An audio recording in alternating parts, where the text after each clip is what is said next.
Like, share, subscribe, hit the super chat on the way in. What's going on, y'all? What's going on? I guess this is a continuation of Art New Style stream last night, early morning. Shout out to Art New Style. I got in pretty much last minute. I really wanted to go over the Chinese population crisis thing and them essentially pressuring the women and men to have children, namely the women, obviously. I saw the I guess thumbnail or whatever Art had up, and I just I just didn't get around to kind of bringing us back to that topic. Literally, he had it on the screen, and I, I got in. I started talking about Barack Obama and his lecturing of black men, and I just didn't get around to covering that. And my apologies once again. Shout out to Art New Style. Shout out to BGS. Shout out to Black Uru. Shout out to Charles. Shout out to AL Evans. Um, who else was there? Was Craig up there? Craig, the tech guy, and whoever else was up there. Shout out to all of you. When I actually got up, because Mr. Z fell asleep on the couch again, and I woke up and Art was streaming, and I definitely want to kind of give my 2 cents, and I gave a little bit of it there, and here Mr. Z is continuing. All right, let's start off like this. Say it, Z. Say it with me now. You got to say the whole thing. Mr. Z is not voting for Donald Trump. Say it again, Z. Mr. Z is not voting for Donald Trump. Say it one more again, Z. Mr. Z is not voting for Donald Trump. Now, with that said, with that said, yikes. With that said, with that said, with that said, we have a number of black men, namely younger black men, but black men, who seem to be entertaining the idea of voting for Donald Trump. And to the Democrats and to Kamala Harris, or Vice President Kamala Harris, and to President Barack Obama, I say, and, well, damn, ZZ, you trying to get your channel striked, huh? And the problem is, all these men might be, they're misogynistic and sexist. And what if they are? Oh, goddamn. Ooh, Z.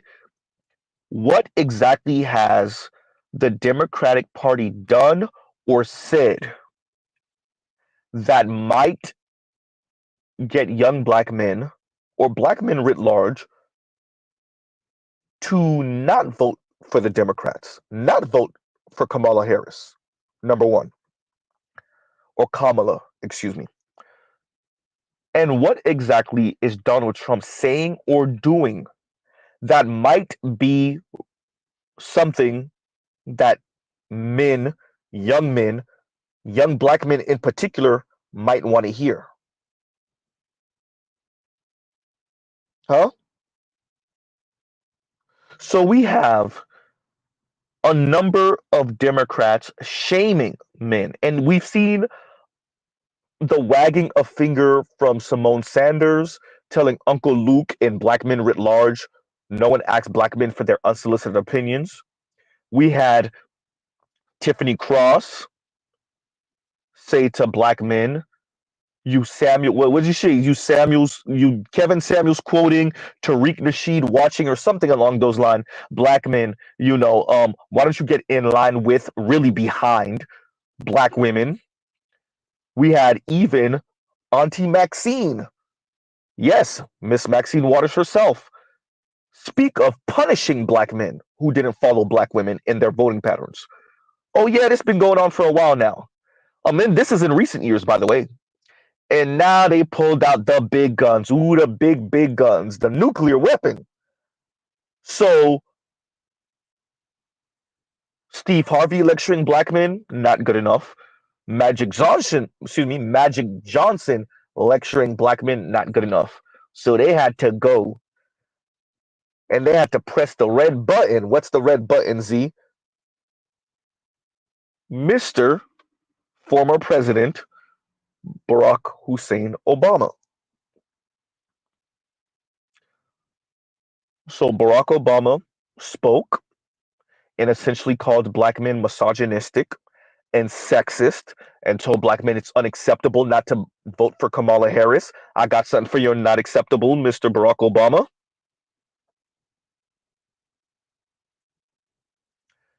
And of course, insulting and shaming and wagging your finger at black men because black men are man not. Remember, it's par for the course. This is what the black community does. The black community first attempts to shame black men with black women, but of course, shame black men with black children, but of course, and then they pull out the big guns, shame black men with other black men, particularly black male elders.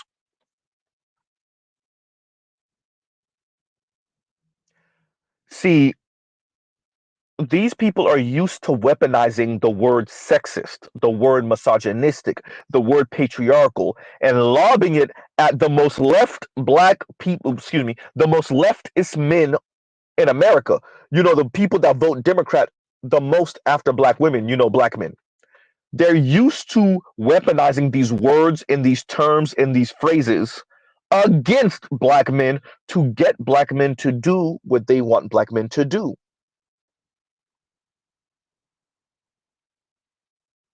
Oh boy.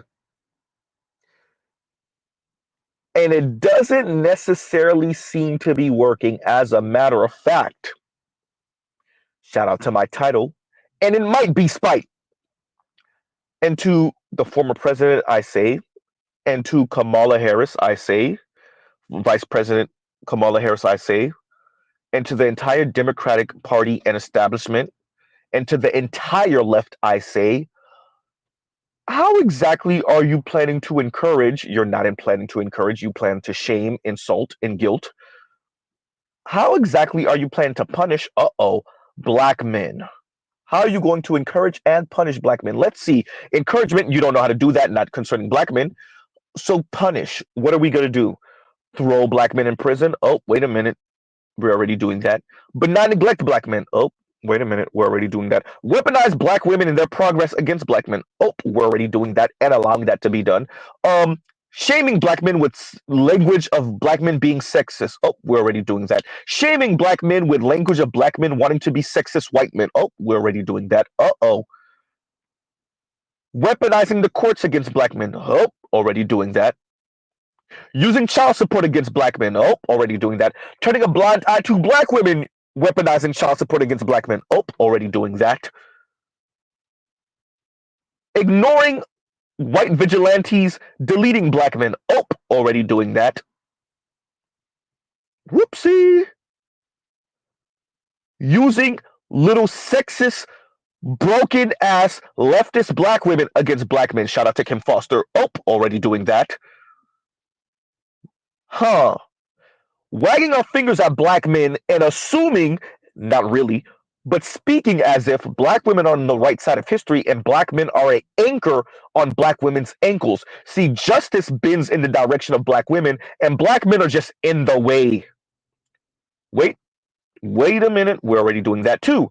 Huh. What exactly are we going to say or do that we already are not saying or doing against black men to get them to bend to our will? Huh. Calling black men sexist, already doing that. Weaponizing black women's college degrees against black men, already doing that. Weaponizing black women's middle management positions against black men, already doing that. Calling black men once again sexist because they're not backing the presidential candidate who hasn't done anything or said anything positive or laudatory or in any way agreeing with black men in their agenda that might be different than black women. Wait, we're already doing that. Huh.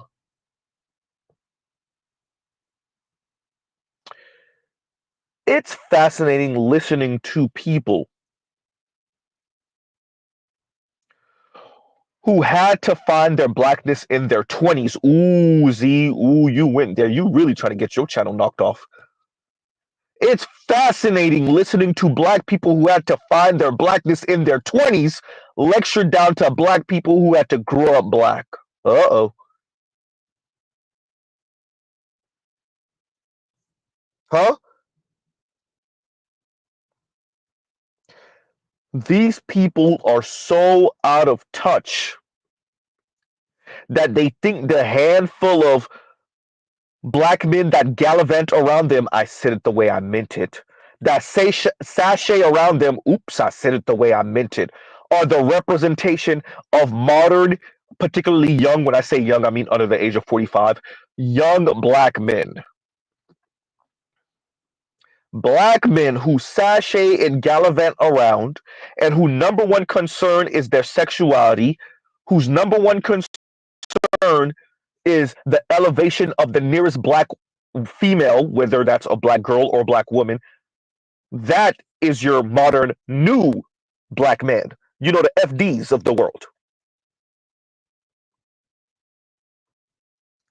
Black men like that and black women like that, black women elders, quote unquote elders, black men elders, quote unquote elders, come down from their ivory towers and lecture down to the plebes because they can't help it. These are the petite bourgeoisie of the black community. And they look at average black people, namely average black men, as a problem because you won't get in line, you won't do what they say.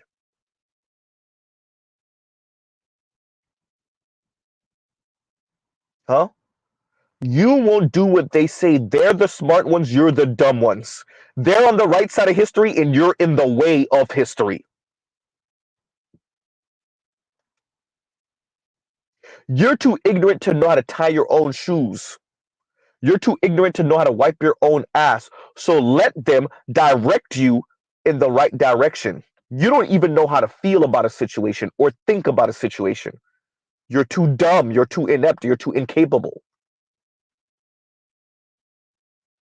You gotta love it. Black people who have contempt for your average black person being the leaders of black people. Goddamn. They can barely hold their contempt for black people, namely black men, but of course black men, namely straight black men, but of course straight black men. They can't help it. Barack Obama literally is going around lecturing black men, not attempting to appeal to black men, not attempting to even sprinkle sugar on, well, turds. Not even. He's doing what he thinks is tried and true. Well, if I just wave my finger at them and lecture them and tell them how sexist and misogynistic they are, that'll work, right? Right, Michelle? Won't that work, Michelle? Sasha Malia, won't that work?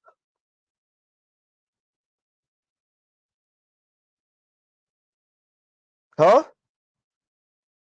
It's worked in the past. Won't that work? Calling these men misogynistic unless they go in the direction we tell them to go in?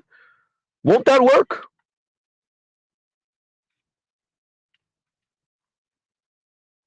Huh? So I want to shout out Waz. For those of us that are Haitian or any type of French, we know Waz' actual name is Wazni, right? And shout out to Waz. Um, so Waz was on TYT and he gave his own commentary on it, and I think it is some of the best commentary speaking about this that I've heard. And so I'm gonna play a couple of clips from that and then we'll come back. I'm not gonna spin this stream, won't be too long today. Like, share, subscribe, hit the super chat. I am gonna bring a panel up. I should be Black Manosphere Show of the Week. I'm not 100% sure. I've got to get with the Roger Report. He has been calling me. Shout out to the Roger Report.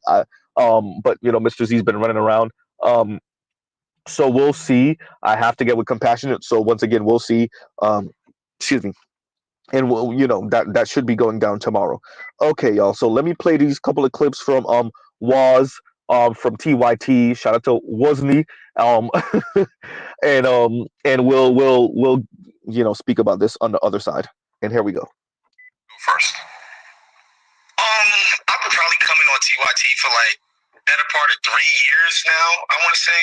something close to that, maybe even more than maybe 4 years now. And I've watched like police shooting clips and all kinds of like racist stuff and all of that. And I don't think I've ever seen a clip that makes my blood boil as much as watching Barry sit up there and lecture black men about why it's their duty to vote for some freaking Democratic Party, basically flack, right? One, I hate just what this guy has I hate what he stands for. I can't say I hate the guy. I don't know him. But just this idea that he's the all-knowing, he's the smart, noble genius. And, we don't know any better. We needed the direction from the great Barack Obama because people are not smart enough, particularly black people, aren't smart enough to realize that he did nothing for anybody while he was up there. He talks about, in the beginning of that clip, he talked about it's not the same enthusiasm and turnout like when he was running in his campaign. Maybe he should stop and think that that's his fault.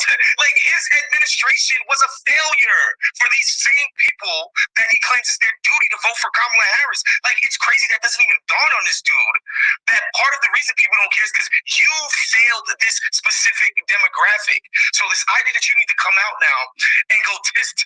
How could you ever not vote for the Dems, our sister Kamala Harris? You must be some crazy misogynist or self-hating Negro. It's absurd.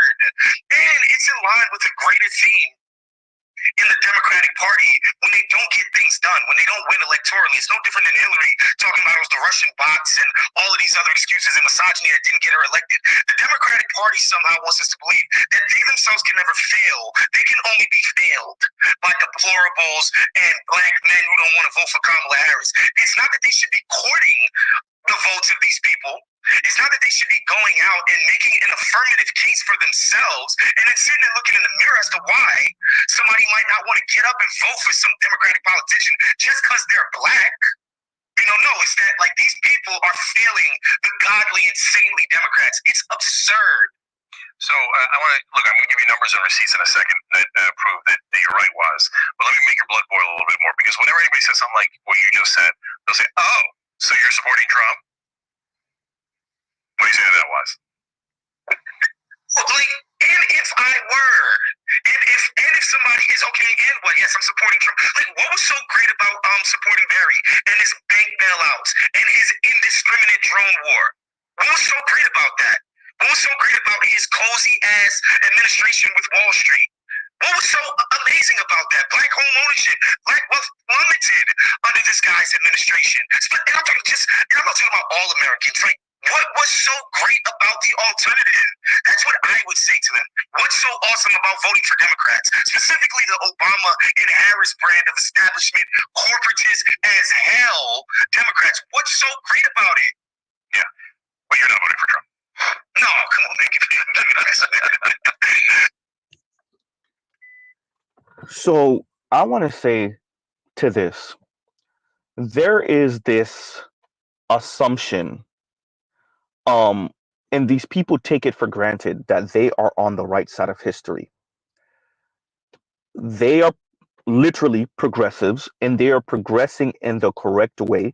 They are progressing in the right direction. And anyone that questions their ideology, their motives, their worldview, how this is going to work, how this is going to work for a society, for a country of 340 some odd million people, you're on the wrong side of history. You're in the way, right? You're an obstacle.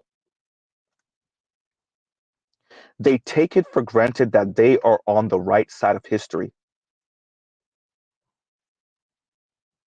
And so what ends up happening is black men who put on the brakes and say, wait. This process didn't even go the correct way. Y'all shoehorned her in. We didn't get to vote for her ever. This lady has been put in the position that she's been put in the position that she's in pretty much since she was in California. Wait a minute, something's not right here. Well, you're a sexist, misogynistic, misogynorist pig. And you want to be a white man. Never mind the women that want to be with the black women that want to be with white men. Never mind that. Never mind Kamala herself. Ooh. Huh? You're on the wrong side of history. Huh? Never mind, it took 1,000 seats to get Barack Obama to where he needed to be. Goddamn, Democrats. Huh? So this is a very weird form of lecturing black men and condescending to black men and excuse me, belittling to black men, but they can't help it. This is the only way they know. They don't know how to speak to black men sweet or kind. They don't know how to speak to black men like black men are actually human beings with their own feelings and thoughts about things, about politics, about history, about blackness, about black people, about the black agenda. They don't know, nor do they care. They have put all their chips behind black women and their daughters. Make it worse, Barack Obama only has two black girls. They have put all their chips behind black girls. Black boys and black men are in the way of the progress of black women and girls. Once again, you're man not. To be frank with you, ooh, Z, you're about to say it. The way these people are talking, you're black not too. God damn, Z. Huh? Blackness is defined by black women. Manhood is defined by white men. As y'all heard Mr. Z say to FD Signifier, the way this society socializes black boys and black men is that you are a defective black girl, black woman, and you're a defective white boy, white man simultaneously. Huh?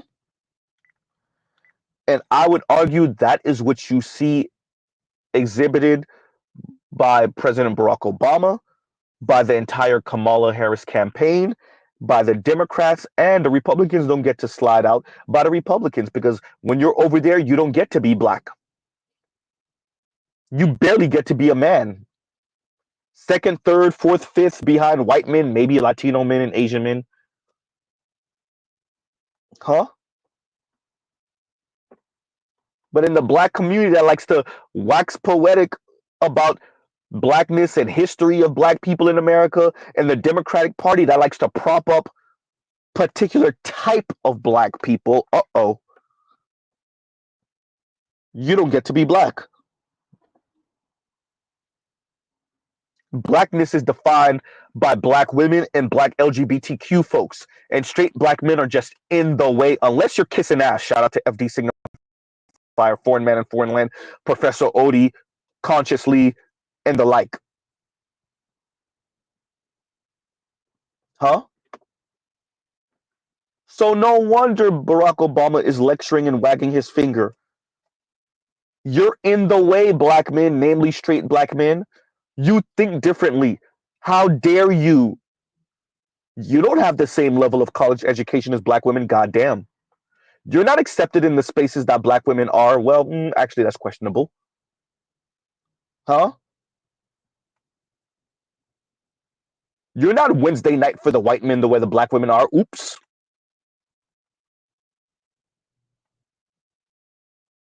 Huh?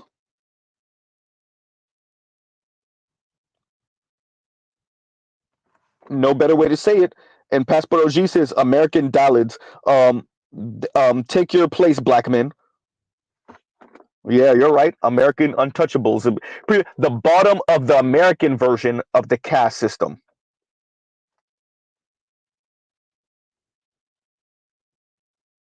Huh? And so, of course, Barack Obama is waving his finger and lecturing. He doesn't know any other way. This is the way. This is how you speak to and about black men. This is the way. You wag your finger. You're condescending. You're belittling. You mock them. What are your concerns? Shut up. I didn't care. Right? They can't help it. And so we weren't done with Waz, and Waz had a little bit more to say. And here y'all go. Here we go. Here we go. All the I don't know. Okay, last thing here, I'm curious about what both of you guys think. I think that if all black male voters heard that message, they would lose more voters than they would gain. What do you think, Wes? Yes, I think anybody who watched Barry lecture people about why they should be ashamed of themselves if they don't vote for Kamala Harris is insane. And then another thing that folks got to realize that doesn't really get talked about. Barry and his campaign in '08 and 2012, they put together one of the legitimately impressive grassroots organizing situations that the country has ever seen. Legitimate work in terms of on the ground, knocking on doors. This thing was a movement. Both of his campaigns were movements. And as soon as he got reelected, he just threw it in the trash. So this idea that that same Obama campaign, that Obama coalition isn't no longer there to support Kamala. Well, Barry, you were the one that threw it in the trash. You wanted nothing to do with grassroots organizing anymore. And I think he's been unmasked since he left the office, man. All this guy wants to do is be a movie producer, TV show producer. You know the Julia Roberts joint where there was a black freaking banker who was like a conductor in the Philharmonic. Like, that's what he wants to do. He wants to produce movies that, basically burnish his own identity as a black elite and how great they are. He wants to get, hundreds of millions of dollars from Jeff Bezos to, build a personal shrine to himself called the Presidential Library. That's who he is. He's not out there doing anything for or with normal everyday people. He's done. He just wants to be on Martha's Vineyard, be rich as hell, hobnob with Hollywood people, and just be a celebrity. And then, every 4 years he gets to parachute in and lecture the plebes, lecture the poors about how stupid they are for not just going with whatever cockamamie plan the Democrats spring on people without actually courting these folks and explaining to them this is why our administration is going to be great, despite the fact we sold you same people on the idea that a candidate's blackness in the highest office was going to make things so much better for you. Sold that idea and did not deliver. You were a complete and utter failure for black people. He failed them. There's no other way to put it. So for this guy to parachute in, fresh off of this big ass yacht in Martha's Vineyard, and come tell people like, you're so sexist if you don't love Kamala Harris, it's insanity, guys. So I think Waz gave some of the best takes I've heard outside of Nina Turner, and once again, shout out to Nina Turner. This was was me for us Haitians and French folks or francophone speaking folks. Um, and this was him speaking on TYT. I think he gave some of the best takes, like I said, outside of Nina Turner. Um, Obviously BGS, for those of you that caught BGS when he was speaking about this, just a couple, it wasn't even an hour ago, just about a little under an hour ago, um, or a little over an hour ago, better yet. Um, so yeah, let me read this from Life Insurance Man. And Life Insurance Man says the Democrats' biggest fear is a strong black family led by a strong black man and a strong black woman, in my opinion.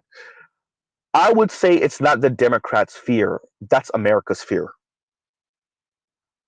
You be damned if you think the Republicans don't have the same fear. The black family, and if the white family would follow, I said it the way I meant it. The black family has always been America's biggest fear. Black men in particular, black male leadership of the black family, and if white folks would follow, I said it the way I meant it, has always been America's fear. That's not a Democratic thing, that's a white folks thing. What you think the Republicans really want to be challenged by strong black men? Let's get it right. You think white Democrats or white Republican men would be outcompeted by black men and just take that laying down? They wouldn't try to rig the system against these black men. They wouldn't try to rig the system against these black families that these black men lead. They wouldn't try to rig the system against the black boys that the black men father, or that are fathered by these black men, better yet. You think that's a Democrat thing, or you think that's a white man thing? Oops. Huh? Wait a minute, Mr. Z. It sounds like you just described America. Huh?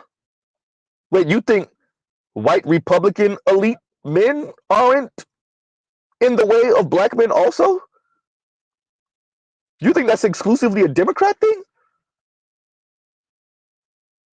What did Nixon say about benign neglect? Oops. Or about selling them on capitalism? Yikes. What did Lee Atwater say about laws and creating them in ways that disproportionately hurt black people and may hurt a couple of white folks? What did he say? Huh? No, that is not a white Democrat thing. That's a white people thing. That's a white man thing.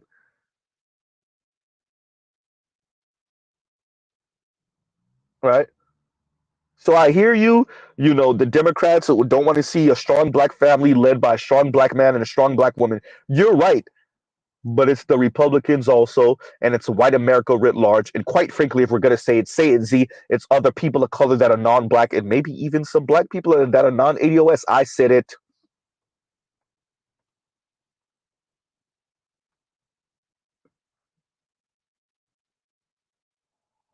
So, yes, Mr. Z is flaming the Democratic Party today. And flaming Barack Obama specifically and the entire Kamala Harris campaign. But Mr. Z is in no way under any illusion that the Republicans have anything for black men other than really good rhetoric. You could be a man over here, not really, but kind of.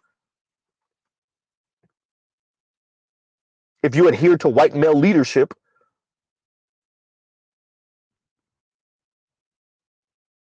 So yes, I'm going to flame the Democrats, and I'm going to flame Kamala and Barack Obama, or Kamala and Barack Obama, right? Vice President Kamala and former President Barack Obama. But Mr. Z is under no illusion that the Republicans have anything other than surface level manhood over there for black men. Quite frankly, surface level manhood for working class white men also. Ooh, goddamn, Z. I said it. The unholy alliance in the Republican Party of elite rich white men who rig the game in their favor, who are anti union, who are anti labor, who are pro monopoly, with the religious Christian fundamentalist and the I am man, hear me roar men, white men. This unholy alliance y'all got going on over there. How you a Christian capitalist, man's right activist?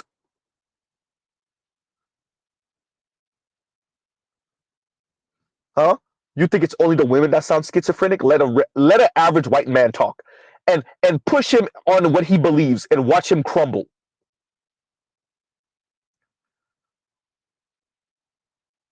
Huh?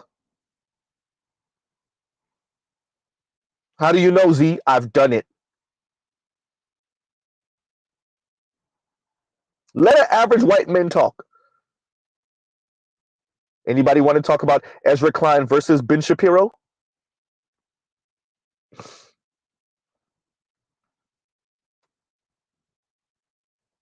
Huh? Or Ben Shapiro versus whoever that British reporter was.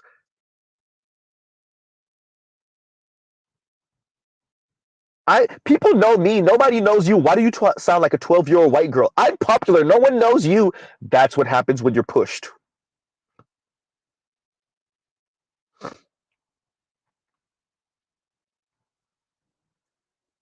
Huh? They crumble. If you're elite white small hat men, when pushed by a man that's on the same political side as him, by the way, if he crumbled, do you think you average white men don't crumble?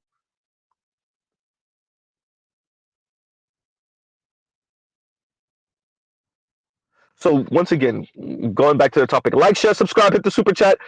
So I think was presented something here, and we've heard this before, how much President Barack Obama, is enjoying his time out of the White House. He's making millions of dollars. We already know this is what presidents do. Um, he's doing these special projects, right? Enjoying his time with celebrities, financiers, moneyed folk, of course. And as Waz said, once every 4 years, he parachutes in, wags his finger at the poor folks, namely the black folks, namely black men, namely straight black men, but because of course. And there you go. They don't know any other way. They don't know any other way. Their only way is to lecture black men, to condescend to black men. They don't know any other way. Nina Turner said, where would he, or essentially, I'm paraphrasing, where is he? Is he going to go and lecture Latino men or white men? Absolutely not.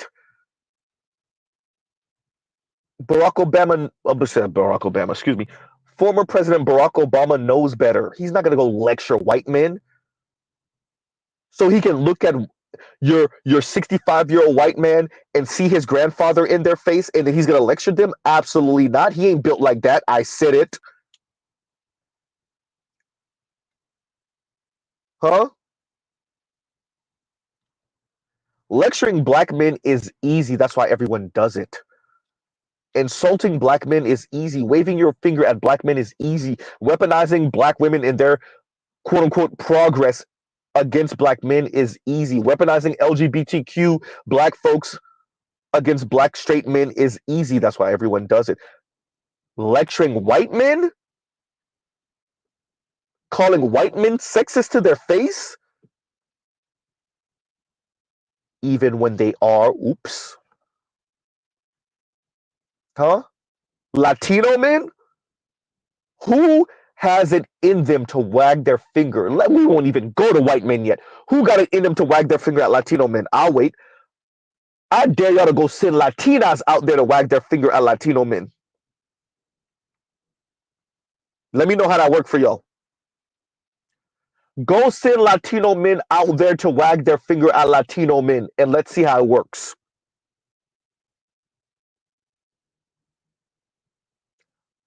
The Democrats really showed their hand with this one.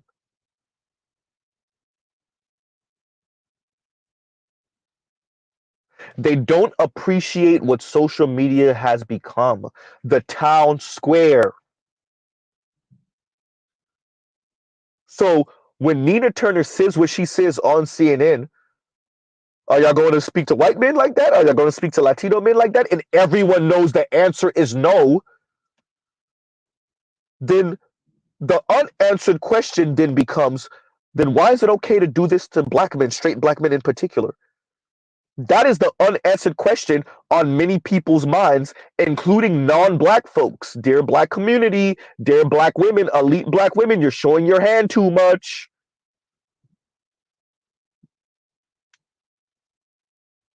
Huh? You want to know why these people treat you the way they do at your jobs? Why they speak to you the way they do? Well, how do you speak to black men? They know you have no protection. You show them you have no protection when you make public displays like this. When y'all send Barack Obama, whoever the days are, when y'all send Barack Obama out here to lecture and whack his finger at black men, and the unanswered question is, well, would he do that to Latino or white men? Okay, fine, he's not Latino. He's half white, but fine. America one drop rule, he's not white. Okay, would y'all send a white man out there? Where's Tim Walz to do this? Tim Walz is supposed to be going on a man tour. There's something funny about that, but okay. Let's see how Tim Walz speaks to white men. Let's see if Tim Walz has this condescending tone to white men and he waves his finger at them. Let's see. We know he's not. Huh? Are y'all going to lecture Latino men? I dare you.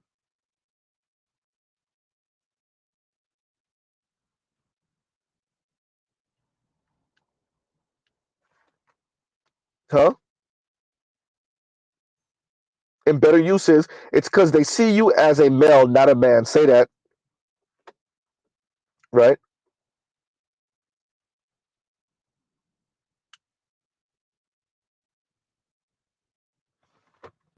Huh? So I want to be very clear what I'm saying. If black men don't put a stop to this will continue indefinitely.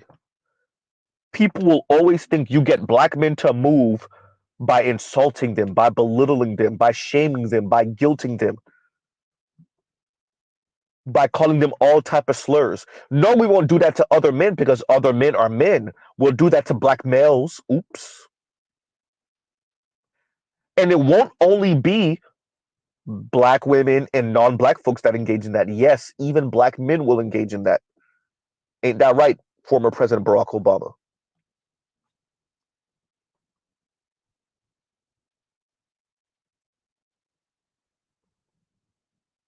Lecturing and waving your finger and calling black men misogynistic. And so what if they are? Ooh, goddamn, Z.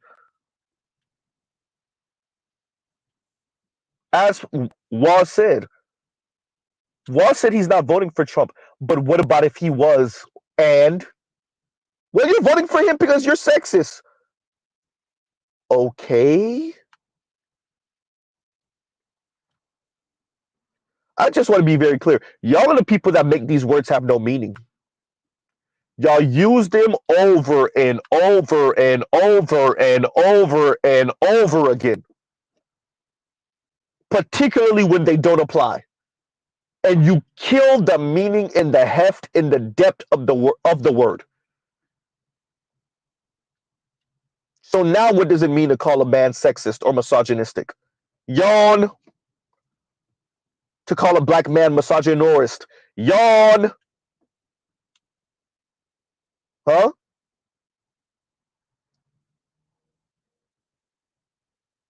These people have taken it for granted that you could just speak to black men this way. Once again, because black men are men not. And to that news anchor on CNN, the little chocolatey sister, because men are the problem. She said that because men are the problem. Oh, you gotta love it. And remember, she's married to a black man. She got a whole black kid because men are the problem. Shout out to your husband because men are the problem. Brother, did you hear that? Huh? The white woman actually, why are we talking to black men? Well, I mean, why are we talking to men? Why are we talking to men? It's women's fat. It's what she said. It's women's bodies that are on the line. Something like that. Paraphrasing here. And that black news anchor, and she all of 35, which means she's gonna be on CNN for a while, probably. Thank you, Abby. Thank you, Detroit, Abby. Huh? Abby looked in at that camera or looked at that white woman and said, because men are the problem. They assume they're on the right side of history so much. They assume they're on the right side of history so much. It's nothing to them to overtly say to your face, black men, oh, you're the problem.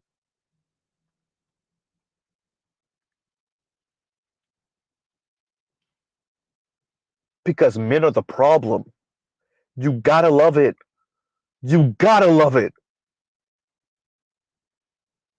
These men won't do what we tell them to, so they're the problem.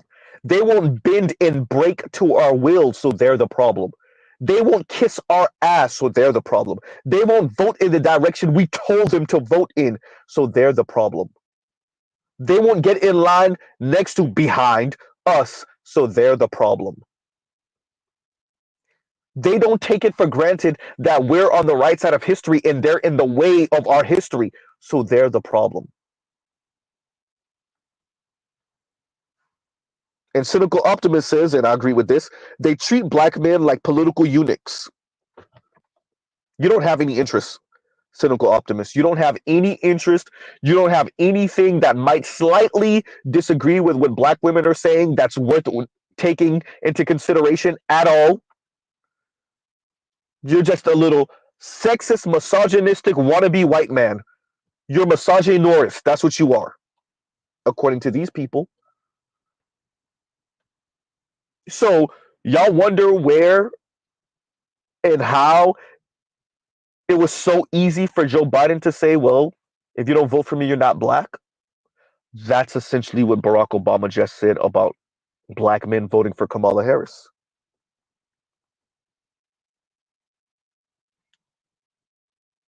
Huh? So, Mr.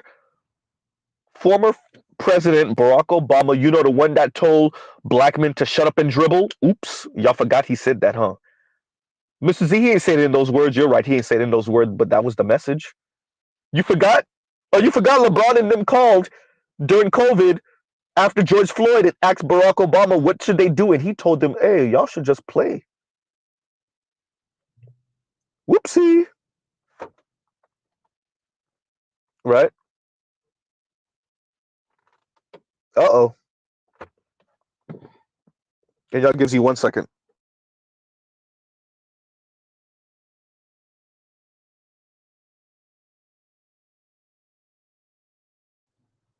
And we're back.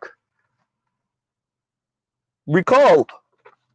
So, what's your name off of Fox News tells black men to shut up and dribble, and black men, rightfully, are in an uproar. Rightfully. Barack Obama, former President Barack Obama, essentially says the same thing to NBA players, and no one says anything.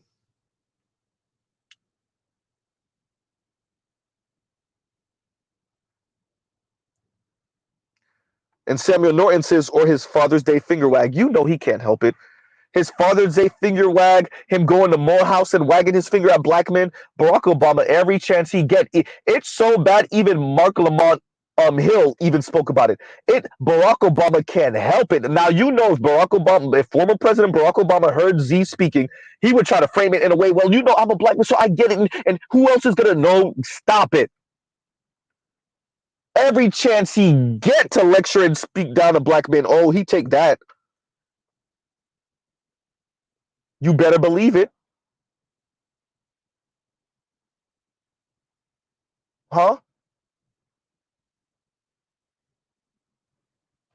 You better believe it. Every chance President Obama gets to lecture and speak down to black men, he does.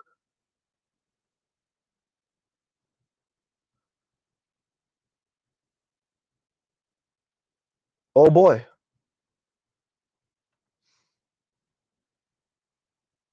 And so now y'all see why Mr. Z speaks the way he does about the petite bourgeoisie in the black community, about these black elites, the men and the women, namely the women, because all they do is be the apparatchiks for rich white elite folks. Goddamn Z. They speak like these things are benefiting them. Yeah, here and there a little bit, but really, a Kamala Harris presidency will do what for black people, even for black women? What exactly will it do for black women? Uh-oh. So they get to live vicariously through her and do what else? Huh?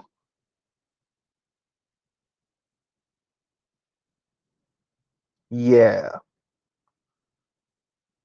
Huh?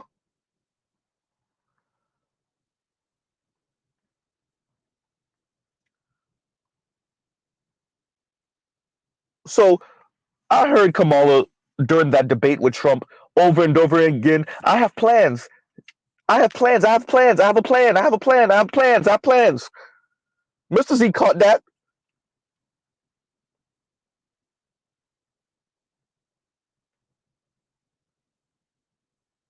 While you send Barack Obama out there to lecture and wag his finger at black men,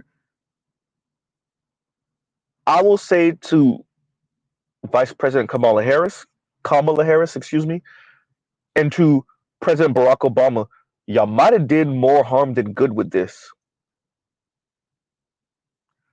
Y'all might have taken black men rolling over for granted. Huh? Y'all might have took this a little too far. Does that mean the majority of black men still don't vote for Kamala Harris? That doesn't mean that. The majority of black men are still going to vote for Kamala Harris. But the margins are so thin that anything short of, I would argue, 87, 88% of black male voters voting for Kamala Harris, she may not lose because of that, but that will be a contributing factor.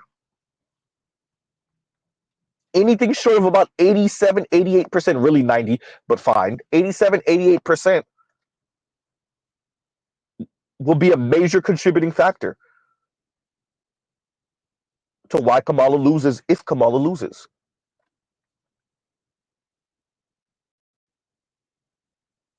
Huh?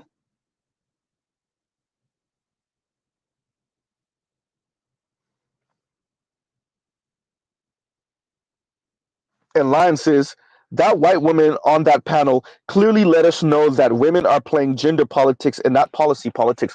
Well, once again, that's not that weirdo myopic stuff where you think you can run up the numbers for women so much that the men don't matter, because enough men will vote Democrat, right? Enough white men, it's not going to be the majority, but enough white men and enough Latino men and enough black men will vote. So if we could just run up the numbers for the women, but what she doesn't appreciate is that y'all done maxed out the numbers for women. That's the problem. Y'all maxed out the numbers for women. She doesn't appreciate that. You can't continue to appeal to the same people over and over again and think that's going to increase your numbers. It's not.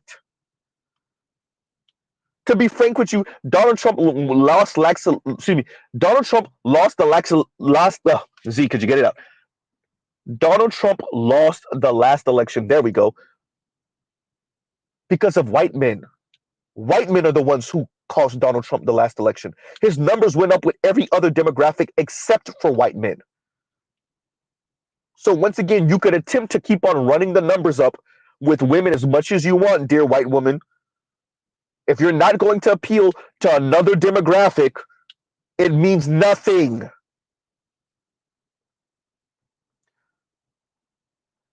And I think what she's doing is, and it's a little too early to do this.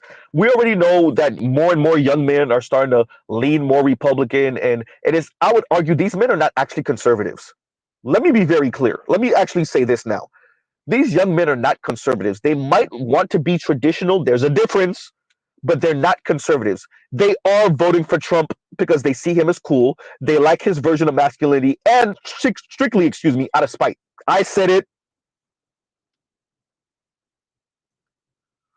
These young men are not actually conservative. They don't actually buy into the entire party platform of the Republicans. I would argue they don't even buy into most of it. They're voting for Donald Trump because they would rather vote for the old, rich, spoiled brat that's damn near 80 but acts like a 15-year-old. They would rather vote for that man than vote for the Democrats who constantly call them sexist, misogynistic pigs every 5 seconds, who insult their concept of manhood and masculinity every 5 seconds, who greenlight the hypocritical ass 1 foot in patriarchy, 1 foot in feminism ass women all the time. You know, the women that agree with patriarchy by feminist specifications. You know, all of the women over there. Okay. Most of the women over there. Huh? Yes, they would much rather vote for the spoiled brat 80-year-old. He's almost 80. Then vote for the woman who did some strains for some change on her way to the top. Fine, okay, we won't bring that up. The woman who hasn't been elected for office in what? How many years now?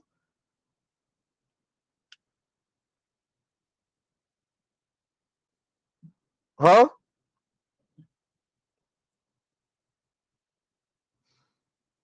To be frank with you, goddamn, Z, you're about to say that.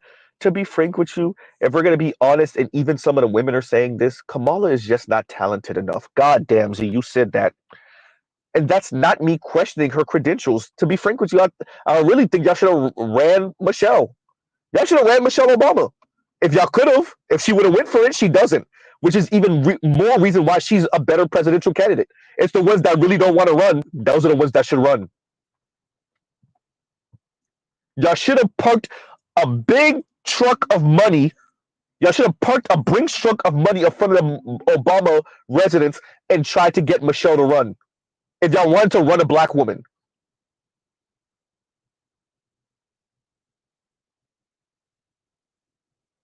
Huh?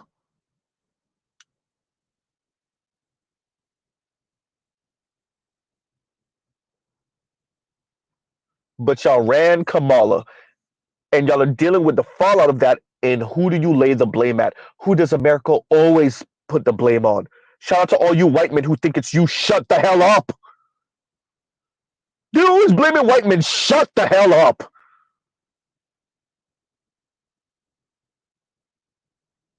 Who does America always put the weight on and put the blame on?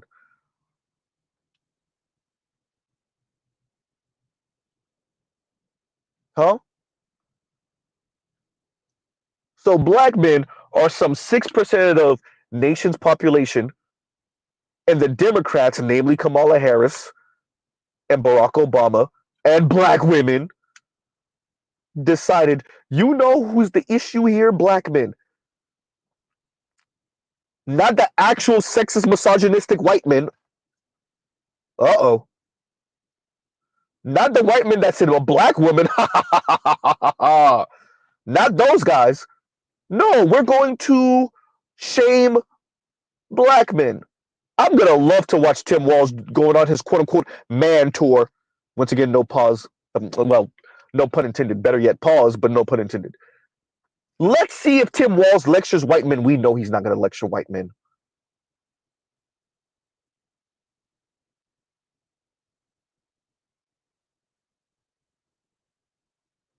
Huh? We know he's not gonna lecture white men. He's going to attempt to appeal to centrist and moderate white men. He's going to attempt to appeal to them and appeal to their interest. Now he might subtly imply like, hey, you know, there's some sexists over there, and I know some of you white men, y'all got daughters. Do you really want your daughters to end up in a world where JD Vance is running it? Do we expect Tim Walz to do that? Absolutely. But is he going to do what Barack Obama did? Absolutely not. Is Tim Walz going to speak to white men the way Barack Obama spoke to black men? Absolutely not. He's going to appeal to white men reasonably. He's going to attempt to appeal to white men's logic and to white men's self-interest. He's not going to wag his finger at white men and call them on top of sexist and misogynistic. AB said he might try to lecture them. These fools arrogant. AB said, wait a minute, Z. On second thought, we'll see, AB. We'll see. We'll see. I don't think he will, but if you say so, if I see if because I'm gonna really keep my eyes peeled for this. If I see him on this quote unquote man tour and he's lecturing, I'll stand corrected. Yeah, right. I'll actually shout you. I'll be like, well, AB said it.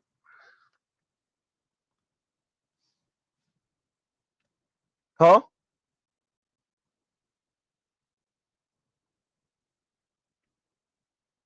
Let's see.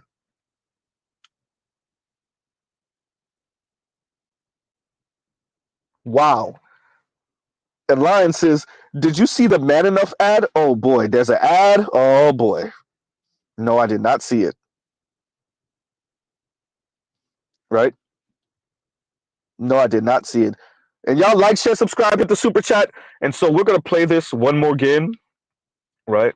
And y'all give me a second. Let me we'll play these clips one more again, and then I might speak a little bit longer, and then we'll bring in the panel.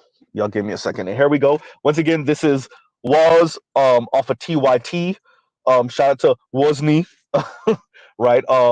Fellow Haitian brother, born and raised in over here in America, from New York, and we'll just let Was speak a little bit. And here y'all go. Here we go. Go first. I've been probably coming on TYT for like better part of 3 years now. I want to say something close to that, maybe even more than that, maybe 4 years now. And I've watched like police shooting clips and all kinds of like racist stuff and all of that. And I don't think I've ever seen a clip that makes my blood boil as much as watching Barry sit up there and lecture black men about why it's their duty to vote for some freaking Democratic Party basically flack, right? One, I hate just what this guy has. I hate what he stands for. I can't say I hate the guy. I don't know him. But just this idea that he's the all-knowing, he's the smart, noble genius, and, we don't know any better. We needed the direction from the great Barack Obama because people are not smart enough, particularly black people, aren't smart enough to realize that he did nothing for anybody while he was up there. He talks about, in the beginning of that clip, he talked about it's not the same enthusiasm and turnout like when he was running in his campaign. Maybe he should stop and think that that's his fault.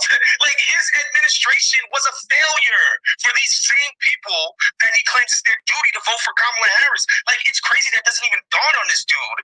That part of the reason people don't care is because you failed this specific demographic. So this idea that you need to come out now and go tis. How could you ever not vote for the Dems, our sister Kamala Harris? You must be some crazy misogynist or self-hating Negro. It's absurd. And it's in line with the greater theme in the Democratic Party when they don't get things done, when they don't win electorally. It's no different than Hillary talking about it was the Russian bots and all of these other excuses and misogyny that didn't get her elected.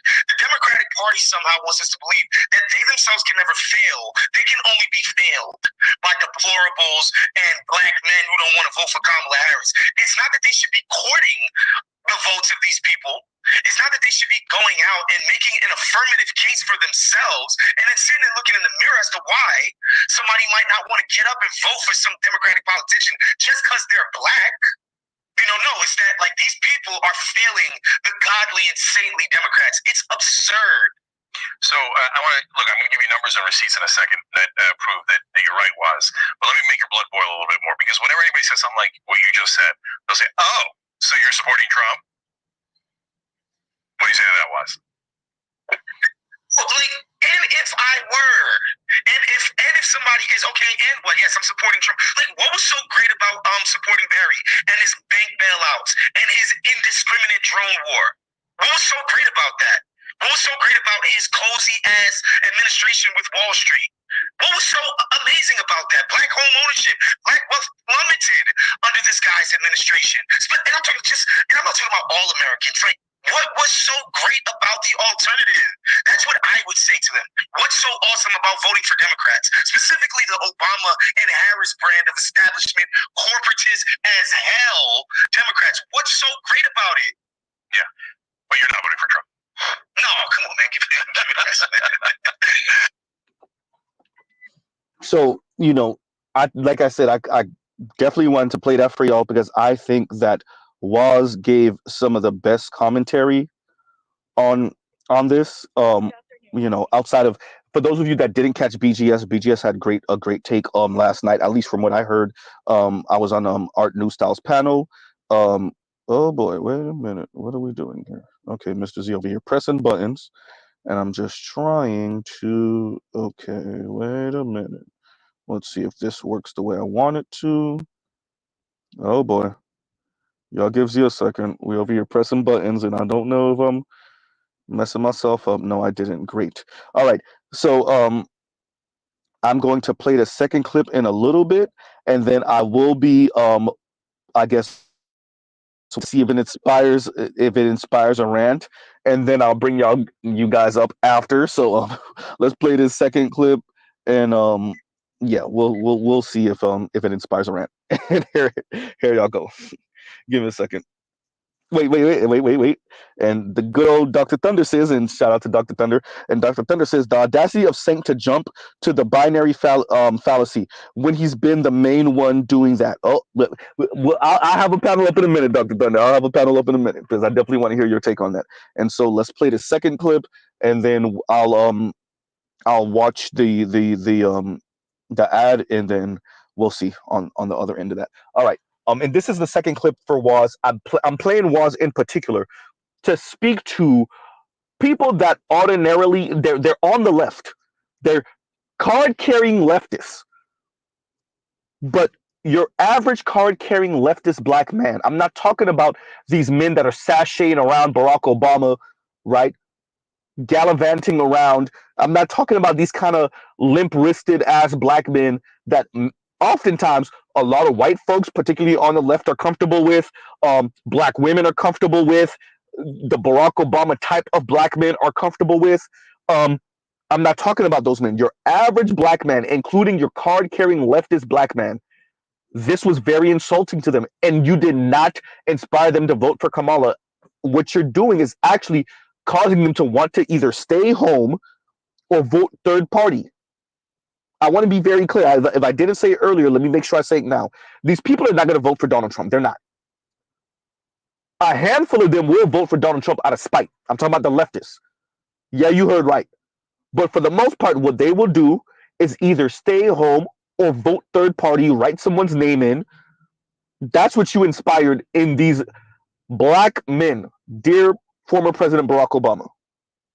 Just making sure we say that just in case Mr. Z didn't say it earlier, right? And so let me play the second clip, and we'll watch the ad, and then we'll come back and let the panel up.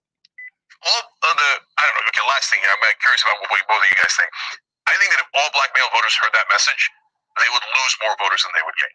What do you think, Wes? Yes, I think anybody who watched Barry lecture people about why they should be ashamed of themselves if they don't vote for Kamala Harris is insane. And then another thing that folks got to realize, that doesn't really get talked about. Barry and his campaign in 2008 and 2012, they put together one of the legitimately impressive grassroots organizing situations that the country has ever seen. Legitimate work in terms of on the ground, knocking on doors. This thing was a movement. Both of his campaigns were movements. And as soon as he got reelected, he just threw it in the trash. So this idea that same Obama campaign, that Obama coalition isn't no longer there to support Kamala. Well, Barry, you were the one that threw it in the trash. You wanted nothing to do with grassroots organizing anymore. And I think he's been unmasked since he left the office, man. All this guy wants to do is be a movie producer, TV show producer. You know the Julia Roberts joint where there was a black freaking banker who was like a conductor in the Philharmonic. That's what he wants to do. He wants to produce movies that basically burnish his own identity as a black elite and how great they are. He wants to get, hundreds of millions of dollars from Jeff Bezos to, build a personal shrine to himself called the Presidential Library. That's who he is. He's not out there doing anything for or with normal everyday people. He's done. He just wants to be on Martha's Vineyard, be rich as hell, hobnob with Hollywood people, and just be a celebrity. And then, every 4 years he gets to parachute in and lecture the plebes, lecture the poors about how stupid they are for not just going with whatever cockamamie plan the Democrats spring on people without actually courting these folks and explaining to them this is why our administration is going to be great, despite the fact we sold you same people on the idea that a candidate's blackness in the highest office was going to make things so much better for you. Sold that idea and did not deliver. You were a complete and utter failure for black people. He failed them. There's no other way to put it. So for this guy to parachute in, fresh off of this big ass yacht in Martha's Vineyard, and come tell people like, you're so sexist if you don't love Kamala Harris, it's insanity, guys. What else can be said? So I think Waz really did a great job explaining some of the frustration, particularly of leftist men. That's why I recorded him in particular speaking on this. And it is a real thing. There is a real anger, a real resentment for the way the left speaks to, treats black men, the way they lecture black men, the way they wag their finger at black men, the way, once again, I really want to stress this, the way they weaponize intersectionality against straight black men, the way they weaponize black women and black women's interest against black men, the way they weaponize black women's rhetoric against black men. The left knows exactly what it's doing. Now, the end result of that, I would argue, is not going to be what it's been in the past. And there's a new normal. Y'all ever heard the saying, talk ish, get hit? No. Talk ish and watch black men split, right? And that's what I would argue is going to happen. You are going to push more and more black men, young black men in particular, to the right, to third parties, or just staying home. Voting down ballot, exercising other options other than voting for the Democrats. That's what we will have. And I think we will see with the exit polls, right? We will see whether this form of lecturing to black men worked or not. And I would argue it didn't. We'll see. We'll see. We have what, less than a month left. We'll see. Right? And I'll pause right here. Let me listen to this clip because Line is trying to get Mr. Z's dander up this morning. So let's see what this is, and I'll be back on the other side of this. Like, share, subscribe, hit the super chat, and we'll be back in about a minute.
Wow. Okay, all right. Mr. Z, that was kind of quick. I had it on like what 1.5 speed or something like that. Okay. Thank you for the preparation, Line, but I'm not really angry at this commercial. It's just cringe and corny, and it just won't stick. They didn't stick the landing. It's corny. It's cringe. It doesn't really inspire any type of anger or rage. It's just corny and cringe. It's that simple. It's just corny and cringe. And your average white man who might be teetering, and let's say your average white man who's not really sure, that's not inspiring anything. It's just corny, right? So I don't know whether this might come off quote unquote authentic to your average white dude. The average white man that I've been around throughout my life, that I've worked with, that I went to school with, this is not moving the needle whatsoever at all. It may be a feel good piece for women, right? It may be a feel good piece for women and some LGBTQ men and women, and certain, I guess, certain leftist men that are in their bubbles in New York or in LA or in DC. But outside of that, I, I don't see this moving the needle whatsoever. It's insulting because it's cringy, right? It's insulting because it just didn't stick the landing. It's corny, right? It just doesn't come off any type of authentic. It's just blah, right? It comes off like elevator music to Z. It comes off like walking through Walmart or Target and like generic ass, like, does this artist even chart ass music on let's say Walmart's radio station or Target, right? So that's what it came off to me. It's not. It didn't do anything that caused any type of rage or anger or anything. It's just corny, right? Yeah, yawn. There's no better way to say it. So, all right, like, share, subscribe, hit the super chat. I'm about to bring some of y'all up, and yeah, I guess we'll have the conversation. Once again, shout out to Art New Style, shout out to BGS, Black Uru, um, AL Evans, Charles Faulkner, Craig, right? Craig the tech guy. Who else am I missing that was up there?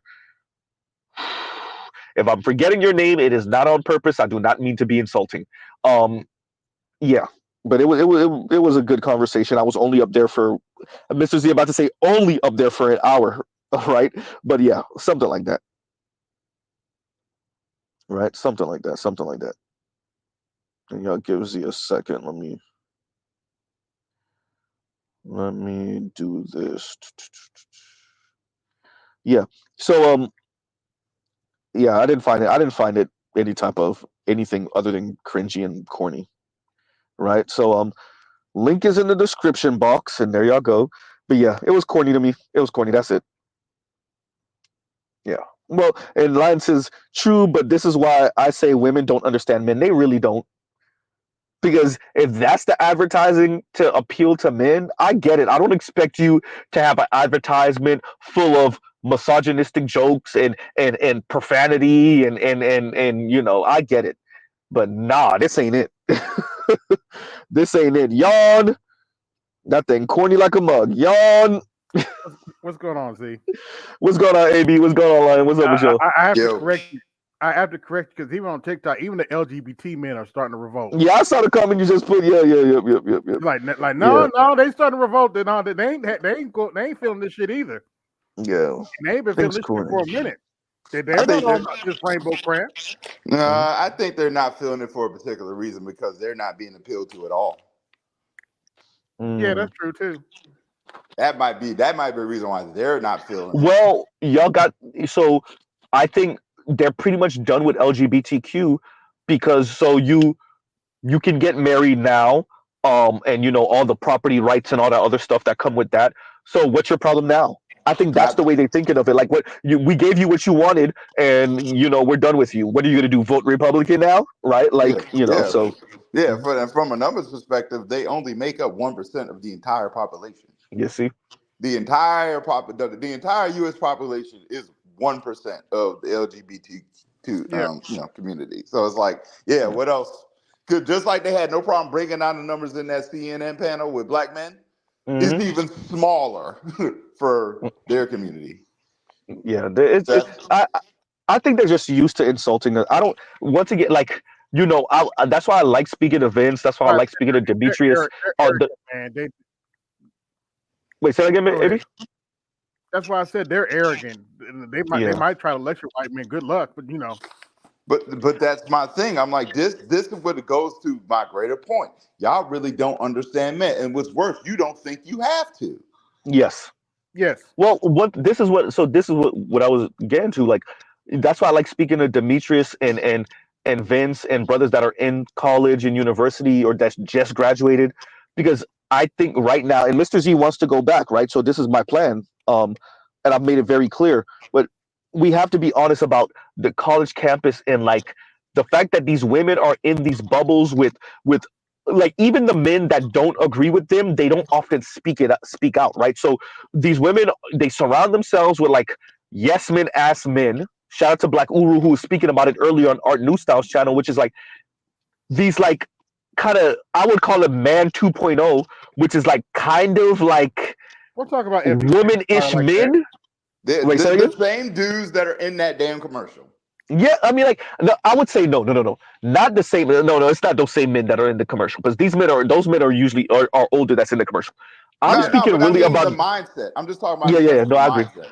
But I would say this: the mindset, but the actions got worse over the past 30 or so years because the women really control the university system and the culture coming out of that system, yeah, out of academia over the past 30, maybe 40-ish years, but really over the past 30 years. So the young men that are coming out of these spaces, those women eventually will marry those men. This is where class comes in. They're Yeah. gonna cheat on those men with men like us. Yeah. They're gonna cheat on those men with Pookies or the white or Latino equivalent of Pookie, maybe even the Asian equivalent of Pookie. They're going to have fun with those dudes before they get married. The quote, and I'm not just saying Pookie. I'm talking about the blue collar men. You gym rat brothers. You brothers that are into different type of things. Those women eventually marry those men though, Yeah. because they're pliant. Yeah. Right, and that's the Essentially. thing. So yeah. But Yeah, but yeah, I'm so like I'm that. But like that Obama shit. I watched that shit last night. That almost made me want to go on Twitter and be like, "What the fuck are you gonna do about it?" I mean, like I said earlier. So how are you gonna punish black men? Were you gonna throw black men in jail? Like, is that a Because that's threat? not a thing. Like Like, is what? that like honestly? I'm asking honestly. Is that a threat? Because I clearly, I would argue like yes. I have to revoke your black card because you know good and damn well you talking to another black man like that don't bode well. Yeah. I mean, well, I don't know. I think they got used to chastising our fathers and grandfathers into Yeah, doing what they say and yeah, insulting them into doing. And here's the funniest thing: questioning their manhood into getting them to do what they say, which is the funniest thing in the world. that's a To fun pretty much like tell men that they're not, to tell black men that they're not men, but then at the same time question their manhood, subtly jabbing suddenly, that yeah. they're lesser men to get them to do what you want them to do. It's the But funniest then thing in the world. The Karen on the panel said the dumbest thing ever talking about like I don't understand why we're appealing to men. This is about women. I'm like, men are literally half of the fucking US population, Say that. man. Like you like stupid Dummy. like yes, you're gonna have to include men in the vote. We're half the population. Like what kind of dumbass question is that? Hey, lying. Go ahead. Yo, You're gonna do what I tell you to do, all right? And don't talk back. or else, what Or the hell else, are you gonna do about it? or else, I will What you press gonna do this about button it? and Yeah, press it exactly. twice. What you gonna do? uh, What you gonna Exactly. do? Proxy violence. I'm cause I gonna need you said to Proxy so. show me. violence. I'm gonna need you to show me what you gonna Hey, do about it. hey, hey, Hey, don't talk back. wait, Don't Nema talk just back. said something I thought was fun. I'm about to remix what you just said, Nema. Hey, it's called voter violence. Okay, Lion? Proxy It's voter violence, I violence. said. Right, yeah, but I'm remixing. I'm saying voter violence. You not voting the way black women told you to vote is voter violence. I'm A gonna tell you real like man. this. But You try. I tell you no, like there this. You better get. violence. Nah, I put it Right. like that. I'll put it to you like this. You better go get that bear.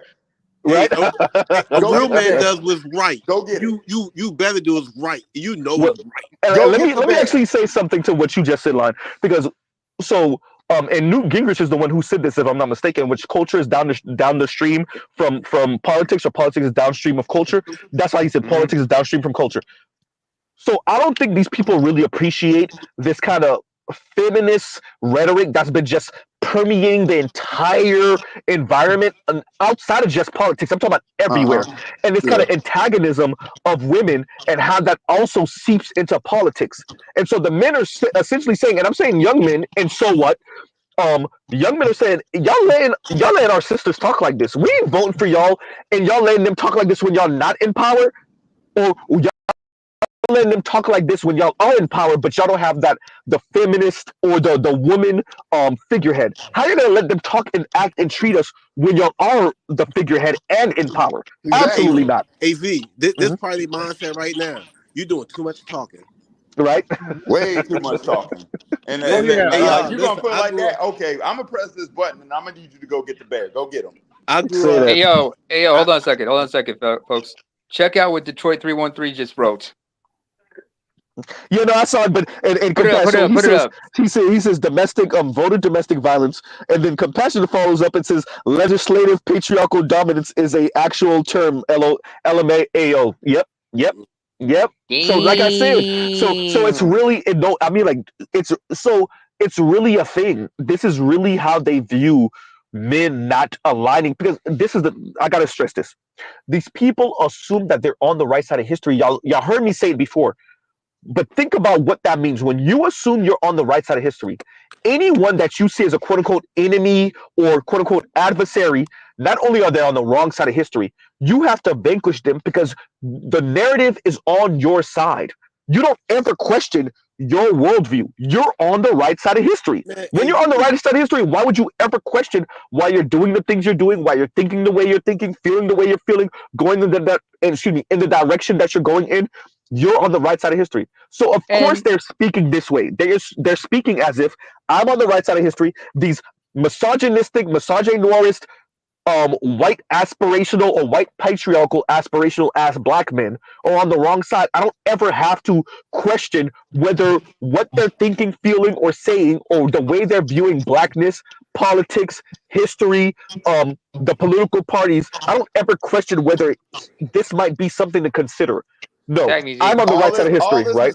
Yeah. misogyny, but don't none it. But only 1 in 4 of y'all own a gun. Well, say that. Get the Well, fuck Say out that. my face. Yeah. Go ahead Yeah. and name it, and we'll get everyone else. Go ahead, guys. You have to understand what we're talking about. First of all, what's the saying? They say war is another means of politics or something like Yeah. that. War. This, Yeah. War is war, another form of politics or something like that. Yeah. Yeah. yeah. That's what this is. How they look at politics now. It's become like a war. Hence, why we have things like the culture war, the morality wars, and such. And everybody, and that's the thing you have to understand about fanaticism. It's like dealing with fanatics on both sides. You have ideologues and fanatics, and they feel justified. They don't think, they feel, because everything is very emotional driven.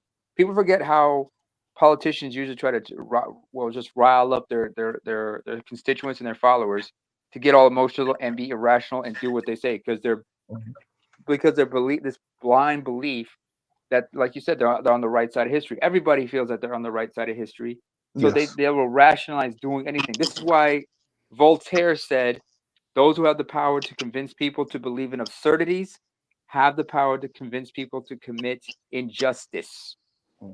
They're going to You quote can we were looking rationalize for. it. Namer. Hitflix gave it to us. War is politics by other means. Thank you, That's the Hitflix. quote. War is Mhm. politics by other means. Well, And y'all gonna have to put your seatbelts on because it's gonna Right. put your seatbelts I on. mean, worst 'Cause case this ain't gonna go the That's way scenario, you funny. think. line. Worst case scenario, and from my neck of the woods, if you guys remember, was it the 2007 presidential elections that happened in Kenya, and the violence that came out after that? Mhm. That's the Yeah. worst case scenario. No, the women are gonna get they're gonna go get the bear because that Right. just sounds like the only threat they got for me. You I got can to tell go you, get that I'm bear. I can saying. tell you, see, I can see it. I see it coming. Mhm. If Kamala loses, you gonna see some despair and distraught.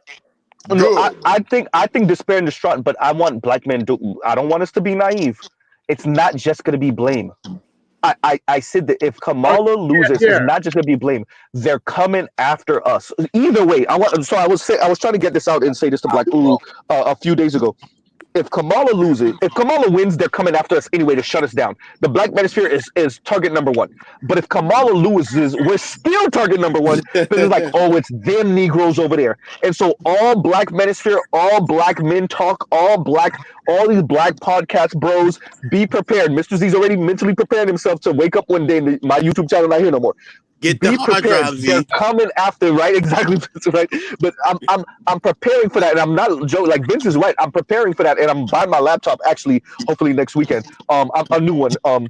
So that I can move all my stuff over because be if and when Kamala loses, because I suspect at one point it looked like she might win, but I'm not sure, sir. I'm a little on the fence even more now. The cat's on the bag now. Everybody, behind the scenes, they're in despair because the numbers do not look good for her. Yeah, right. So, like, the only thing is, I want us to understand just because the party may not be in power doesn't mean they don't have any power. And so, if Kamala loses, be prepared for them to come at us, all guns blazing. So and I'm not just speaking about online. I'm speaking about your parent, your own mother, your sisters and girl cousins. I'm Already speaking about the girls and women in your schools, your female, the women at work, white, black, Latina. I'm saying everywhere you go, be prepared for a number of women to be even more adversarial to men, particularly black men, than they already are. Well, the Right? New York Yeah. native in me is known for talking shit, so I'm just gonna be standing there with the Kevin Hart dance, like you ain't gonna do shit. You won't do Yeah. it. What you Yeah, gonna I'm do? gonna be talking to that as well, bro. And I'm like, yo, you was wrong. So You we'll was have wrong. Vincent and Better You, and we're just gonna snake our way down. Go ahead, Vince. Yeah, I'm just gonna be like, if anything, you're strong and wrong. I'm gonna tell you why. Like, I think a lot of women. I'm saying all this stuff respectfully. I come to Jesus moment the other day. I think that if you're wrong, you're wrong. If you're on the other Somebody's side, echoing, by the way. if you're on the wrong side of history, we gotta talk about that. At the end of the day, you're gonna be mad regardless, but I'm gonna tell you what it is, because later on you may realize, oh, I was on some bullshit. I was bugging. You can feel however you feel, whether you're right or wrong, but those are feelings. Y'all know I'm in grad school doing this mental health stuff, and I'm just like, are these facts or are these feelings? I mean, look, they ain't gonna do shit but go celibate and or start an OnlyFans. Get the fuck out. Y'all ain't gonna do nothing. No, I say they either go celibate. I don't think most women start OnlyFans. They either go celibate. They do their well, that's celibate, the rose toy thing, or they do same sex loving thing. Yeah, no, I don't really see, but women can't afford to be. Most women can't afford to be single, let alone black women. So yeah, let me play advocate on that. Is going celibate really that bad? Like, what, 2-3 years, maybe 5? Like, we could be, you know. It's not that bad. The problem is people speak as if when these women go celibate, they just everything about men turns off. No, they're still angry at the world. Listen to the way they speak. Read their comments online. They're still mean, condescending, snarky people. These are the assholes that you meet at the Walmart return line. These are the asshole bank tellers. These are the assholes in the drive-through at the window. So they're not just celibate. These young and old women, particularly black women, when their love life and sex life isn't where they want it to be, they're just generally even more insufferable than they normally are. And whoever's closest to them, which is usually black men and children, have to deal with that. But what's worse about that is that they're on a moral, they think they're on the, like I said, boy, they think they're on the right side of history. Like they think they have some sort of moral superiority. They're morally superior to us. They got some moral superiority. But also, that doesn't make them impervious from hearing what they need to hear and hearing the truth of what it is. You can be mad as mad. No, that's facts. That's facts. I'm gonna give you this motherfucking reality check, and we're gonna return to this reality after you got your Fifi. No, Vince, they're gonna fight you. No, Vince, they're not just walking into the slow, quiet night of reality. No, and what they will do is, because I gotta say it. No, Vince, that's your reality. See, she has her own reality, and you have your reality. There is no the reality for these people. And look, I would take a swipe across the face or punch or whatever like that, but I'ma still tell you what it is. After we fight, truth and reality still gonna be what it is. You gotta live with that. Laugh at you. Truth is like rain; it doesn't give a fuck who it falls on. But more importantly, man, we're forgetting that. Like I said, you're dealing with people who are emotional ideologues or fanatics. And they think they have the moral. They are not. They're going to engage in cognitive dissonance, dude. Because you gotta understand, because they believe they're on the right side of history. But if you prove them wrong, they're gonna double down because they don't want to face the truth. Because no one wants to admit. Well, when you're on the right side of history, you're never wrong. So there's nothing to come to terms with. It's two things. It's two things I can sit out. And after Vince will get better, you go ahead. It's two things I can sit out: celibacy and a person realizing that they're fucking wrong. That's it. True. Good luck with that. Go ahead, better. I'll be here. I ain't going down. I would argue that. And then we'll get Bruce on Wayne afterward. Black men and women. Women are on the side of fact and men are on the side of truth. And the distinction in that is with fact, there's an element of what we agree to be true. And not necessarily what is the absolute truth in terms of that. I don't think Kamala's going to win. Like, all the battleground polls have been showing her slipping further and further behind. If you pay attention to the mainstream segments, they talk about national polling now versus the states. And it's simple. It's like you said, like, there is no mention of anything that would really affect men and be any type of boom or speak to men's condition. Like, I read it through some of the comments. I did a video last week about why black men aren't supporting come out, and some of the comments that came in, I was like, damn. But it was one of those. You got a channel? Yeah, I do. I make stuff randomly. Oh crap! I'll look you up. I'll look you up. I didn't Appreciate know. it. I've shared his channel a couple of times. Somewhere, you probably have, and I wasn't around, but I will. My fault. But yeah, it was. But guess what? I just got in the mail though. What? My voter registration card. There it goes. But finish that up better, you, because I want to actually say something to what you said about the comments. Go ahead. But yeah, it was a complete inability to comprehend that Black men may just have certain needs that are diametrically opposed to them. And like, I had time, I'm unemployed, so I got time.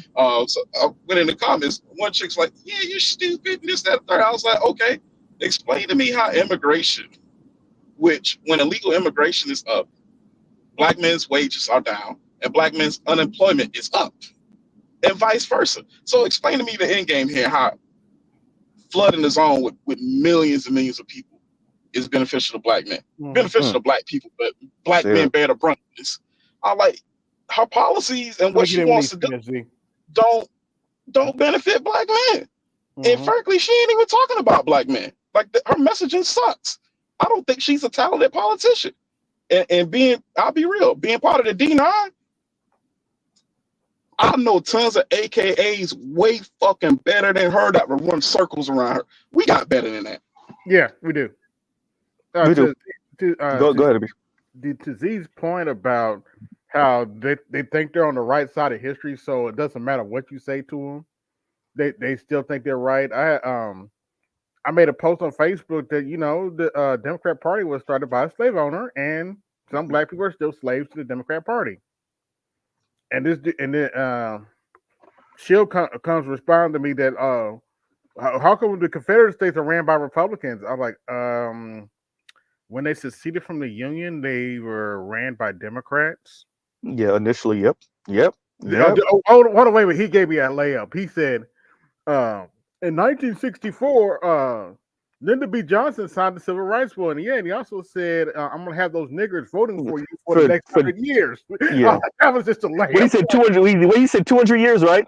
100. I was like 100. Something like that. I don't remember the exact line. Either way, forever. That's what he meant to say. That's what he meant exactly. I'm like, because he said, because he was arrogant about it. He's like, you haven't read history. Lyndon B. Johnson signed the Civil Rights Act in 1964. I was like, yeah, you didn't read history either, sir. He said, I'm going to have those niggers voting for me for the next 200 years. So yeah, it's 200. Chief Rocker said it was 200 years. Yeah, yep. Like that was a layup. Come on, man. You have to. Let me say this real quick. Let me say it because go into what Better You's talking about with the comments. If you go through that same TYT comment thread that I posted, the TYT. No, it's so funny enough. So obviously there's some white folks, white women, but it's mainly Black women that are in the comments saying this. They're taking for granted that Black men think different. They're taking it for granted so much. I don't know. These people got to be some weirdos. They're talking about TYT like TYT is a conservative station, and like Wozni is a conservative, or like he's a Republican. I'm like, you're on drugs. Weirdos. But that speaks to how out of touch these people are. Where if you're not lockstep, and this is why I said they take for granted that they're on the right side of history. If you're not in lockstep with them, they got to push you all. There's no nuanced take. Remember, these are the same people that keep on using the word nuance. There's no nuanced take. If you're not in lockstep with them, they push you all the way to, you're one of those Nazi Donald Trump supporters. What are you talking about? So y'all heard Waz speak. What about how he said it? And remember, Sink made sure to get clarification. What about what Waz says anything about conservative or Republican? So because you see these men speaking the way they do, they got to be conservative and Republican because they would rather you not insult Black men into the polls or shame them into the polls. These people are insane. Kevin, once again, rest in peace, Kevin. Shame, insults, guilt, and the need to be right. Like they're. It's not just a Black woman, Black man thing when it comes to intimacy. Even outside of that type of space, they're speaking this way. It's crazy. It's crazy, and y'all go ahead. And after Better You, we'll get Bruce on Wayne. Real quick, Nimble, I gotta sneak through. Go ahead, Better You, and then we'll get Bruce on Wayne. I was done. Like it just, like I said, I don't feel like she's that talented of a politician. We I got agree. black women that could be way better. Honestly, I would have liked to see Nina Turner run. Being honest. Yeah. Like Nina Turner, but the problem with Nina Turner is, this is about to sound crazy. Nina Turner sounds too sensible. Yes. Yeah. Nina Turner sounds too goddamn and it would be, the other problem with Nina Turner is, Nina Turner would bring out the absolute, you want to talk about sexist, she would bring out the absolute racist sexist in the Republican Party, because you don't got nothing else on her. You can't say she's not talented. You can't say she slept her way to the top. You can't say she can't speak. You can't say she can't convey a message.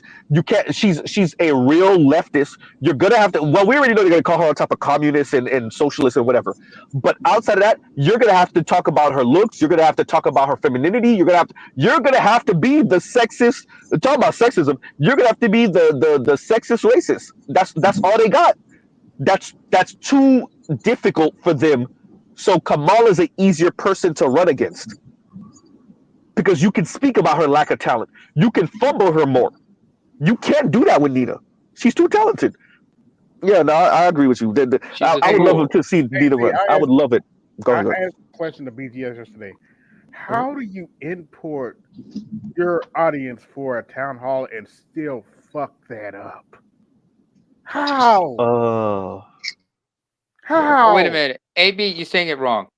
You're saying it wrong. What you meant to say was, that you use the snowman sound bites. No, I meant to say it like that. How do you? No, I meant to say exactly how I said it. How do you import your audience and still fuck that up? Yeah. Well, when did this happen? When am I missing? She had a town hall in Nevada, and she imported a whole bunch of Latinos out of town. But actually, I have to defend them. To their credit, they asked some really good questions about Obamacare and other stuff. They asked her some really good questions. I haven't watched the whole thing, but they asked her some really good questions. Because they were shaming them to not ask the questions. What type of questions did they ask? And after this, we'll have Bruce Owing. For what I saw, they were asking her about healthcare and the storm and stuff. Like they haven't got the proper relief yet. I haven't watched the whole thing, but from what everywhere else I've heard, the town hall was a disaster. So, where was this? It was Nevada, in Nevada, if Arizona. I'm not mistaken. It happened a couple days ago. And they're asking about relief. Yeah, they were asking about relief. They were asking about specific healthcare issues, aka Obamacare. Okay. Yep. Okay. Well, so I got to check that out. AB, if you don't mind, send me that too. One more thing. She got caught using the teleprompter during a town hall. Wait, she used trailer park? No, a teleprompter. Oh, I thought you said she called somebody like trailer park trash. I was about to say, oh, that's over. Okay, so a teleprompter. I mean, give it a town hall. Give it. Oh, but that. Okay, so this is my thing, y'all. Let me say this. Y'all hear when I'm. Well, I don't know if y'all could tell when I'm using notes, but let me go into detail, because I gotta speak on this real quick. When I say I gave notes, what I really am saying is I have bullet points. I freestyle much of what I say, so I'm freestyling, not using profanity. Because the thought's already there. Giggity. The thought's already there. Mm-hmm. I just put the bullet points so I can make sure to don't forget to go over this. Don't forget to go over that. I'm a freaking nobody. My subscriber base is not even 3,000. I'm struggling to get 3,000. By the way, like, share, subscribe, hit the super chat. And for Kamala to have been Attorney General, and then of what the largest population in the union in California, then for her to be vice president, now she's a presidential candidate, bruh. This is a major issue. This is why we're talking about the lack of talent there. The lack of so I wonder how much studying she had to do for her debate performance against Trump, which wasn't bad. It wasn't bad. But how much preparation did she have to go through for that? This is scary to me. You are literally on front stage. You are running for president. Why do you need a teleprompter for a town hall? Especially if these are your convictions. These are my convictions. That's why I'm able to freestyle that shit. My political views that y'all hear me real quick, y'all. My political views y'all hear me espouse. My views on women, my views on this country, my views on history. The reason I'm able to just off the dome with it is because these are my real convictions. This is my Mr. Z's real beliefs. You're a freaking presidential candidate. Why do you need a teleprompter for a town hall meeting of all things? Not even a speech. With the debate, I really truly I tinfoil because there's speculation but no real concrete evidence thus far. I believe she got those questions in advance because she does not speak well enough. Any other time you've seen her unscripted, she struggles. The fact that, just like you said, the fact that you need a teleprompter for a town hall, how does that even work? She was supposed to be asking you random questions. So how the hell you got? What's teleprompting? So let me say this. We already know they got caught with their pants down, the Democrats, with Roland Martin and Hillary years ago, right? So him passing it on to what's her name? Y'all know who I'm talking about. What's her name? Her face is right there. Donna Brazile. Thank you. Donna Brazile, and then Donna Brazile passing it on to Hillary. Exactly. So we already know the Democrats, and I'm pretty sure if you dig deep enough, the Republicans are on the same thing, but they just haven't got caught yet. So we already know they on that. So I'm not even going to say what you're saying. Better you is far fetched. It's not. And Leon said Condoleezza. If Condoleezza ran as a Republican candidate, see the thing with Condoleezza is that stint she did with Trump. I'm not Trump. The stint she did with Bush Jr. would hurt. That would hurt her a little bit. But if she was able to kind of distance herself from that, I'm not saying she would win. Not in this maybe current environment, political environment. But she would be a good candidate. I'm not, and I wouldn't vote for her because straight up, y'all know I'm a leftist. But I'm not opposed to be honest with you, we're gonna have a female president eventually. Just get used to it. We're gonna have it, and it might even be a black female president before we even have a white one. I'm not against X chromosome president. Who is the question? Who? Yeah, shout out to BGS. She might be interviewing for a job because she did a little TikTok. I saw her little interview recently. I saw it. I was like, ooh, I think she interviewing for a job. Forget it. Just another way, but the way she was talking, she was like, yeah, look, whoever's the president, wink, wink. You're gonna have to negotiate with the world leaders and stuff. And yes, they need to pay more. That was a nod to Trump. Right there was a nod to Trump. Yes, they need to pay their fair share more. Yeah. No, I heard when she said it. She did say that. Right? She did say that. So for a job. Hey, shout out to that she's finally starting to look old now. I'm not mad at her, but Yeah. I'm not mad at her now. I she's been a little quiet lately. Yeah. But she's finally starting to look old now. Like Condoleezza looked the same age for forever, for like a couple decades. Now it's starting to really show on her. But yeah, black don't crack. Right, for real. But was it that? I wanted to. Next we'll have Bruce Owen Wayne, and then we'll have Nima. Bruce. There. I guess not. Good morning, guys. How are you doing? Oh, there we go. What's going on with you? I'm well. Been talking about it for years, and I'm finally here. Right. What's up with you? No, it's a Saturday. And I want to tell you, all you Negroes, leave my girl Kamala alone. Okay? And y'all better be ready to eat that coochie to get your reparation. And if you don't do that, y'all ain't black. Right. Well, if she, Mr. Z, I almost messed up. My comment was right there. Real back, Z, real back. A younger Kamala without the experiences, we'll say, maybe. A younger Kamala without the experiences, maybe she could have rolled Z's face, but not after the white dude and not all the experience, not after Willie Brown. I'll say that. There you go. I'll leave it right there. Listen, dog. Hashtag go get the bear. Right. Go get the bear. You're right. Go get the bear. Come on. Let's negotiate. Most like hysterical. Go ahead, Bruce. Go ahead and finish it. Yeah. Well, I said good heads for reparations. How about that? Right, head for reparations. Hey, brothers wouldn't be opposed to that. I don't think too many black men would be opposed to it. If it's women, of course. But I don't know if That's hysterical. What white women we got to do that to for the reparations? Nancy Pelosi. Oh hell no, we ain't getting it then. Not for me. I can't do No, it. y'all ain't getting it. No, I ain't. No, can't do it. No. I can't do it. Hey, To the no. Hell to the hey, no. hey, somebody go call up BGS or Black Uru. We need Yeah, somebody call up AL. right. Roger, Hey, send That's the AL. job for her Roger, do me here. the favor. Right. No, Roger, shit. do me the Y'all favor. ain't getting reparations if Roger got to do that. If Roger got to do it, y'all ain't getting it. Yeah, you're right. That's too much Hey, pressure. y'all gotta. We gotta send AL for that. That's an Yeah, AL let mission. AL do it. That's an Let AL AL do it. mission. Let AL do it. Hysterical. Now, Getting G, you laugh you is don't making me fucked laugh. up, nigga. You don't bring me to this bullshit. Don't Oh bring me man, no. to this You know what? bullshit. No. We fly in Neymar, and Neymar gotta handle that for us. Go ahead and handle that. Go ahead and give it that Eric Trey and Wood. Go ahead.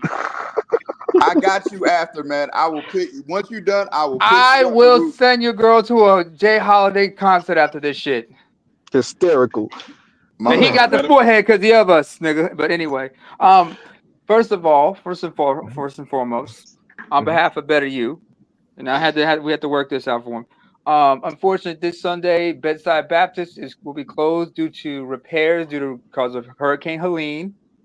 So Hysterical. we will be, we're going to be for the next couple weeks or so. You're going to have the Sunday services over at the Other Room Orthodox Church. So y'all better be thankful that the local Ethiopian Eritrean communities are kind enough to welcome y'all in. But just understand, folks, you got to take your shoes off when you come in. And we don't have programs, and the programs will be in our native language, not in English. And don't be upset if the choir does their stuff in Tigrinya and Amharic. But that's our stuff. That's how we get down. We'll welcome y'all in. Just have fun. Anyway, I am not going to. Wait. Real quick. Kanguru says, "Get Tariq to do it." That's hysterical. Exactly. Yep. Get Tariq to do That's it. hysterical. Yep. Perfect candidate. Oh, you Right? want No. I got one better. Better than Tariq? No, Yeah. ain't nobody better than Tariq. Go ahead. Give me a name because I don't think it. I don't see it.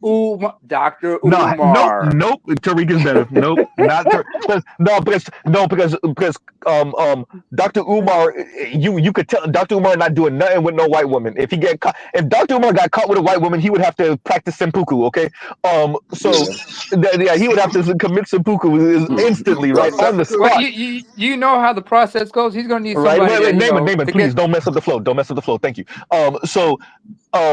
No, it would have to be Tariq. It would have to be Tariq because Tariq, especially with what he did with ADOS and how he kind of like is the way he is framing FBA. Now, got to be you, player. You got to go handle that for us. Go ahead. Go.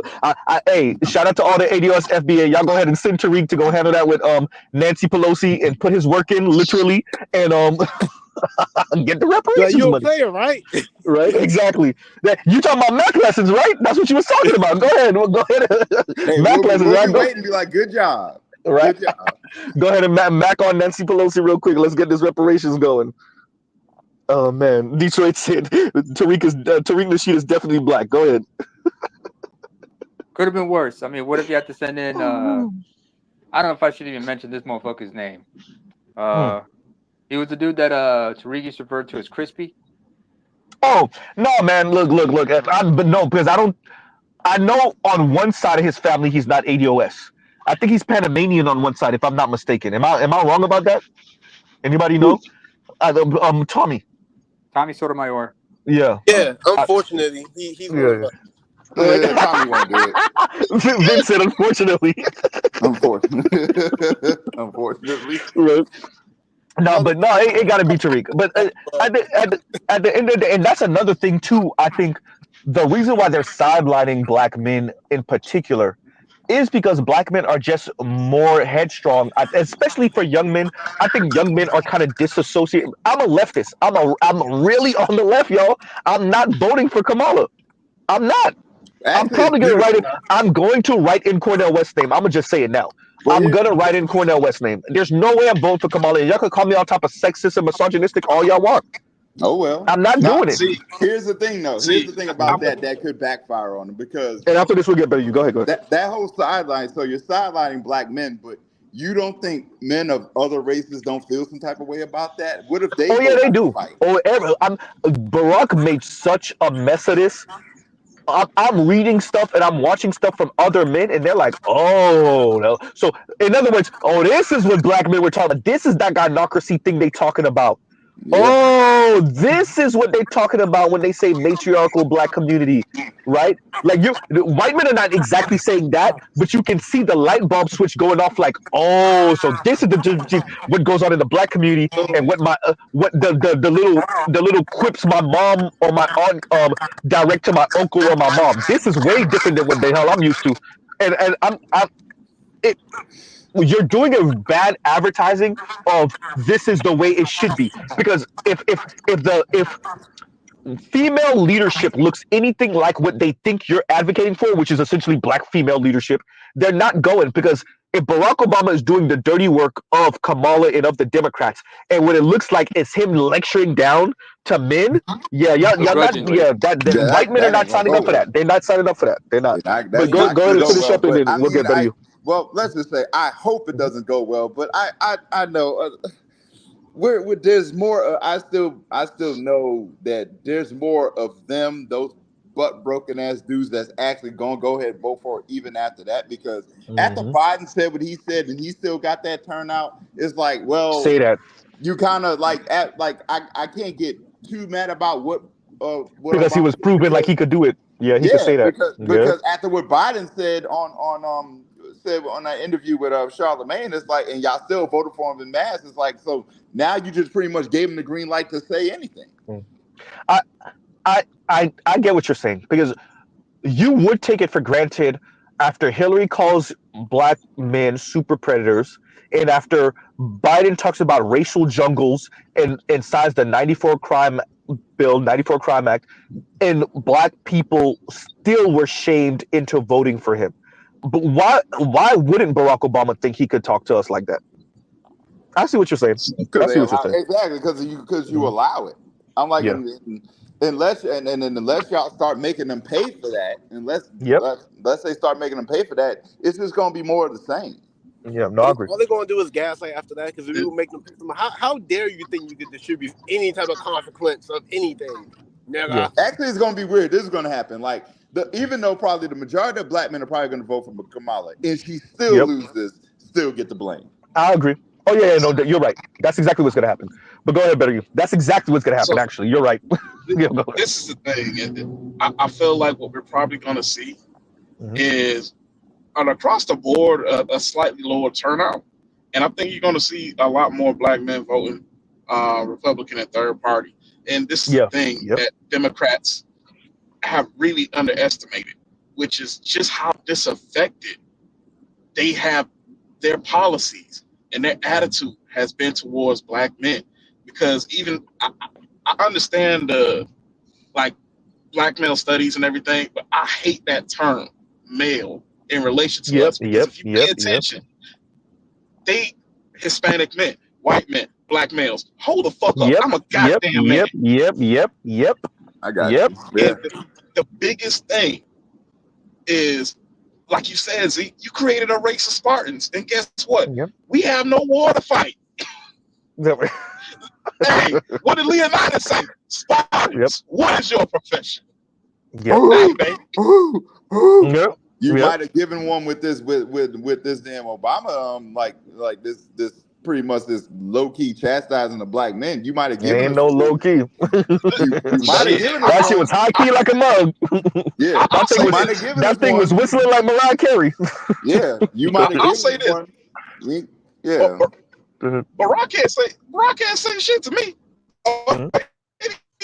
Man, goddamn, better you breaking up. You gotta say it again. Say it again. One of the worst days for black people. Say that. Anybody who's politically aware, Barack Obama presided over the greatest contraction of black wealth, black home ownership. His presidency is an absolute catastrophe for black people. Let me say it. Black wealth went down. Black home ownership went down. He lost 1,000 Democratic seats. Oh no, it's bad, y'all.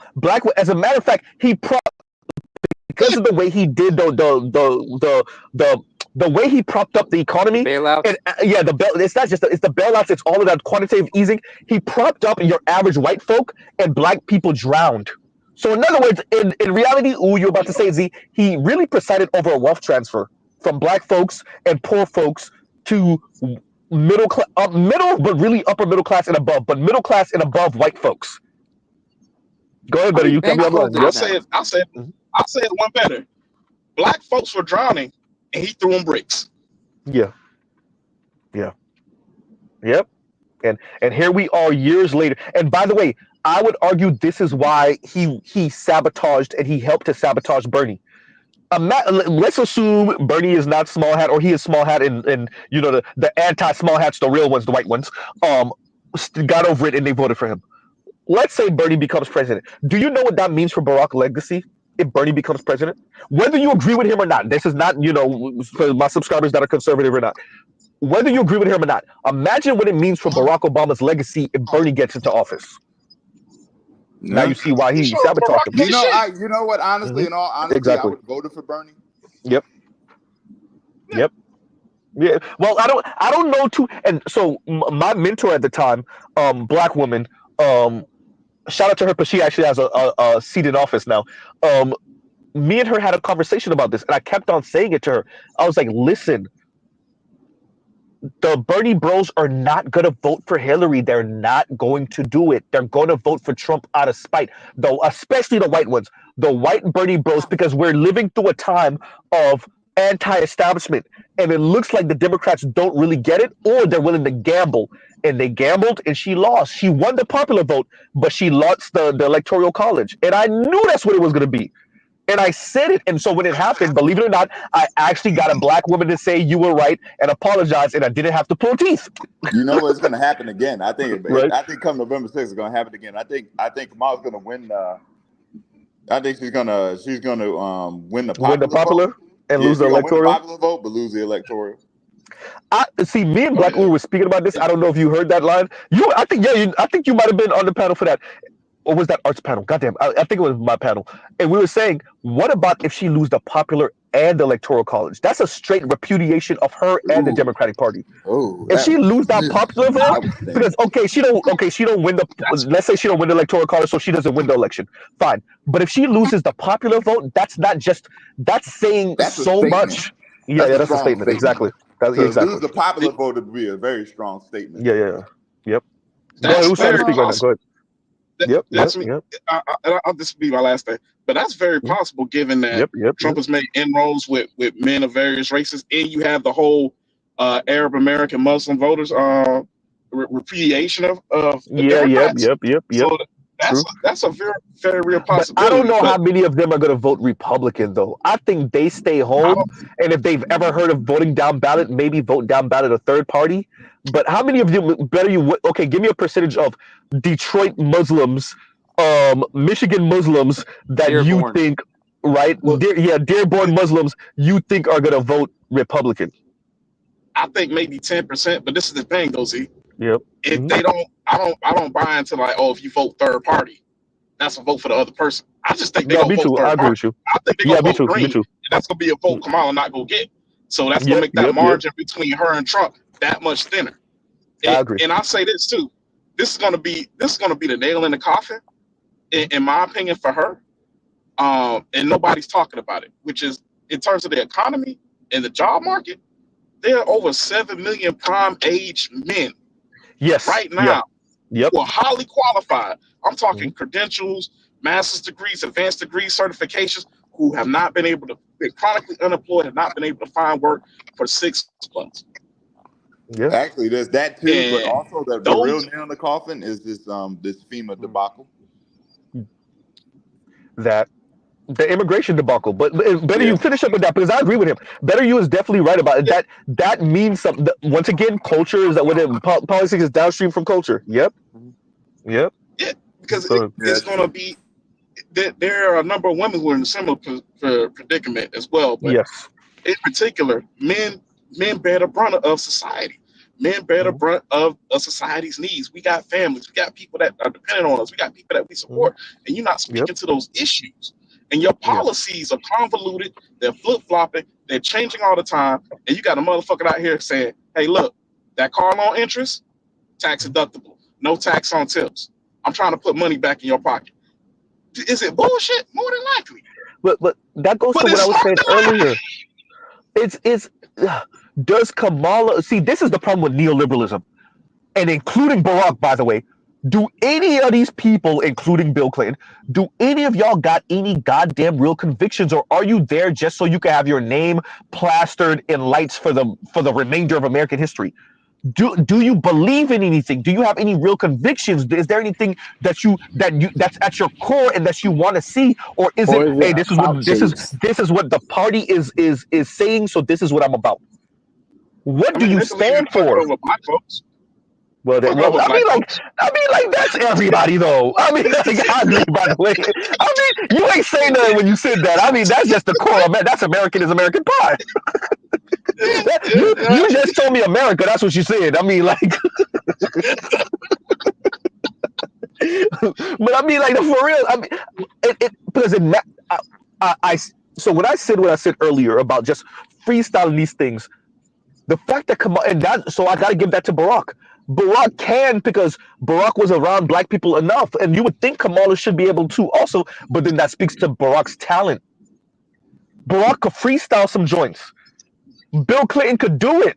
Hillary was talented, but she didn't have that. She didn't have the gift of gab at all, at all. But you would think a black woman of all people, okay, fine, Kamala not black, Z, Kamala, okay, fine. A black woman that's around enough black people, you would think she would have picked that up. What's her face out of Washington? It was better than that. The one that was pretending to be black. What's her face? Rachel Dolezal. Thank you. She could freestyle something. You trying to tell me Kamala What would you can't? do without me? Jesus Christ. That's sad to me. That you shouldn't need a goddamn teleprompter. Honestly, you shouldn't need a teleprompter for any of this stuff. But definitely not for no goddamn town hall meeting. That's good. That's supposed to be cake. When you an empty suit, though, man. Yeah. Yeah. See, exactly. Here's one way to look at it, and it's use a Muhammad Ali quote to sum up Kamala Harris. He once said, "If I was a cook on a ship and they promoted me to captain, that means the boat's about to sink." Yeah. I mean, I'm kind of with BGS to a certain extent. Let her win. Let's crash out. Let's hit the wall. Let's hit the wall with our feet planted to the gas, right through the goddamn firewall, right into the wall at 200 miles an hour, right? Like, share, subscribe, hit the super chat. But yeah, so there's a part of BGS that I get it, because the thing I think where BGS is coming from, or at least where I'm coming from, let me don't put words in BGS mouth. These people really think that they're the best for the job. They think that all the rest of us, we've been running things and we're inept, we're incapable, we're sexist, misogynistic, misogynist pigs. And so maybe if a black woman, because that's their ideal, a Kamala who is perfect for them. She never had kids. She got the white husband. She quote unquote was career oriented. She went to Howard. She went to law school. She did everything the right way, right? Stanford. Right. Shows better. Exactly. You're right. Lighter skin. All of the things, right? Lectures black men, sends other black men out there to lecture black men. Fine. Let her win then, and crash out. We're gonna crash right into that goddamn wall at 250 miles an hour. Shout out to Bugattis. Anyway, y'all just a bunch of misogynistic, PIG, a-holes. Y'all don't want to see black women win. Okay? Say it. Exactly. And I'm gonna say it. If and when she wins, she gets free heads from me for 4 years. Okay? I don't care what y'all be talking about. Leave my girl Kamala alone. Okay? Oh man, come on. Okay. Kamala said y'all better get down and lay down, and if y'all lay down, you're gonna stay down. That's what she said. Leave my girl alone. Okay? I know I sound like a complete idiot, but okay, leave my girl alone. I was thinking more like I was thinking more East African, like Somalia or something like that. Where you spoke and everything. Man, I'm looking at everybody's links. I'm looking at Anthony Brian Logan. I'm looking at all of these conservative brothers and definitely the conservative white men. They're like, oh, y'all should have. It's like Barack Obama just gave them a goddamn Christmas gift with this. He just they loving this. He just validated everything black men was trying to say. Like, they're really trying to guilt trip us and shame us and little son us. Yo, can't get Man. laid. That's why you won't vote for her. Yeah, You right? bunch of We're all incels. Exactly. INCELS. Yo, I'm in a can't whole get laid. relationship and I'm an incel. Exactly. Yeah, Exactly. you can't get laid. That's why you won't vote for her. Y'all better vote. Better you got a couple of kids. Lion's been married, but we all incels. Y'all better vote. No, we not Hey, incels. We nick cells. I'm Remember? Right? I'm We. I'm Oh yeah. Right. You're right. You're right. I'm You're a right. 6'6.5" guy. Okay, you Right. heard it. Vince over here working on his master's degree and everything, like, but he an incel and all. You know, we like incels out here. all of us all of us live with our parents. We never got laid. We never kissed a Say girl. that. We ain't done none of this stuff. Like we just have Compassionate's no engaged experience. and he got a kid, but he's an incel. Compassionate, you heard this, right? You're a whole incel, bro. Like if I feel like so dead ass when I go outside and the woman even looks at me in a flattering way, I just melt. Is that Right. is that is that is But that the is no, that the you start acting stance? real coy. I start Right. acting real coy. I get real shy and bashful and Right. start blushing because a woman looks at me. Right. Okay. Sure. Nick so shot. Man, hey, when Foreign said that, I was like, nigga, what? Nick sells. Okay, that's it. Cause I don't want to spot. I don't want to spot them because I'm like, y'all do sound like y'all the ones who y'all the reason why OnlyFans is making money right now. Hey, y'all the married men checking out OnlyFans? Y'all the only man signing on OnlyFans. Y'all got whole females in y'all house married Oh, to them, and no. y'all sitting here jagging off to OnlyFans. Els But Active I'm the says, problem. LOL, I just seen the vid of Obama G checking the bros. My goodness. See, Els, see, you lucky you're in the UK, and black UK politicians, the handful of them that exist, they don't got the balls to do it yet. But it will be coming to a nation near you eventually if we don't nip it in the bud in the US. If we nip it in the bud in the US, it won't happen to y'all in the UK. But if we don't, oh yeah, it's coming over there. Oh yeah, you better believe it. AZ, Right? Yeah. Go ahead. Highly unlikely to happen in. Oh, go ahead. I'm convinced like that we're living in two different cultures. Like when I started like really looking at all these like podcasts and stuff that women are doing stuff like that and their aesthetics and stuff like that and everything, that look back like where we was and how we were 30 years ago with the culture and things like that. I think we are living in two different cultures and it confused me. So it's like for Barack to talk to us like he's like, yo, you are out of touch. You think we all are, consistent mentally about, what the world should be looking like and what it is right now. I think like at least here in this little pocket right here, that we're still consistent with what the culture, wanted to. To me, at least I'm the fruit of the culture of what we had 30 years ago and things like that. And I don't know if he sees what he's seeing, or even I don't even think women even recognize where the culture was and where they are now, how the fuck they got to having all that weird Let me say kind this, of shit Vince. going on. Let me say this to what you're saying. So I don't know if you ever heard me say this before, but because of social media and online, we're able to curate, not create, but curate our own realities now. And I would argue that's what you see going on also, is that social media, we're in these echo chambers. That's why shout out to FD Signifier, but that's why I also at my ending that's why I'm saying, go check out other non-black manosphere content. Go watch something else, go do something else, go touch grass, right? Because when you're chronically online, and black women are the killer part is black women are the most chronically online people in America. But fine, we won't even go there. When you're chronically online, you curate your own reality. And so we're having different groups of people that are in these bubbles, in these echo chambers, and they're curating their own reality. And so when they step outside of that, they have a difficult time realizing like, oh no, this is the real world. This is what's actually going on. Black men may not be my enemy, unless of course I'm black men's enemy. Black men aren't trying to hunt me. Black men aren't these sexist, misogynistic, misogynorous pigs. And it's not just the black men that kiss my ass that aren't either, by the way.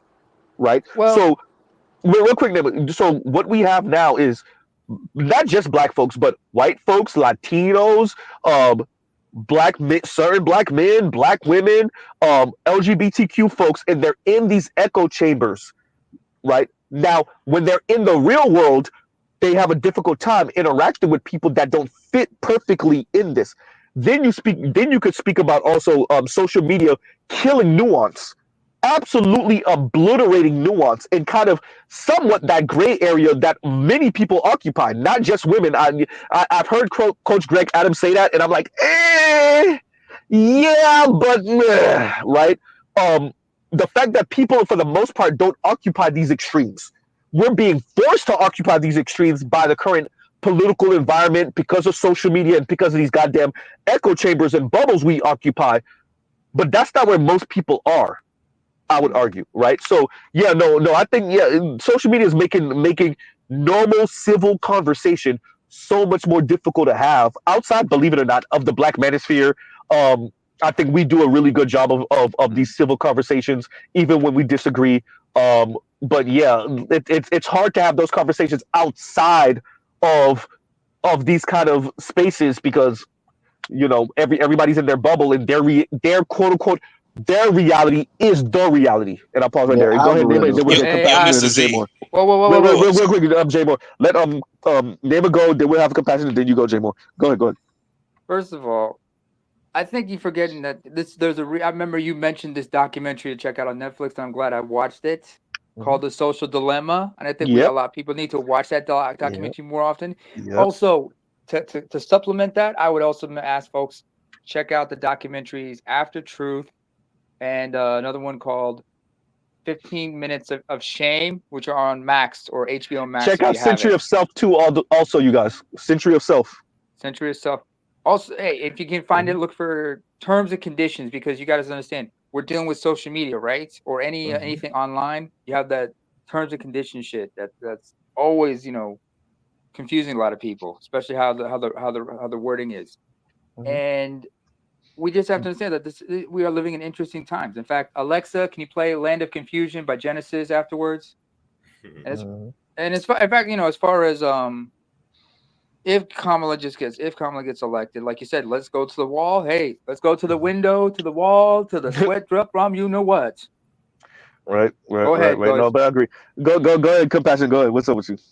Yeah, what's up? To the Kamala piece, I guess. Ed said something interesting, I think last night or the other night, about she essentially just going, if she gets elected, there's a potential that they just up the ante on the immigration and essentially wash out, render irrelevant the Black voting block, even if we was all to actually get on some type of page, which is a scary proposition.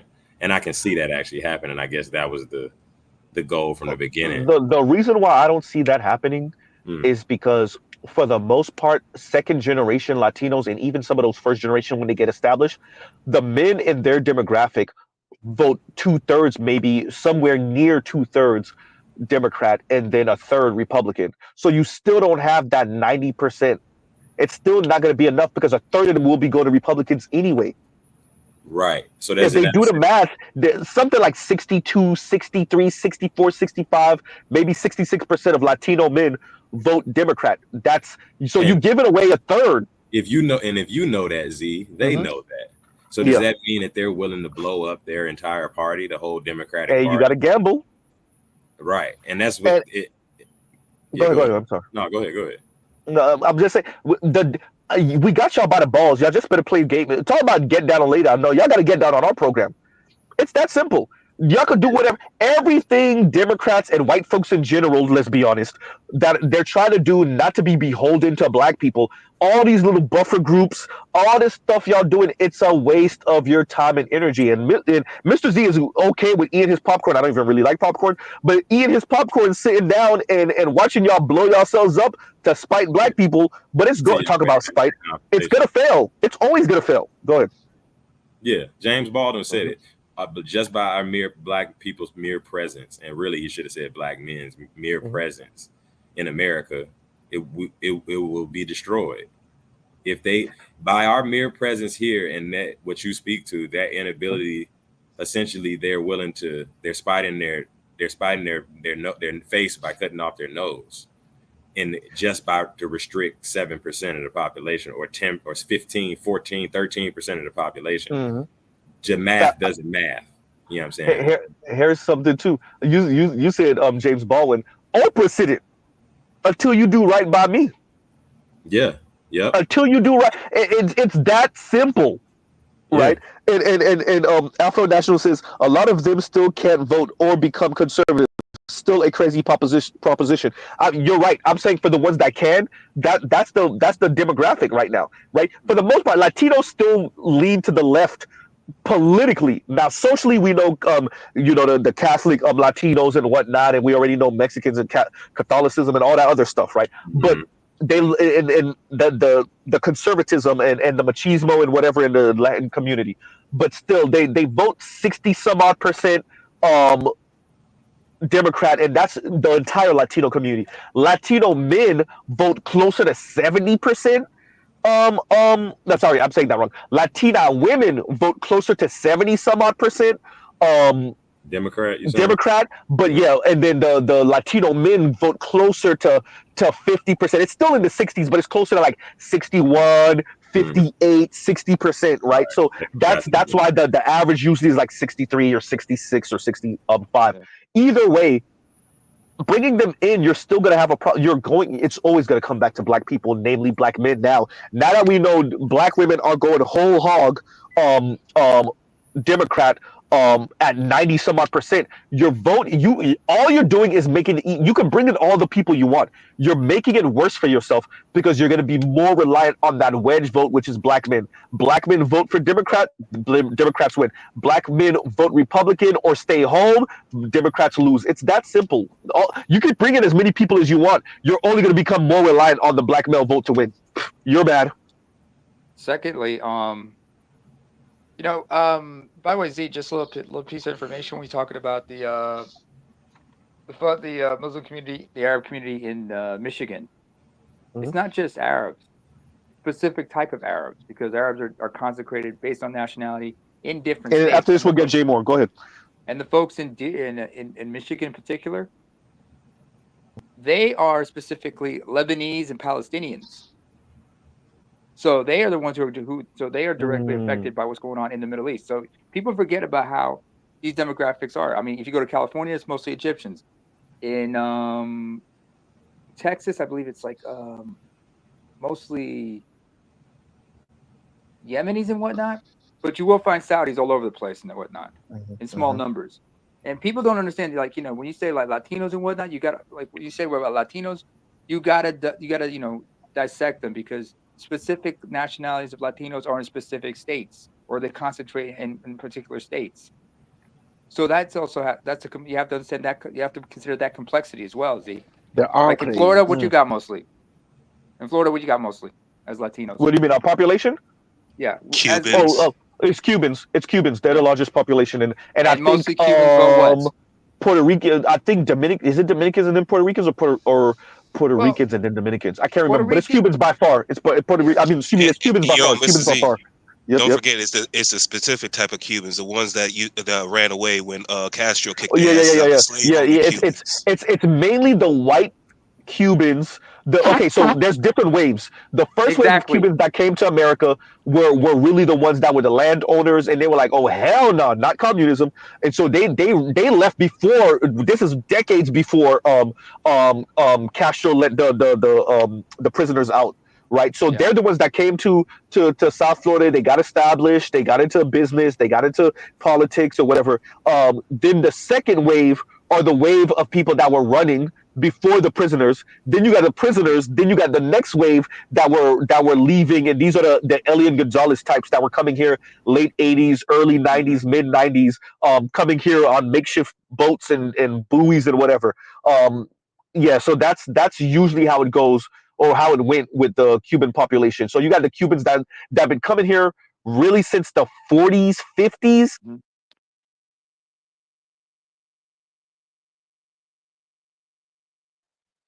Is that just me?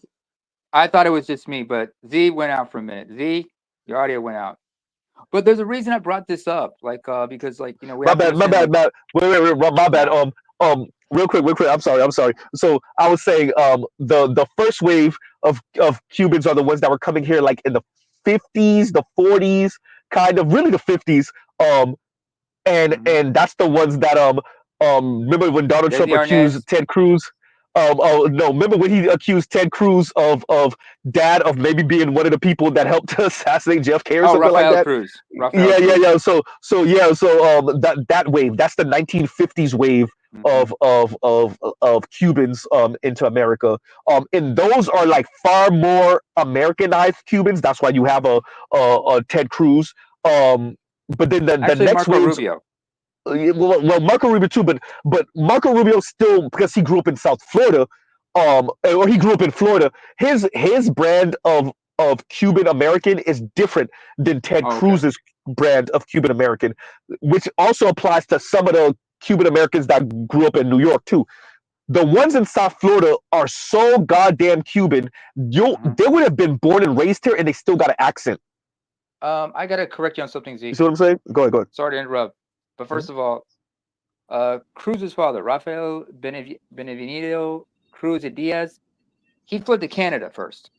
That's where he met Cruz's Okay. mother. Because remember, Cruz was because Ted Cruz, whose Hmm. real name is Rafael Edward Cruz, Hmm. who's was born in Alberta, Canada, first of all, because his parents were there. His father would later relocate to Texas, and his mother and him would relocate to Texas. So he grew up in Texas. So the family's been in Hmm. Texas for ever since. They've never been to Florida. Cruz Senior's No, never been that's to not what I'm saying. Florida. No, but that's not what I'm saying. You're missing what I'm saying. I'm saying they're different brands of Cuban Yeah, Americans. So I'm I saying know. Ted Cruz, and you could tell Ted Cruz he wasn't born and raised in South Florida, but I could tell he wasn't by the way he moves and speaks. Yeah. Right, that's a different brand of than a Marco Rubio or what's his name that used to be on Okay. CNN? Ricky. What is his name? Rick Sanchez. Rick Sanchez. Rick Sanchez is from down here, right? You could tell he's from down here by the way he speaks and the way he emotes. That's different than a Ted Cruz. Ted Cruz is essentially a white dude, but that speaks Spanish or that might knows a little bit of Well, Spanish. his That's mother different, is right? Yeah, well, on his mom's side he is like what, 3/4 Irish and a quarter Italian. That's his mom. right. And they're from, and his mom's Indigo side's says from Ricans Delaware. in Orlando. Yeah, there's a lot of Puerto Ricans in Orlando. Yeah.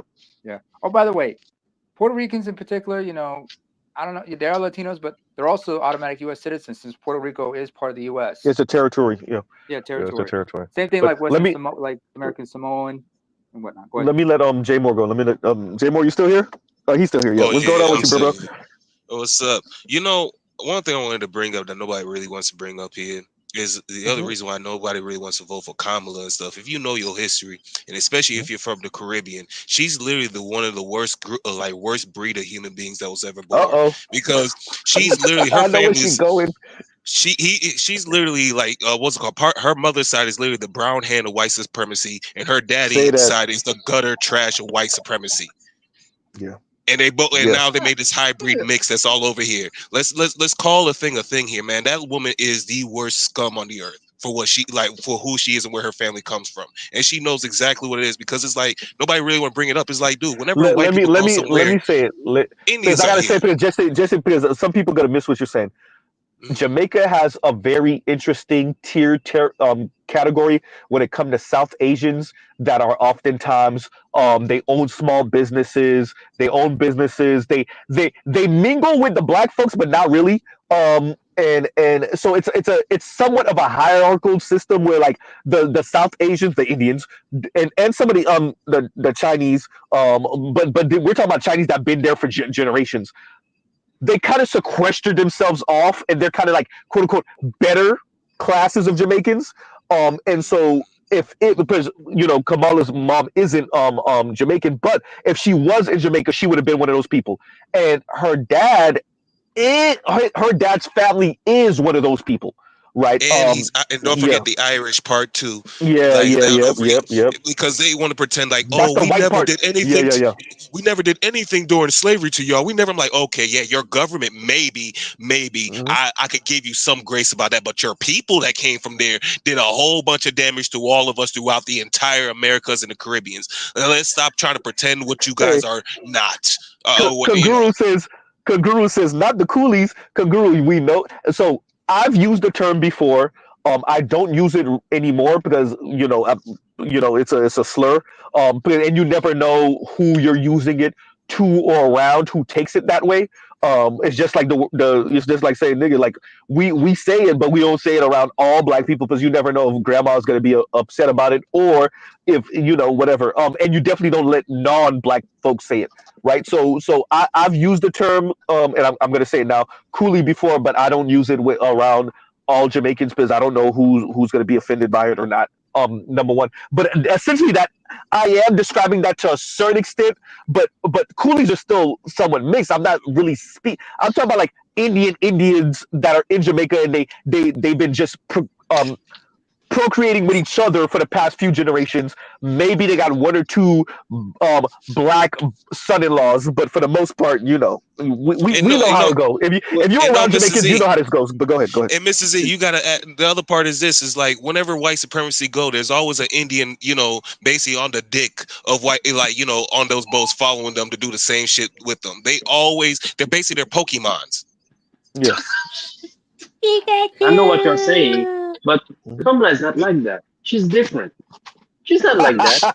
She's not like all of them. She's Bruce Wayne is a Believe me. comedian, bro. Believe her. Man, Believe her. Believe her. We But have to believe her. The slogan is ahead for reparations. Let's do it real quick, y'all. Let's let Bruce Wayne go, and then we go back to Jay Moore. Go ahead. The slogan is ahead for reparations. Okay. Right. And she's not like that.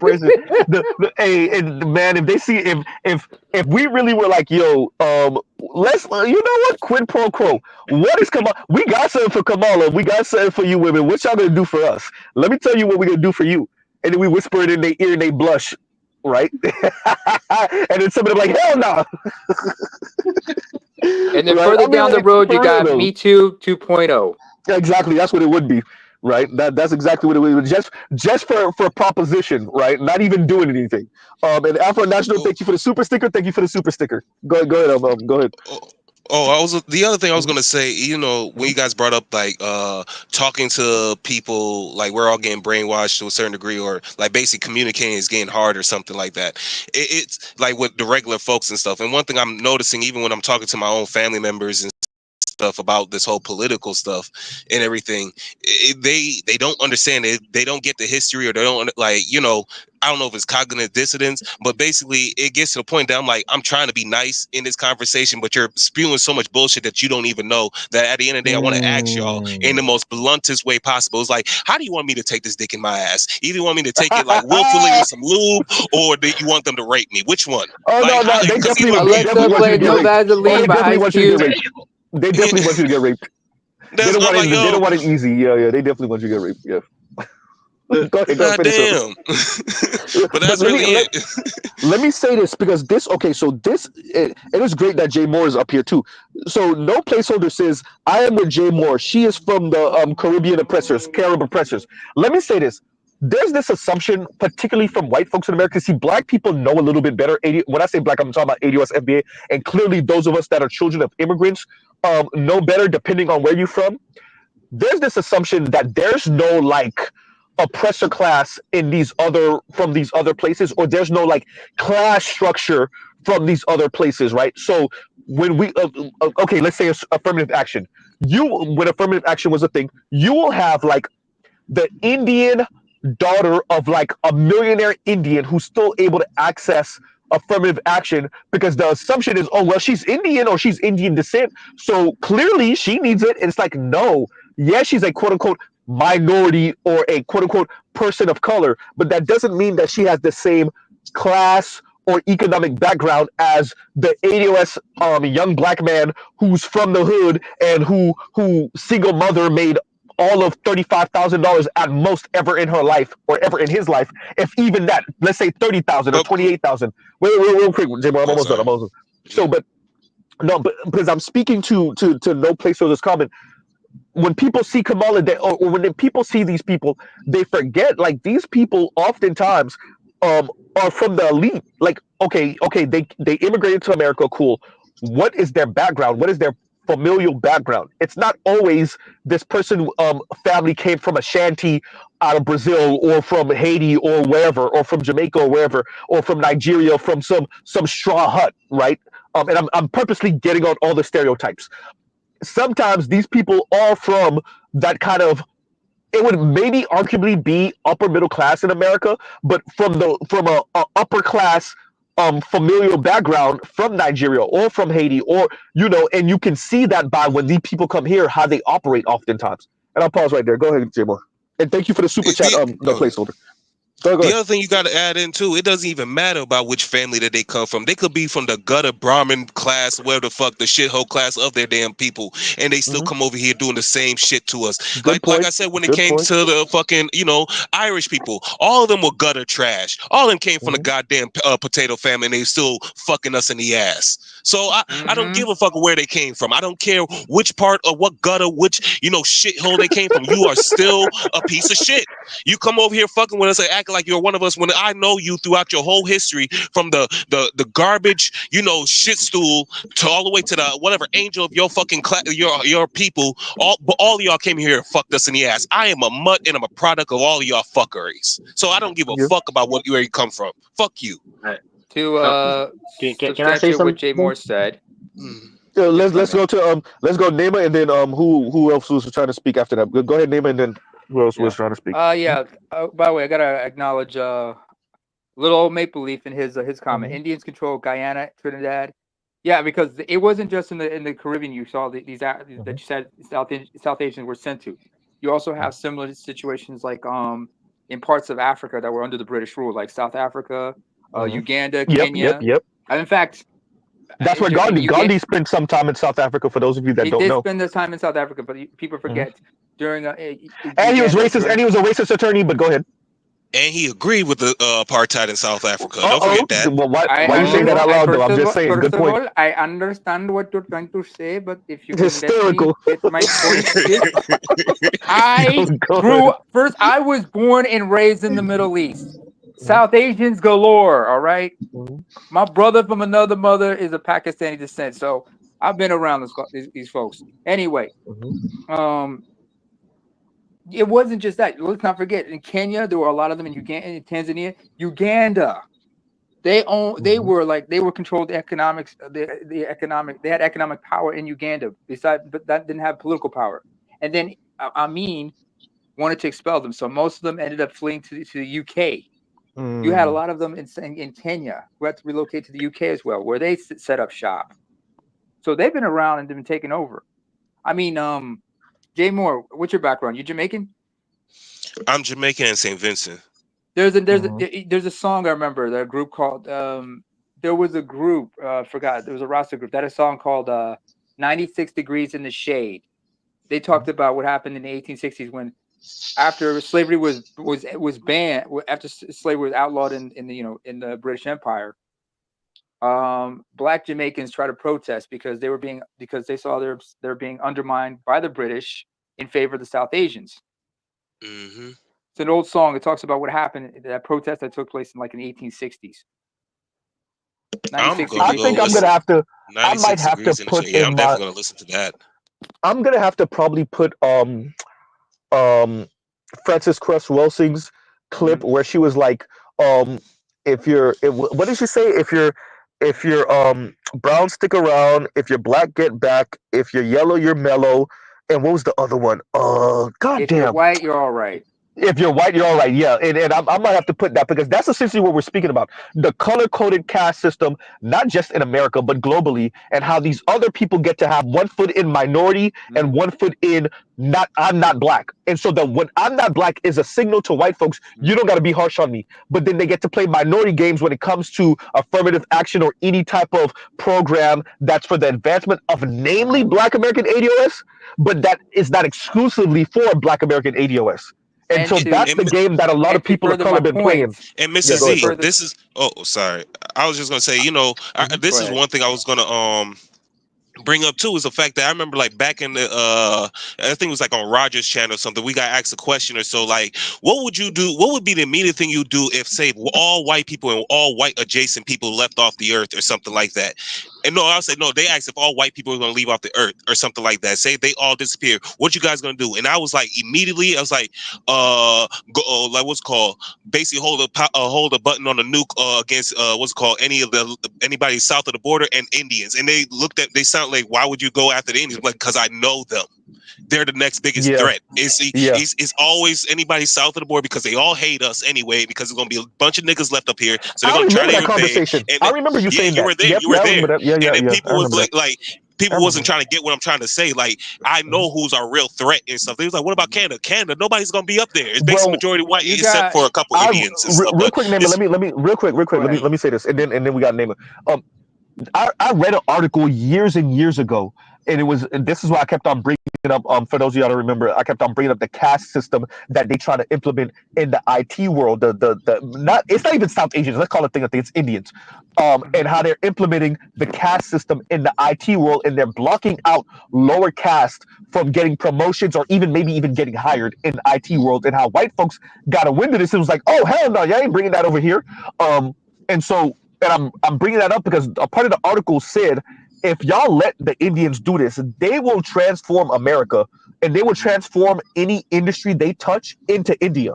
And just like what you're saying, Jay Moore, and it was an Indian that was saying that, by the way. It was an Indian saying that they will bring about the caste system in America. Now, if they're saying that about their fellow Indians, what does that mean for black? If you are discriminatory against your own fellow South Asian, namely Indian, what does that mean about black people?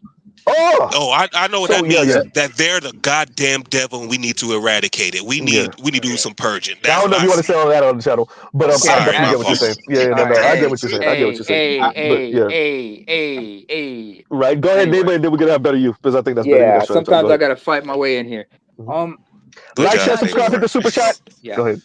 Hey, definitely hit the super chat before J Moore get my goddamn channel snatched. Go ahead. All right. I'm sorry. We got two. Okay. Right. Let me see if I got this right. We got two Caribbeans, two Ados, an East African, and I don't know about what's his face here, who's like windmilling for Kamala. I ain't gonna go there. But hysterical though with Haitian. But the thing is, yeah, I'm East African. The thing is like also you have to understand it's not just when people talk about the caste system. By the way, the Brahmins are not the lowest of the caste. The lowest they're of the highest. caste group. Yeah, they're the highest. They're the priestly. In fact, JD Vance's wife is of the Brahmin caste. Of course, she is. What's the lowest caste again? The lowest caste. They're called Dalit, or AKA the Untouchables. Yeah, the Untouchables. Okay, so that's their nigga word, right? Dalit or Untouchables, yes. Yeah. I mean, they don't using that, but they don't necessarily use it insulting. It just is what it is. Yeah, you're untouchable. Yeah, that is. I mean, what do you think? Yeah, but would a Brahmin like to be called a Dali? Of course not. Exactly. That's why I'm going to use untouchable. it. But understand when they look at each other. This is why. I mean, in their beliefs, is like if you're untouchable, you can't be in the same room with another person because they believe that you're going to pollute the air. That's why they don't shake hands. When they meet each other, they put their hands up in a prayer and say Namaste or something like that. Muslims, they put their hands up and such. But this caste system is not just a Hindu thing. You see this also with groups. You see this in Pakistan with the Muslim communities, especially based on which part of the world, which part of the region you're from. And of course, there's also ethnic issues among certain groups. And also, if you look at South Asians in general, you still have colorism. Because remember, the northern parts, they're light as hell. Like what's his name? Hassan Minhaj. Yeah. The comedian Hassan Minhaj. He's from his family are Hindi speaking Muslims. They're from Uttar Pradesh. That's in the far north. You put him next to somebody like Aziz Ansari. Aziz's family are Tamil speaking Muslims from Tamil Nadu. That's in the south. And you see the contrast, skin, complexion wise and whatnot. And plus they have their own kind of caste system, despite the fact that they're not Hindus, but Muslims. And you also see similar shit with Africans. Like you look at Nigerians. You think because Nigerians, they don't go caste. What they usually ask each other is like, tribe. Where's your home state? Where's your home state? Which part of Nigeria you're from? Which home state are you? Immediately if you tell them where you're from, they automatically assume, oh, that means you're from this ethnicity, you're from this, that, and the third. You ever seen a Yoruba standing next to an Igbo or a Fulani Hausa being around all of those folks? It gets ugly. And the elites have the same thing with the poor folks. Go ahead. And so what is because and that goes to what I'm saying is the people that get to put one foot in quote unquote minority, but within minority you are part of the oppressive class.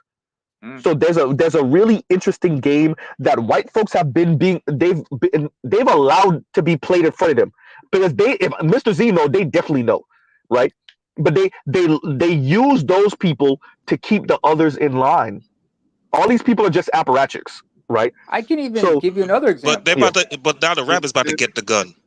I can give That's you another what it seems example. like for me. Yeah. I can give you another example. So. I mean, like I said, I'm East African, Eritrean in particular. But you go to to the DMV area around Ethiopians and such, they're divided on ethnicity and whatnot. If you're from this ethnicity, you're going to probably be concentrated in the DMV. Like say if you're an Amhara, it's probably DMV you're going to be in. If you're an Oromo, you're going to rather be in Minnesota. But even among the Amharas, you look at them, they're going to be divided because some of them are like members of the old regime, or they're members of the Amhara elites who fled during the when communism came in '74. And some of them could have been members of the communist regime who fled after the fall of '91. And you see each other, you stay clear of each other because you never know what kind of shit could happen. You have to be careful around certain people because based on their ethnicity and what their status in life is, shit could get ugly. There's some people you stay clear of. Okay, now let me let Better You go. I think Better You has something to say. What's going on, Better You? I was gonna kind of echo some sentiments with the whole casting into corporate and IT. Like, it's not just Indians. I guess you could kind of say there's a little bit of a war. I noticed in some of the places I've been, where you have like your more Korean, and I haven't really worked with too many Japanese, but I'm assuming they kind of would line up versus the Indians. Like it's a very interesting dynamic because they are sniping at each other, but they also snipe at everybody who's not them. And that has been some of the most hostile work environments I've been in because it's almost like a Southern type of disrespect, like brown white people, Yeah, like you know how like in the South, somebody will say like, "All due respect" before they disrespect the fuck out you. Yep. Like, Matter of fact, they're Europeans. They're basically Europeans right now. That's what they are. You know what? I blame you, American Negroes, for that. You are way too accommodating when it comes to foreigners. When these dirty folks walk from the southern border with their asses unwashed, dirty foot. Wait. Let me finish. They walk across the borders, dirty foot, unwashed ass, done got raped by everybody down there. They walk in this bitch, and guess what? They think they're better than you, even though they can't even read in their own fucking native languages. That's your fault. Say that. Is that even their native language? Let me say this though, Bruce Wayne. Let me make a caveat to that. I don't blame ADO. I think ADOs have they're hospitable, right? They're so, you know, the Southern charm and then the Southern hospitality type thing. With that, there's a difference between that and having people pushed on you. And I would argue white folks push people on ADOS FBA. Then push back. And see, when we say pushback, there's a way to push back that ain't gonna look too pretty. And you would maybe engage in that if given the space. But the thing is, once again, we live in America, and you're not getting. It's what we were saying earlier. They're using these people to tamp down the power of the black vote and of black interest, and everyone knows it. But you're not supposed to say it in polite company. And then you put Black Americans, ADOS, FBA, in a pincer move where if they react to this in a way that you deem as quote unquote unfavorable, then you get to call them all type of anti-immigrant and xenophobic and et cetera, right? So. Yeah, they're basically Justin Biebering us right now, dude. They're Justin Biebering us right now. You know, when he came out, they just shoved his goddamn music, baby, all over the goddamn black radios, nonstop, 24/7, every day, to the point that I'm like, oh wow, I actually like Justin Bieber now when I never liked him before.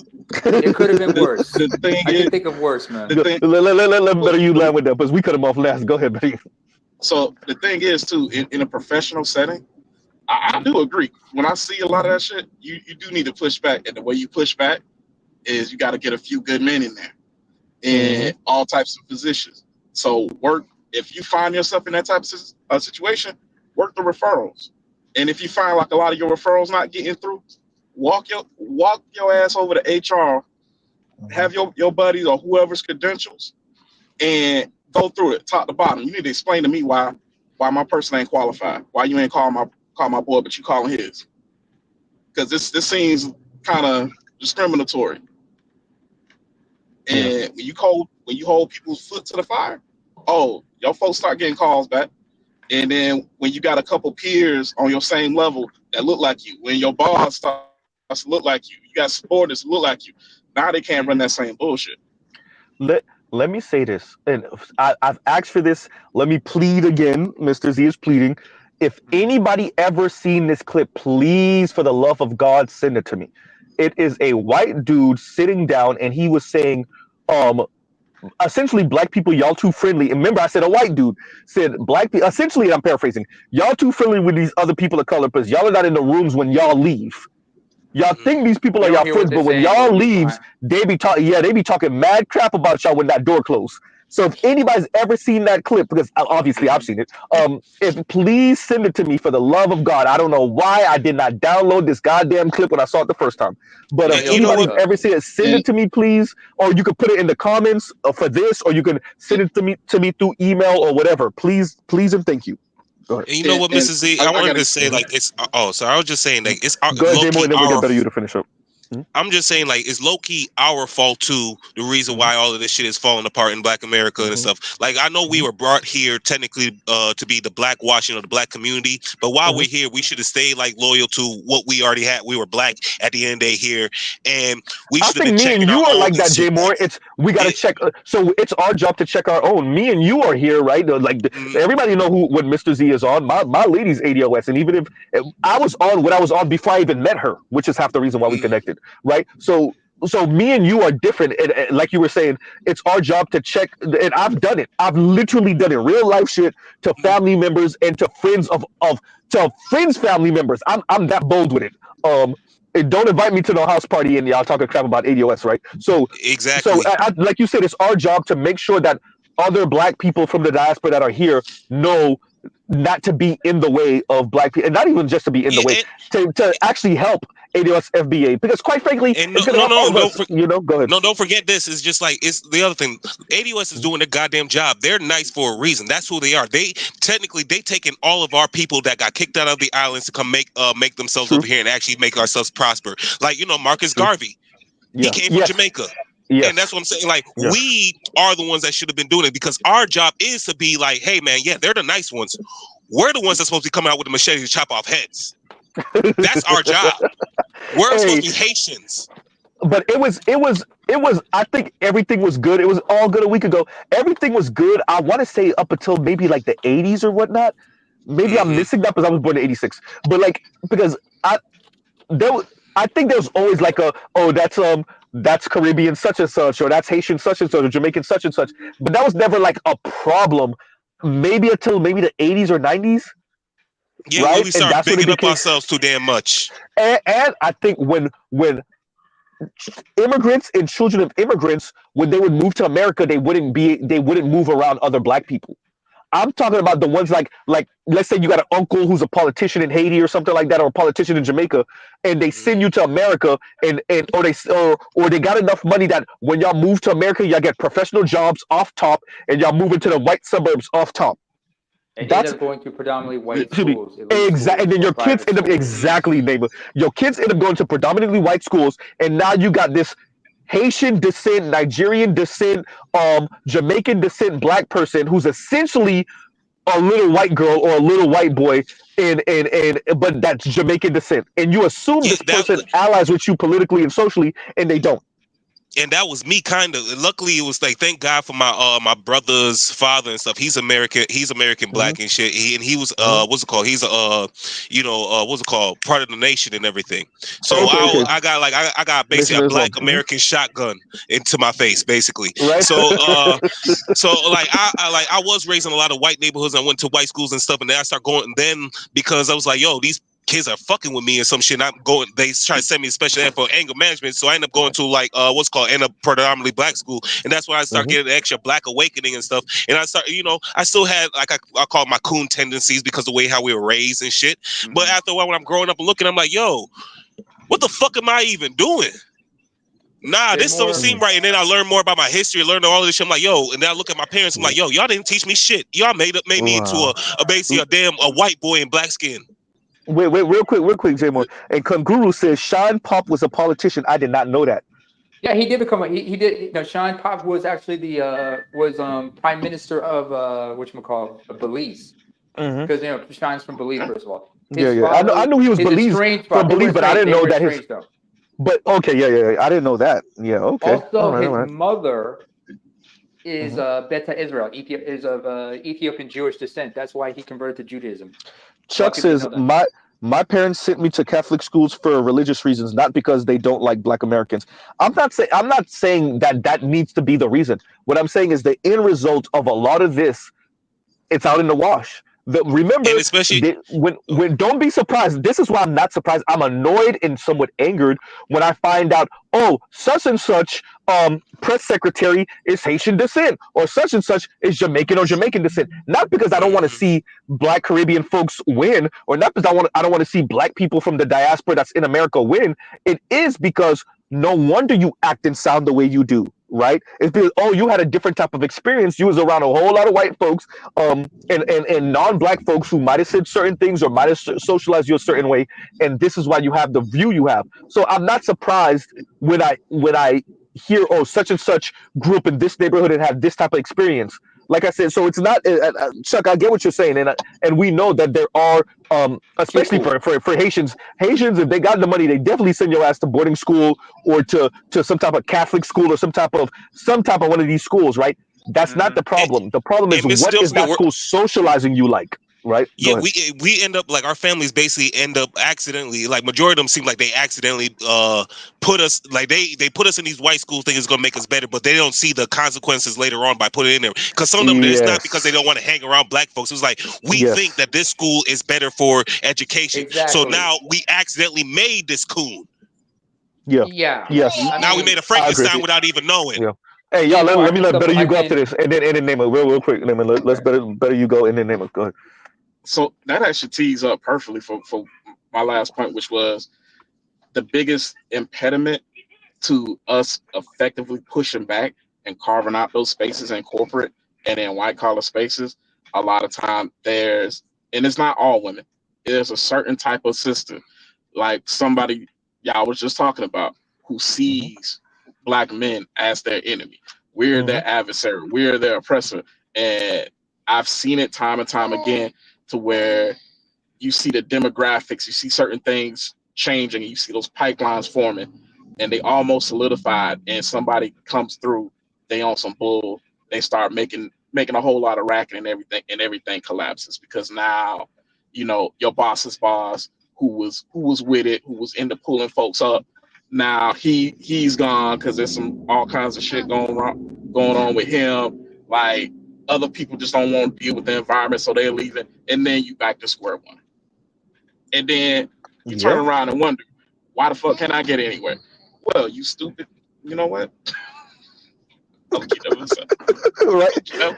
No, but like it's yeah. Well, they take for granted, right? Let me say this. I recommended this before, and because there was a couple of comments in this mini doc that I watched, and it was on Vladimir Putin and Russia, and it's on this channel called Then and Now, right? And it was something that the created a channel. He kind of came back around to this, because he was painting this picture throughout the mini doc, and essentially what it was is, we take for granted in the West the progress, right? The forward motion of time in history, and that's pretty much what he was getting towards. And Vladimir Putin and in Russian history, they do not take that for granted. They don't take for granted that you're just going to continuously get a little bit better and a little bit better, and you're on the right side of history, and history is going this way, and et cetera, right? In Russia, they just don't take that for granted, particularly Vladimir Putin. And I'm tying that to what you're saying, Better You, into what we've been saying is we got to remember, especially for those of us on the panel, maybe in the chat, for the most part, most of us are under the age of 50. And the women in our similar age cohort came about during a time of quote unquote progress. And they take that for granted. Now, the progress which they don't I think don't appreciate is that progress that was given to them, let me be very clear, that was given to them by mainly elite white men came at the detriment of the men. This is why y'all can't practice hypergamy, by the way. This is why I told you hypergamy is dead. It came at the detriment of the men. Your progress did just miraculously happen. It's not a immaculate conception. Your progress is an immaculate conception. They took from the boys and the men to give to the girls and the women. Nothing wrong with that. Yes, there's something wrong with it, but okay, fine. And they turn around and spit on us. Right, that's where I'm going. That's where I'm going. So you take for granted your progress, and that's why you're able to spit on us. I'm tying all of this to the topic at hand, to what Better You was saying about these people that they take for granted these positions they get in these jobs because they don't think that they get too comfortable, and they don't think it came from somewhere. It came from it just didn't pop up. It came. Your position that you're in was created, and it came from somewhere. And it's not. And you know what's interesting? When anybody that's ever had a position created for you before, I think you get it, right? You had the position created, and you know that maybe if you were to let go, if you find a better position, or if you move up at the job, or if you move somewhere else or whatever, that position may not be there after that. It's all these. It's like these people that have these positions. That the Me Too type positions, or these positions that you see spring up, these minority positions over the past 10 or so years, and now you're watching them get decimated. You took it for granted. And tied all of that, that's my long-winded way of saying to Better You, these people take this stuff for granted. You don't, I don't, the rest of the panel and chat don't, but these people take it for granted. And that's why they move about the way they do. And they don't think they should have to protect that. Going to what I was trying to say earlier. They don't think there's a necessarily need to protect it because they took progress for granted, and they think it would just be that forever. And I pause right there and go ahead Nema. First of all, Mr. Z, and to the panel here, let me ask you something. Do you see progress? Do you see progress? Oh, go ahead and say it. I know what you challenge right now. Go ahead. I count 1, 2, 3. African gods. And two of you want to exercise restraint? Wait. Because I want you to rewind. I don't want to interrupt you. Look, I love this fucking clip. Go ahead, David. Do it from the beginning. Go from the beginning. Go ahead. Look here. Let me ask you something, brother. Do you see progress? War is upon us. I count 1, 2, 3 African gods. And 2 of you want to exercise restraint? With that being said, that's why I asked the question. When somebody says, fucking love that shit, bro. Hey. No. I got one better. You remember the scene on the slave ship?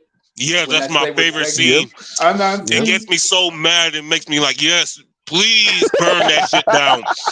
Because I'd rather die than be a fucking slave. Fuck that shit. Jay Moore. I saw that clip because, like I told you, where I come from, we had to do, because the region I come from, we had to deal with we had to deal with slavery as well, but from the hands of the Arabs, if you know what I'm saying. Oh yeah, I get your side. Yeah.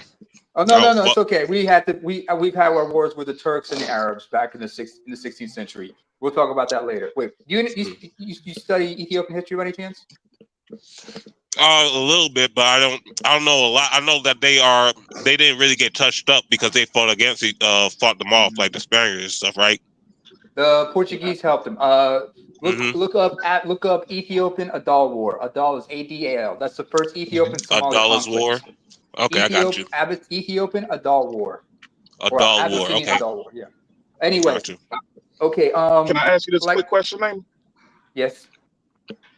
Is it true. I've read a little bit that for the slave trade going east, that essentially the reason why there are more that went there, but why there isn't a I large already know where you're population going. Yep.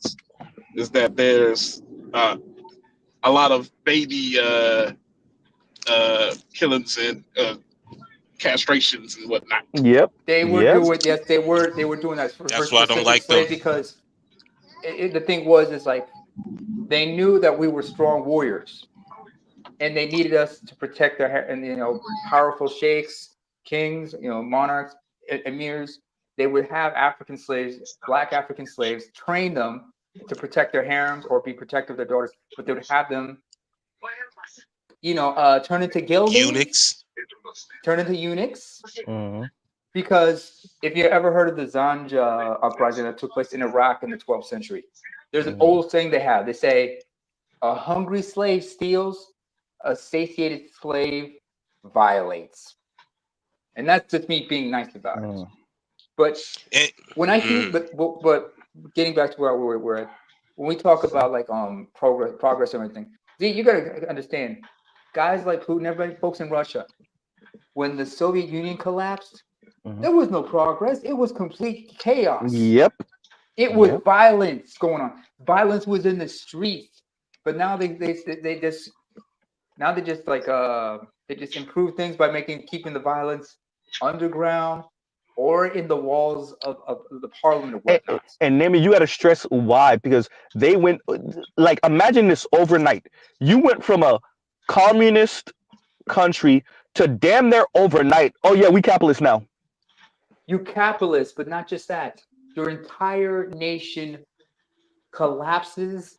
Yeah. Some of these states that were part of the Soviet Union immediately were able to secede. Others, they tried to succeed, i.e., like some of the countries in the northern part of the Caucasus, like Chechnya, Dagestan, whatnot. They tried to succeed, but Russia was like, "Oh hell no, we're not letting you go." Not you. Because Chechnya in particular, because Chechnya has oil. The oil reserves in Chechnya are one thing. They were not going to allow them to secede. You saw organized crime just go up. You saw a lot of people just flee from Russia to the west. So, and not to mention, their birth rates also dropped because a lot of them figured, hey, the economy's not good. We can't feed any kids. You saw a huge dent in their population. If you look at their population pyramid from the 1990s, it's not just in Russia, but all the former Soviet republics, even Ukraine. That's why you see a shortage of manpower on both sides regarding this whole war going on. So when people, by the way, and this is one of the predictions that Western I guess war planners and analysts are doing. They're pretty much trying to bleed Russia of young fighting age men, because this is about the last time they're ever going to be able to do this in the foreseeable future. Russia don't got no more men. It's done. It's done. In fact, when I say that, I don't mean like Russia didn't have there's no young 5-year-old Russian boys. That's not what Mr. Z is saying. But for the most part, this is the last time they're going to be able to do this and be able to throw 200 and 300,000 men at a war. They can't do that shit after this. And the U.S. knows it, by the way. Don't forget, Putin came out and said, like, hey, on your lunch breaks at work, you all should try to fucking make some more kids, please. Please procreate. But they've been trying. They tried to. Yeah, they've been trying. They've been trying. Yeah. They brought in Boys to Men for that. Yeah. They literally did. They literally did. Shout out to Kareen. I didn't even know that until Kareen told me that a couple years ago. Yeah, go ahead. Shout out to Kareen. In fact, literally. They had Boys to Men come over there to get them, like, hey man, this R&B music is, baby making music. Bring them over here, please. We need more babies. Baby making music. Alexa, can we play "End of the Road"? Because they're not going to be. And also, that might not be the song though. That might not be the song. Harmony. They call it Black Men from America. Creep. Baby. Wait. Who else makes baby making music? Exactly. It's a lot of. I mean, like, no. But I'm saying you saying R. Kelly. I'm saying no. You saying black men. Yeah, you saying black men from America. Who else makes baby making music worth the damn? Not like us. If you're not playing, I know our history with R. Kelly, whatever. If you're not playing Kells or Babyface or Jagged Edge or Drew Hill or Casey and JoJo or name them. I could go on forever because I'm only mentioning the artists that was really hot in the 90s. Joe, I didn't even go to the 80s and whatnot. If you're not bringing them on, who are you going to bring in that's going to make baby making music worth the damn? Who, Justin Alexa, can you Timberlake or play bum Candy ass? Liquor Who? by Melvin's Feast? The only thing close enough, the only thing close enough to even coming to making good baby making music is just dance hall music, and that's just like, bitch, I'm gonna fuck you from the ceiling to the floor. I'm saying that, but you're still talking about black men though. Who else is gonna make the music? Who else got music worth a damn on planet Earth? I said it, and I meant to be offensive. Who else has the music worth a Bang damn? Bang Bang by Femi Kuti. God. They got the Asian dude She Bang. Come on, man, stop it, man. Who wants to listen to that voice? Look. I used to listen to a lot of K-pop music. They not making no music worth a damn worth making love to, bro.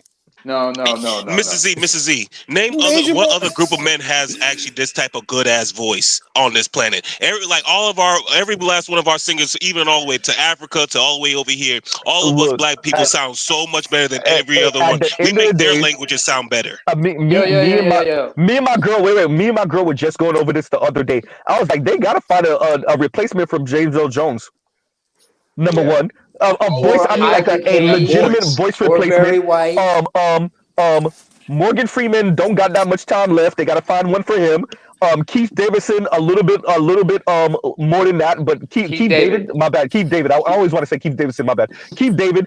All the brothers, especially all the brothers that's like in their 60s plus now, they got maybe 2 decades left. Y'all better find a voice replacement, and it's gonna be a black man again. Because who else would it be? I just got one piece of pushback for you, man. Because like when it comes to Morgan Freeman, he's played God 3 times in movies, right? And he's been 80 years old. That's true. He's also played the president. In our face, man. Right? Wait. Dusty Hotep's got a good point. John B. and Robin Thicke. Yeah, but come on now. John B was just baby face but white. Stop it. John B was saying, wait, here go. Who wrote John B's song though? Who wrote the songs? Wait a minute, John B is white? Yeah, you ain't know that? Dude, but you see what he did to himself to make himself look black though? No, John B is white and he always looked white. John B been looking white. I thought he was like I thought he was like, Logic. I thought he was Logic type. I didn't know. No, John B been white since been white. Yeah. He's from Delaware. He's from Delaware. Yeah. That's what I'm saying. Wait, y'all. Better you say that again. I think he grew up in a black neighborhood. Yeah. And he got waves. Remember, he gave himself waves, bro. Yeah, he made himself look black. His wife is black and his ex-wife is black. That man said, wow, he's loyal. I gotta get it, man. He got that black card then. The white men that really mess with black women, I'm talking about the white men that really mess with black women, they really mess. Gary Owens is with a black woman again. Gary Owens said, fuck that, I'm in there with another one.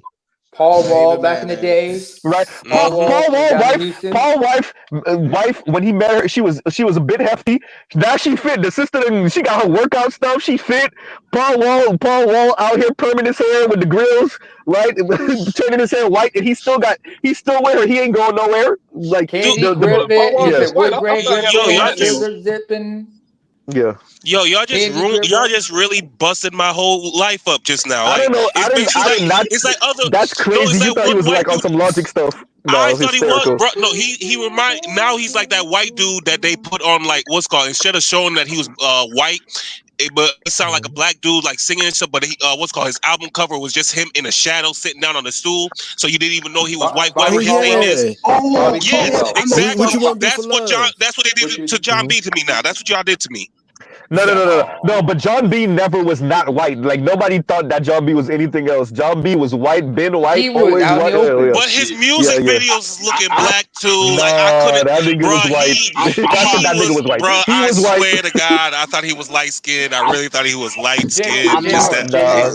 Jay Moore, let me ask you. I'm not gonna flex Jay Moore. I saw a video like a year and a half ago that was like white singers everybody thinks is black, and he was on there. That's the only reason I knew. Because I was just like, okay, that's thank God, crazy. at least I'm not the only one. I've seen that video too. I saw that video too. By the way, better you. And I always knew. Better get the baby. Well, did mess me up because I swore Bobby was black. Right. See, that's some bro. And it's like Bobby Caldwell was white. Hell, yeah. I remember, and this is a woman. Y'all remember, I remember it was like one woman, Anastasia, I think her name was. She came out. A lot of people, when they heard her voice, they thought she was black. When people was, you know who a lot of people thought was black? Homegirl, I say, been around the world. Yeah. Oh, Lisa Stanfield. She's Irish. Yep. Lisa Stanfield. She's Irish. Yep. She's Tina Marie got passes too, but Tina Marie was another one. Tina Marie. Right. We drafted her. You said we drafted her? We drafted her. No, she ain't Rick James. I think Rick James already drafted her. Rick James already got that, bro. She been over here anyway. She ain't never been here.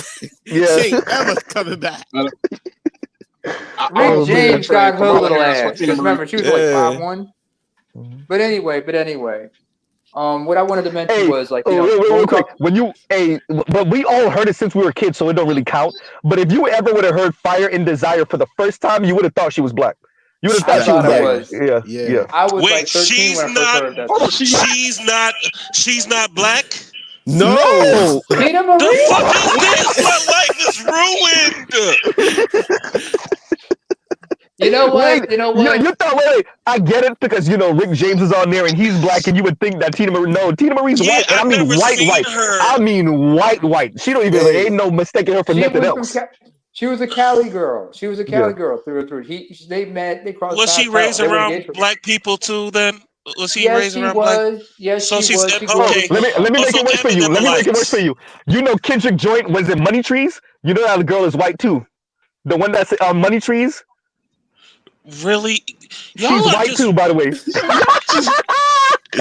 Yeah, there's a whole lot of white folks that you don't think is white, bro. Homegirl on Money Trees is white, if y'all don't know. No. That's like my favorite part of the song, and she's white. Outside, obviously, Kendrick rapping, but yeah, homegirl, yeah. Go ahead. Jay Moore, you have to understand something. And this is something I learned because I live in Norway. White people are contagious. And they are, but not like this. No. Wait. Hear me out. In my case, it's even worse because I got vitiligo. So, especially on my face. So I understand white people are contagious. Like somebody asked me, "What the hell happened to your face?"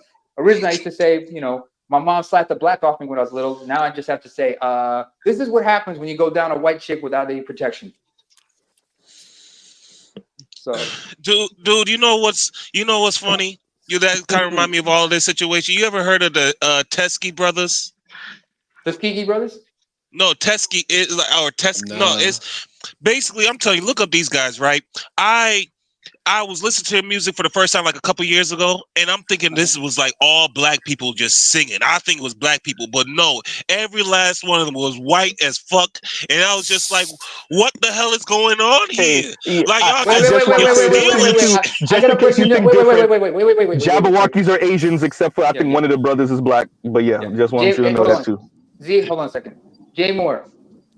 I have to. I don't want to traumatize you, but I have to break the news to you. First of all, I don't know if you realize this, but we've known this for years. But you know that woman over in Spokane, Washington, Rachel Dolezal.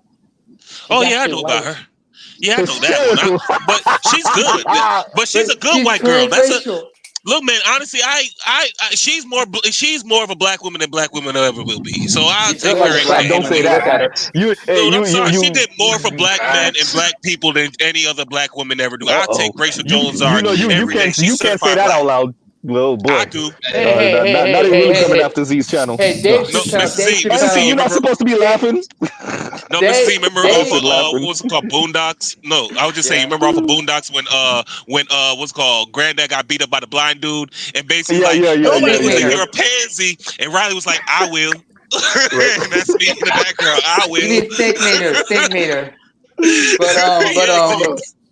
But don't forget it. Like Dave Chappelle said it best. Like, was it like when he talked about Rachel Dolezal? He said, if she really want to be black, she got to change her name to a black name like Draymond Green or something like that. You know what I'm saying? You can't get any blacker than Draymond Green. But let me read this. Let me read this real quick. An LAPD SWAT says there is, I think, there is brotherhood, and then there is boundaries. Blacks are bad at setting those lines and enforcing them. I agree. Good I point, agree. LAPD I agree. squads. But going back to what I was saying about Russia, you have to understand also. Here's the issue about the former Soviet republics in general. The population, the sex ratio is just kind of skewed in favor of the women. But what they don't also mention is the high mortality rate among men in that generation, especially when they get to their 40s and whatnot. Mostly due to things like alcoholism. Some of them also in self-deletion and whatnot. The worst example, the biggest, biggest gap between, big population gap between men and biggest, sex ratio skewed is Latvia. For every man, there's 4 women, and I remember them talking about that. Hell, that's why you see a lot of women trying to relocate overseas to find a partner or whatnot. Nema, do we know how that works with age? Because I'm almost certain that's like, especially for like older ages. You obviously women outlive men. I wonder how that applies to, like, let's say 45 and younger, because that's pretty much where women can't have children anymore. So 45 and younger, what would you say like that sex ratio is? You think it's the same or even worse? 45 and younger. 45 and younger. My apologies. 45 and younger. Okay. Well, for them, it's like, especially if they haven't had children, because a lot of them want to have kids, but especially if it's like Gen Xers, like boomers and the oldest of the Gen Xers in the 90s, a lot of them chose to have fewer children because of the economic constraints that were going on at the time. Yep. Yeah. And but when you saw the economic boom, you start seeing more children being born, but not many. But they saw that some families had decided to have like 1, maybe 2 children in certain cases, and that had to be due a lot with the fact that like a lot of the medical system being what it was, and also some women would rather be just one and done. You know what I'm saying? There are women who rather be one and done. That once, when it comes to childbirth, just one and done. Let me read this real quick. Let me read it. And Saints here says, shout out to Baltic States. RG3's wife is from Estonia. That is one smiley ass Negro. I get it. But RG, every time I don't even follow football like that. But goddamn, RG, that is one smiley ass Negro. She's also an Olympic athlete. She's a track and field athlete. His Estonian wife. But that's his second marriage. Because his first one was I think to a Latvian, but I'm gonna check that later. Oh, so he got to think. That dude's a passport bro then. Okay, I feel him. No, he met them there. I know. I'm joking, Nema. I'm joking. What I'm saying, he bringing them in, but Mr. Z is the same thing. Either she what you call it again? Goddamn, what do you call that bride again? When you mail order bride or passport bro. Interchangeable to me. Either way, I feel him. But Mr. Z, dude said, I don't even want an Americanized white woman. I want one from over there. Yep, true. Go ahead.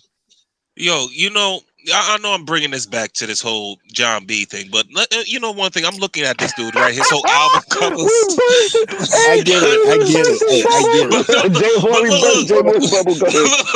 Look, right? Part of it is like, they really help trick you into thinking that he's black, because if you look at a lot of his album covers, they always put like a shade over him, and he's right there. His face is like right there that he could look like one of your cousins. They gave him a filter. They always gave him like a good ass filter to make him like look like he's black.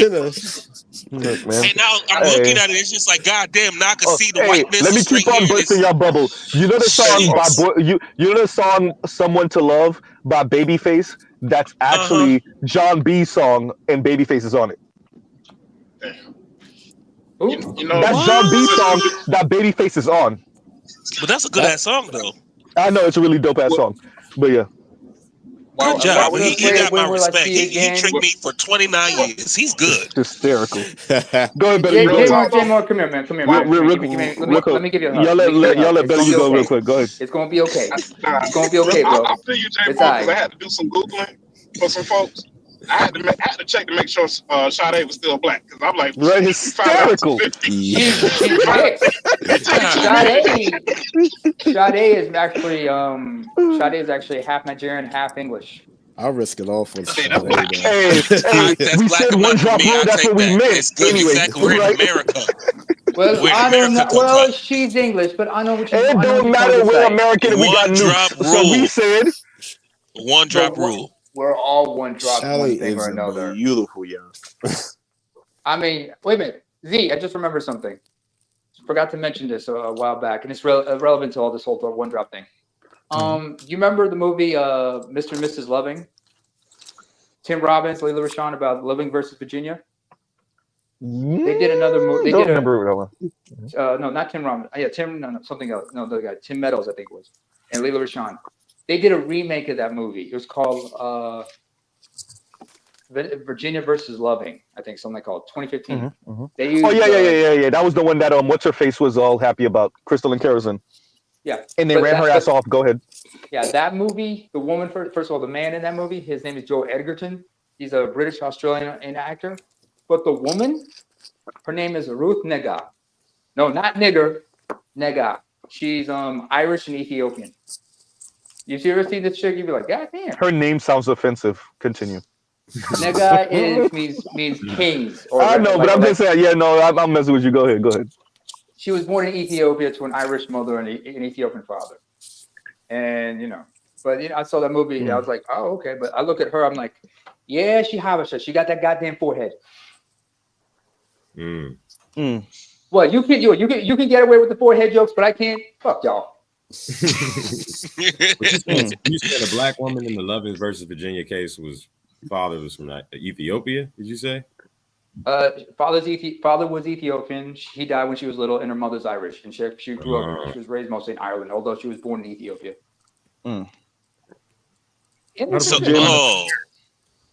So let me shout out Jay Moore real quick. And a split Jim says, and thank you for the super chat. Like, share, subscribe, hit the super chat. And a split Jim says, Jay Moore is hilarious. I know he is. Dude, but you got me second guessing. I went back to Craig Davis to make sure that he's actually black. So now I'm looking at he's black. Thank God. Grenadian to be exact. Craig Davis? David? No, Craig David. Really? Craig David? David. Yeah, Craig David. Yeah. Oh no, I meant Craig David. He's the dude that made feels like insomnia. Ooh, yeah, no. My favorite song of his is "Walking Away," which is that's a red pill joint. But his father, he was born in Southampton, England. Mother's small hat. Father is originally from Grenada. Just like Malcolm X's mom was from Grenada. But you know exactly what he is exactly. Yeah, exactly. That's all that matters because I'm like, he's another one that was like close enough to be like, the way how they, shading out John B. He could be him. Yeah, but he's actually talented. Exactly. But he was actually talented though. So they made a garbage version of Drake now. I mean, Drake is garbage. Fuck Drake. No, let's call it thing. Drake is not garbage. Drake just took the easy way, and it was very lucrative and it's still very lucrative. And that was of jumping on any trend as soon as humanly possible. Pause for this comment, sucking up all the energy, and moving along. Right. So that's I'll never say Drake wasn't is not talented. Drake is talented. He just Drake could have went another route. And he didn't. Drake is a real hip hop fan. He could have went another route, and he didn't. Is Drake and I would argue that's what. Ooh, that's a good question. God. Yeah, but I look at Drake like this. Pause real quick, Jay Moore. Ask that again. Compassionate. Ask that again. Do y'all think Drake can qualify as a culture vulture? Like yes. Jumping around. Wait. So the question is, black people, prepare for yourself for this question. Let me get that out right. Prepare yourself for this question. Can you be black and be a culture vulture of black culture? Yeah. You could be a white supremacist differently. Would it be exploiting black culture if you're black? Let's slow down because that's a good question. What does define culture vulture? First, then what exactly is a culture vulture? DJ Khaled. No, but DJ Khaled's not black. But culture vulture. DJ Vlad. Ooh, he's a culture vulture. Yes. So what does it mean? I could put it like this. I would say being a culture vulture is not being part of the culture, not necessarily caring about the culture, but exploiting it for your own ends. Mainly to make money or fame, denigrating it, but let's add something to that, and showing its worst parts, making money off of its worst. So if we're gonna do that, then it wouldn't be just DJ Vlad. It would also be Academics Oops. Yeah, BET. Right, and you could throw, but then, would we also throw like 85% of rappers in there too? Maybe even the ones Like I like. today's I ain't gonna lie. I ain't gonna lie. I think because like cultural appropriation, like appropriation basically is like taking something of somebody else's without their permission, typically. So I guess you can appropriate culture consensually and enjoy and take part in someone else's culture as long as it's consensual. Like you said, respectful. You're not necessarily a vulture. The term vulture elicits that you doing something. You're doing something. It's not equitable. You coming after you're poaching off of the shit basically. So I guess so Drake would be a culture vulture. Yeah, but what rally have you ever been at? Not necessarily, but and he would be a culture appropriator because Drake ain't British, but he be using grime and that type of joint, right? Drake's he's not nose ain't even his Jamaican, but yet he nose. was. And Drake is not Jamaican, but he be taking they type of flow and rhythm. Right. He do that. We ain't even gonna say what he did with what him and his producers did with drum. We ain't even gonna go there with it. Right. You see what I'm saying? So like, what is it with Canadians switching their fucking accents around certain people? Like because she was raised in Canada, and Drake because they're the unwanted child. They're the unwanted child of white supremacy and all the nations and stuff. They're literally like, what was it called? They're literally like our retarded baby up north, or like little brother up north, and they're the unwanted child from like the empire of Britain. I'll say I do look at Black Canadians in particular as very interesting because you're not Black Brit, you're not Black American, you're not even Black Aussies. He said it the best way, like a stepchild. Yeah, they're the unwanted child. They're just the unwanted child nobody wants and cares about, but they want the attention of their parents and stuff, and their oldest sibling, which is us, the favorite child of Britain and stuff. And they want that, what was it called? They want their parents, what was it called? Respect. Yeah, approval, which is Britain and stuff. But they can't get it. They know they suck. They can't outshine us. It's not it's like that snot-nosed younger sibling. Like that. Exactly. Well, and then their parent keep comparing them to them every single day. Like, why can't you be more like America? Huh? Why do you suck? Jay Moore. I don't think the Canadians don't. The Canadians are just chill. And the problem is you're chill and your southern neighbor is that dude. Yeah, dominant, right? You see what I'm saying? And so when you see this with siblings in high school. There's the super popular sibling, right? I wasn't that one. That was my younger sister. There's the super popular sibling, and then there's the other one that's chill. I was the chill one. And then people be like, wait a minute, that's your brother? Yeah. Oh, okay. I had that kind of experience myself. Only everybody liked my younger brother, but the thing was, when people, I mean, Z, if you ever saw me, what I look like, and you saw my younger brother, you would think he was older. He was the older one, despite the fact I tower over him. It's because his face looks like he's got an older face. I look like my dad, but thankfully I got some of my mom in me. But I remember another example. It was like everybody says, why can't you be you? Why can't you be you? If anybody remembers, Steve Harvey had a TV show called Me and the Boys before he had the Steve Harvey show. You know, the show where on ABC where he was like a widowed father with a widowed father with 3 sons, and he needed his mother-in-law to help him raise those kids. Remember, he always talked about his cousin Jeff. He always talked about his cousin Jeff because his cousin Jeff was always the better one, and he was just in the shadows and shit. That's what Canada's like, Yeah. You always gotta. Yeah. You always got to deal with that shit, We never the culture. By the way, before we continue, wait, name it. Compassion. Say that again, and then name it. We never really established. Basically, I think we were trying to establish if Drake was what a culture vulture was essentially, and then establishing who qualified. Like DJ Academics, does he qualify? I think he does because he kind of fucking. I think so. Chicago, I took it personal. Especially what he did with Chicago. That shit, that was fucked up. He was just really Chirac. What's up? He's Caribbean descent, isn't he? Yeah, he's Jamaican. Yeah, he is. Yeah, proud. He's one of my trash. Right. my thing. So this is the thing. being Jamaican descent, number one, because let me be very clear.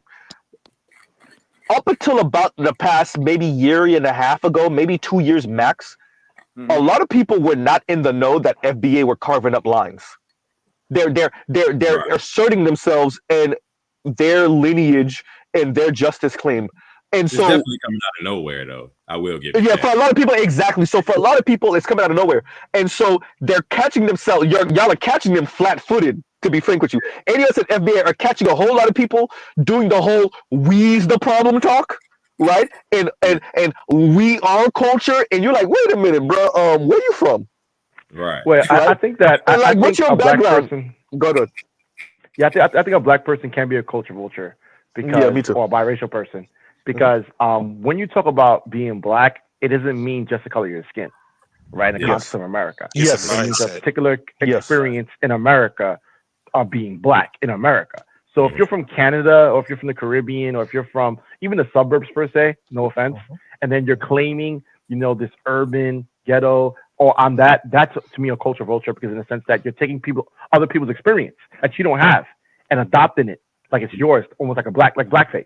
Like you're taking someone else, like a Drake who grew up in the suburbs who doesn't have the experience of actually being in a violent environment and then claiming that as your own is to me the form of culture vulturism. I call Because it blackwashing. yeah, Yes. Stop speaking exactly, about right? It's Tiger like that. And I why are want you to speaking stress about this, an right? experience that you don't have? There's not a ubiquitous, like there's no one black, there's no one way of being black or whatever, and we understand this, but there is a blackness that is commodified. There is a blackness that people talk about. It does have a range, but it's a The narrow range. And what brand of ends up happening, yes, there's the brand of blackness is the one that is marketed for the most part. And it like I said, it has a range, but it's a narrow range. And I think the people that grow up out of that, think of Nunu in ATL. So there's that attempt to buy in, but they're buying in to really exploit it and then make money off of it from other people that weren't in. And to me, the person that has done that the best in arguably the last 3 decades is Drake, maybe even 4 decades. I This- can't think of anyone, both white, black, any person that has done a better job at taking the brand of blackness and bringing it to the masses and making buku money off of it while not being from that particular brand of blackness It's- that they market. I want to be very clear that I'm saying that. So I'm not talking about certain real quick. I'm not talking about certain rappers that grew up in it. I'm particularly talking about people that did not grow up in that brand of blackness that then took it and sold it and made crazy money. Right. Not Oprah, not Steve Harvey, not none of these people, not any of the rappers you could think about. I'm speaking about specifically, once again, people that did not grow up in that brand of blackness, whether it's that brand of blackness in Britain, in Canada, in America, in South Africa, in Nigeria. I'm talking about a very specific brand, but mainly Black America, whether it's Latin America, a very specific brand of blackness that got marketed from a person that was not from that. And to me, Drake did it better than anyone else. And I'll pause right there. Mr. Z, you've seen the video of Drake when he was younger, when he was like getting signed to Young Money Records, and he was like, "Oh, these guys would say my nigger." And Yeah. I saw it. I was like, dude, the way how he says like clearly, I'm like, yo, that is a racist right there. That is a white man right there. The way how he said it with all that emphasis, I was like, yo, that is a white don't man. necessarily see. Let me put it this way. I see Drake as more like his Jewish mother than I think y'all give it credit for. I don't think Drake is quote unquote racist. I think Drake is an opportunistic Jewish woman. Oy vey. Close enough. Yeah. Right? That's funny. Go ahead. You know what? I think gotta say- Leon might be on lunch break. Real quick, name of Leon. Go ahead, Leon. I think my frustration is how people cast ideas of blackness and what's taken from blackness and taken from the streets or whatever. And I'm just like, oh, you niggas listen to it because I did. You know what I'm saying? And what annoys me is, okay, you have people from different areas. They've been doing this. We knew NWA and all them weren't gangsters. They were actually working class kids. We knew the majority of rappers. This has been going on forever. What's the confusion? We just are accepting that there are things that you're taking and things that you're getting involved in to try to prove a point of your blackness consistently to black people. Yeah. Let's be clear. Drake made a lot of fucking people who were black money. 3 6 Mafia approves everything that any rapper is using for the last 10 years, and Drake has taken from 3 6 Mafia more than anybody. I just get tired of the conversation. Like niggas are they want to disqualify somebody, and this is old shit. You disqualify the nigga that because he has a car and he's not in the hood with you every single fucking. The shit is fucking tiring. It's basically saying this over exaggerated thing represents black man, and that's why he's culture voting. Yeah, it's like the worst. The worst ideas of blackness is what you're worried about somebody fucking culture voting off of. I get But tired of that shit. wait. So that's not. Remember what I said. I said there is a range, right? There's a range. I'm saying there are people that grow up. Okay, perfect. Mr. Z grew up pretty much working class, working poor, working class. Parents did okay-ish, and then not COVID. The 08 housing recession happened and just knocked everybody out. So I grew up in that range, and so I could smell, even as a non-ADOS person, I could smell. Oh, you ain't grow up in this. It's not necessarily ghetto. It's not necessarily particularly with the exaggerated facial features and gestures like what you're saying, and this kind of like always got to have the most designer and using particular lingo and whatever. But when you're in that range and you know that's what's being marketed because you meet the people in that range. You grow up with the people in that range. You know some of them are putting on and doing too much, like you were saying earlier. But you could smell the Drakes. I called out Drake. I've been calling out Drake since 2010. I got people that'll tell you that in my real life because you can smell it. And you're not that person. Wait, real quick. Let me land with this. I agree with you that there is a propensity by some people to chastise and mock and make fun of the people that did not grow up in that range and call and question their blackness. We've had this conversation ad nauseum in the black community of quote unquote what it means to be black. This is true. But when you're in that gap, that range that I'm speaking about, you know, okay, Leon didn't grow up around us like that, but Leon is still black and whatever. We might make fun of him and rip him a little bit, but he's still here. He still came to grandma's house once a month. When you're not in that range and then you trying to sell it, okay, perfect. Think about what I just said, and then think about if I go and chill with you after school at your school one day at your high school. I'm like, oh crap, he didn't grow up with us, and he make fun of us. But look, when he around the white folks or when he around a certain type of black people, he pretend like he like us. He pretend like he's us. That's the difference. I'm saying that. Like so it's FD one thing signifier. to. I don't even think no. I think FD is one of those brothers that didn't, but he's not necessarily marketing that. He's chastising us from the outside. There's a difference, right? Obama, Nah, Obama is just a higher class. He's like a Super Saiyan FD. I don't know, low key. That's a good question. Is Obama a fucking culture vulture? Yeah, he is. He's a half African, half white baby. Like that's what he is. Hold on. Can I say something?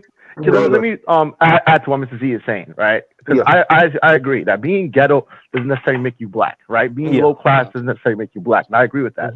But on the other hand, there is a particular experience that Black Americans have in America, and it's defined, it's distinct, it's very unique because it was used to foment the civil rights movement and a lot of social progress, et cetera, in this country. So when you try to adopt that, even though that's not your experience, what I mean by that, let's say your parents are diplomats, you're Black American, but you grew up in Japan. Then you come to Americans and say, hey guys, I know your struggle. That's bullshit. That's complete bullshit. You don't know anything. And there's nothing wrong with that. You should actually be yourself and say, yes, I'm Black, but I grew up in Japan. Konnichiwa. That's really your struggle. You're just really your situation. Tell me about your sushi and your teriyaki chicken. Stop telling me about the experience that you don't have. What I dislike about people like Obama is that Obama adopts the Black experience like a mask, like a costume. Yes. It's not him. Yep. It's like, yo, you grew up with your white mother. What you mean? You don't understand what it is to go to be black like that. And there's nothing He's wrong with worse that. than Robert Downey. He was worse than Robert Downey Jr. in Tropic Thunder. He's really exactly, like, and there's nothing wrong with not having that experience. I'm not saying it takes away from your quote unquote blackness, but you have to understand when you talk about us, like no. Stop it. Like, just stop it. Like Claudia Gay. Claudia Gay, who's the former president of Harvard. She grew up a rich Haitian, right? She's rich and she's Haitian. I don't know nothing about that life, yo. And she's sitting there talking about black people. I'm like, what are you talking about? You're privileged your whole entire life. You haven't struggled like that. And really, you're culturally, you're Haitian. If you speak Creole, you are Haitian. You're not really, it's not the same thing. And so they grew up there. Let me tell you, son. The Haitians with money like that, especially the ones that were born and raised in America, their experience is so it's the Haitian bourgeoisie. I don't even know how to explain how they really are, how different their upbringing. Remember, I told you I dated one of these chicks, bro. I dated a couple of these actually. And yo, when I tell you their worldview is just different, their upbringing is different, and their blackness, it's just okay. It's just a incidental characteristic. Their skin color is just an incidental characteristic. And for everyone else, including me, Z, as a Haitian American, our skin color isn't just an incidental characteristic. Our skin color, especially if you're a black man, is politicized. Their skin color is just an incidental characteristic. And they get to move about, especially if they're real quick, especially if they're black women or black girls, they get to move about and swing about and use their skin color as low-key as a passport in the door. Because they're black plus woman plus they're part of a class, and they get anointed as the voice of black people. That's what. I would argue that's what Kamala is being weaponized for. That's what Kentarji was put there for. That's what like you said, Claudia Gay. What's her name? That's the press secretary right now. All of those people. Especially with her, because she's same-sex loving, so she checks off all the boxes. And what's wrong can I about just these say people? one thing? I just want to say this. Let's get Socrates. Go ahead. I was just saying that, basically to the point, like Obama and all of them, John Creed, whatever her name, Pierre chick, all of them are basically below Robert Downey Jr. when he was playing black. Like Robert Downey Jr. when he's playing black in Tropical Thunder is way more blacker than him. Even when it came to what's the white girl that was Rachel Dolezal is more blacker than them. Yeah, you know why they are literally more blacker than them. I don't do that because that's a very slippery slope to when we say white folks can say the N-word because they cool and they grew up around us. So like, no, I'm not saying it like that. I was just saying like as a but the advocacy and whatnot. I get what you're saying. But I'm careful in saying that because I don't want to that you open Pandora's box with that and you let a whole lot of ghosts out of that box without knowing. See, no, you're right. That, you let a ghost out of that box hypothetically, but see, this is the danger of this flat blackness shit. Is because it opens the door for like you kind of speaking to where white people can pretend they can relate better to black Americans. You open the door for even a weird concept like that to even be possible. Because their form of blackness is someone like Kim Foster. Because that's the black they're used to being around. Right. It's like if you're from New York City, like if you're from like a place like a big place like New York City, you see this phenomenon, right? Because you're from New York City, you have 5 boroughs, obviously, etc., right? A lot of diversity, a lot of black and brown people. But here's the crazy thing: you have upper class black people, and so what happens is that you'll be at a party and you'll think someone's like, "Oh, what's up, man? Hi, guy." It's like, "Oh, okay, excuse me, that's kind of weird. Where you from?" "Oh, I'm from Harlem." But he's not from regular Harlem. He's from the brownstones in Harlem, and he's never really. He went to a magnet school or a specialized school. I'm not knocking him. I'm not knocking him. But what I knock is the performance that he puts on to try to act like he's from your neighborhood. It's like you dude, you're not from. Then he goes up to write articles. The Vibe or Essence or write articles for these magazines. Then he goes on to speaking tours and he talks about our experience and he lies about having problems with police and lies about all the stuff he never experienced. Like that's the difference. Either you're Ice Cube. Real quick. Socrates is talking about them brothers that called himself very smart brothers that was writing articles for the Root, talking about black men or the white supremacists for the black community and all. I want you to understand those were black men writing those weirdo articles, bro. Yeah, but they're not the kind of black you think. when you think black, like bro, another thing, they have predominantly white friends or predominantly multiracial friends. They're not like they don't go to particular black huts or black spots that you typically go to. They don't listen to black music like that. And it's very selective. Especially the women, the women are all swirlers. Like, bro, come on, like I'm not knocking you. I'm not trying to take your black card, but you know that when you talk about being black, that's not what we're talking about. Like your experience is not what we're talking about. They and would that's reply, the difference. They would sell out. They would explain away what you're saying by saying, "Well, you're measuring me by a thug rapper's measuring stick." And I'm not even because you could be from these. You could be from these because there are people who are obviously from these Malcolm X, right? He speaks very well educated, very well articulate, speaks well. No one questions his bona fides. No one questions his experience. Right? You don't question it just because he speaks well. You can speak. Martin Luther King speaks well. You can speak well or be educated and still come from the black experience. The thing is, let's be honest. If without your black skin, there's nothing about you that's part of the black experience. Thank you. There's nothing about you. And those are the black people that are being elevated more and more in these spaces. And going to what you were saying, Socrates. I don't know if y'all recall, especially a few years ago, we used to have this big back and forth between the sounding black, and it was mainly women that were engaging in this, although it was men too. Where it's like, I don't sound white. I just sound educated. No, bitch, I said what I said. You sound white. Michelle Obama is educated. Maxine Waters is educated. Oprah is educated. There's a whole lot of black educated women that don't sound like you white wannabe. Right. I think no. That's not even. I wouldn't even just say. Go ahead. A lot of what took place, unfortunately, with the verbiage of quote unquote black in and of itself, created a lot of this confusion in the first place, to be honest, because we didn't distinguish ourselves as Black Americans in a very particular way. We were classified under the umbrella of Negro, then later given the name African Americans, which is a whole nother issue, but then being called black after that. So it's we got problems, serious problems, in fact. And so now we're trying to get back to what it is we're supposed to be. Like, share, subscribe, hit the super chat. Keep going, PK. And what the hell now is we're that? trying to get back to our own very distinct group or ethnic group as a classification through ADOS and FBA and such and so forth. But we've already kind of opened Pandora's box on this, so it's kind of hard to put the toothpaste back in the tube now. So we got a bunch of people out here that are essentially able to cosplay black because we've opened the door for it. It didn't help at all that we were using the word black interchangeably with like you have black women.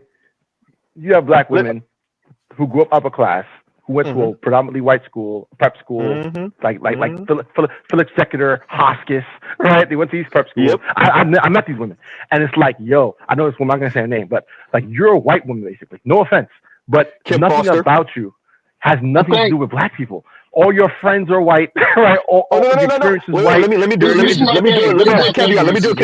a caveat to that. It does have something to do with a demographic of black people, the black LGBTQ and the black women that think like them. So I want to be very clear. When you look at some of these folks, they grow up in these environments. They go to Harvard, they go to Yale, or they go to one of the second tier Ivies, or one of one of these type of schools, or maybe even they go to HBCU. But they hang around with certain people, and when you let them talk, their advocacy is only for LGBTQ black folks and for black women, and to hell with black. So when their blackness or their advocacy is spoken about in a very narrow ass window, because that's the only people they can think of, because that's the only people they were allowed to speak about. Let me go in 2 words before we're allowed. Go. The fact is this. Drake situation was created by black people questioning the level of blackness he had and questioning everything about him. So the aggression and all that, the shit talking in music was a reply to those street dudes. We know it was. And the other part is he was making music he was making music he liked. He was making all type of music. Black people instigated that shit. Black women instigated that shit. Black rappers instigated that shit. So the replies on his third, fourth album were replies to people. And so when you come aggressive, now you're questioning, oh, you're culturally appropriating an attitude that you see out of black people. But how do you reply to shit when people are questioning your blackness? I He get didn't what you're come out saying. the gate. He didn't come out the gate with the shit. It was instigated by other rappers testing them 24/7. And what did he do? He went out and did music with every single fucking person and made the millionaires and produced more artists than your own rappers. And let me be clear. We know this happened before George Floyd when black people were getting killed and J. Cole didn't speak on all those murders. Kendrick Lamar. No, I'm J. gonna Cole keep it did real. show up. He did show Yeah, up to Ferguson. Yeah. he said a little line and went after the black girl or whatever. Yeah. Kendrick Lamar really did. He just ate off the situation by making a song. These niggas didn't do shit. They didn't do more than They not Drake. Drake said a line. Wait, hold on. Drake. I remember during the period, Kendrick Lamar said a line. Drake is in a very J. Cole said a line. I'm not saying he's a victim. I'm saying it's a reply. You characterize him as he was So defending check it out. I have a lot of family from the hood, right? Mm-hmm. I'm not from the hood. But the difference between me, my reply is through more aggression than a hood guy give you. I'll slam you on your neck just because I know I can. But my attitude towards listen. Yeah, my blackness been questioned before because I'm not from the hood, but my family is. I got family in Baltimore, Chicago. But Leah, remember what I said. And I when I talked say about a particular range. the range. Yeah, but when what I'm did the saying, you range fit take you place? fit in that. You fit in that range. I want to be very clear. We are gonna have black people, wayward black people that test you because you're not from the hood. I am not speaking about those black people, right? Yeah, I'm not talking about the weirdo cousin that say if you don't dress like this and you still not wearing Jabot jeans, oh my god, right? And Reebok Classics that you're not black, right? I'm not talking about those people. I'm talking about sensible black people that are in that range. We listen to the same stuff, and we're listening to the most gutter hood stuff in the world, but we may not be participating in the lifestyle, right? I'm saying the people that are not from inside this particular bubble, you want to say, or box, or they didn't grow up in this lane, those people then using us and our wayward cousins from the gutter, not even the hood, the gutter, and using them and their experiences and exploiting it for their gain. Correct. That's correct. That's hold on. My question is simply, as a black guy, how do you reply to it? If you can't come to a way to truly, because this is how I reply to it. BGS knows because me and his son went to school together. How do you reply to it? My way to reply to it was with more physical aggression. That's how I reply to shit. BGS knows. You're not. I mean, like if you can, but we're talking about a class of people, and you may represent one of those people in there. And to be honest with you, you defer to the people that are either in the majority or in power, and it's not you. Yeah, I mean, it's that simple. The dominant narrative is the dominant narrative for a reason. We could try to add a little bit. We could put caveats to it. We could freestyle a little bit on the side. But the dominant narrative of black people is the dominant narrative of black. And I'm particularly talking about ADOS, FBA, and then those of us that are somehow tangentially related. That's the narrative. The narrative is the narrative. I'll give you an example. I'll give you an example. I have one of my close friends, right? I call him A, right? He went to Brooklyn Tech, which is like the top school in New York City. Then went to a academic and athletic scholarship to Wagner, D1 football player, etc. Smart guy, successful, Fortune 500 company right now. Now, he is Black American. I'm Haitian American, right? His experience is very unique because he grew up in the projects, lost brothers, another brother's incarcerated. I always say he's a miracle. I say you're a miracle. Like, I can't believe it.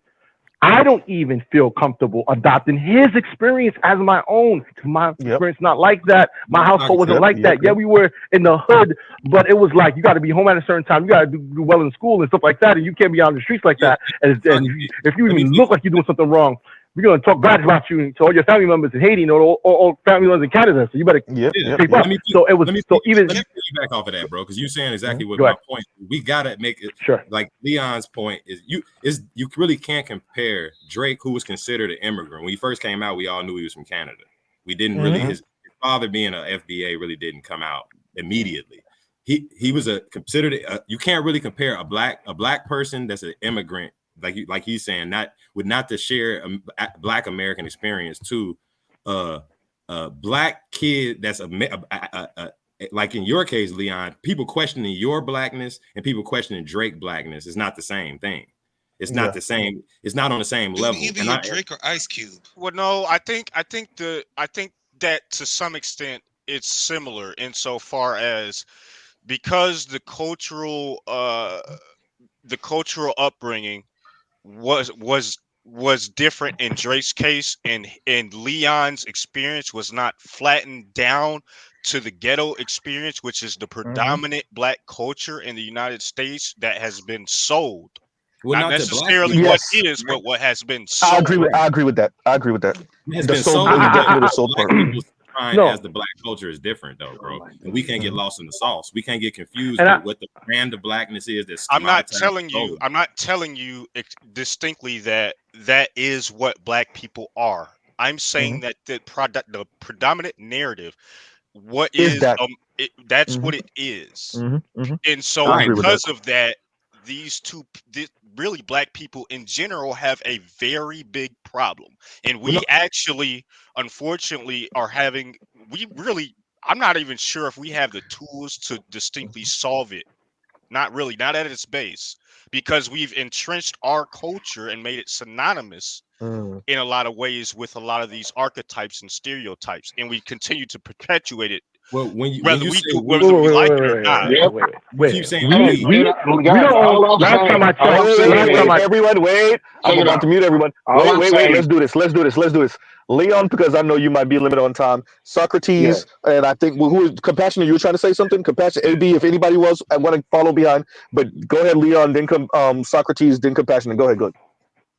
All I'm saying, when it comes down to it, he didn't come that way. But when you're replying to people over 10 years, how do you present that? What I'm saying is, I used to go to school with white people clothes on because my mom didn't want me wearing fat form or some shit. So how do you reply to that to show them this is who I am? What you do is you turn up the aggression, and if that's what y'all look at is representing as some street shit or interacting in this way, or you go to your street cousins or the kids you grew up, put money in their pocket, and they're the street dudes standing right behind you while you saying shit. Like I said, BGS can ask his nephew about me. We went to two separate schools, but we know each other. Like I said, when we lost that game against RG3, the police sheriff, the guy in charge, came to us, literally told us he'll make us felons until we're 21 if we jump people from Cove High School. Literally. Because we were with that shit. And it's like, okay, you're telling us we can't do this, or this is going to be what's going to happen to us. But if they start some shit, we can't reply back. So my thing is just simply, my idea of blackness, the dead the whole situation is to slam a nigga on his neck. Because that deads the conversation. It's like, you have this standard, I'm with you, but now you're comparing certain shit.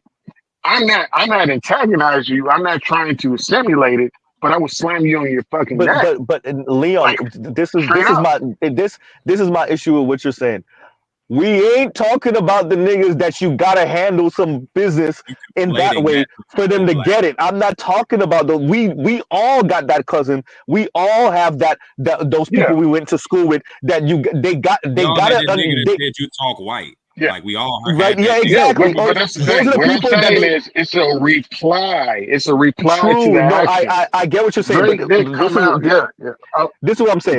There's people that the only way that you can reason with them real quickly. There are people that the only way you can reason with them is if you got them laying on their back. And I pause on that. Yeah. Right? Yes. That's the only way you can reason with them. Unfortunately, the only time they hear what you're saying is after they come to. After they wake up, people like, oh, now you want to hear what I'm saying? Musically, Drake did that. And what they did was they hopped on fucking songs with him because they saw he was doing it. Now, when niggas were talking shit, he did more what we consider black shit. Impersonations. And all that. So I agree. I will say this.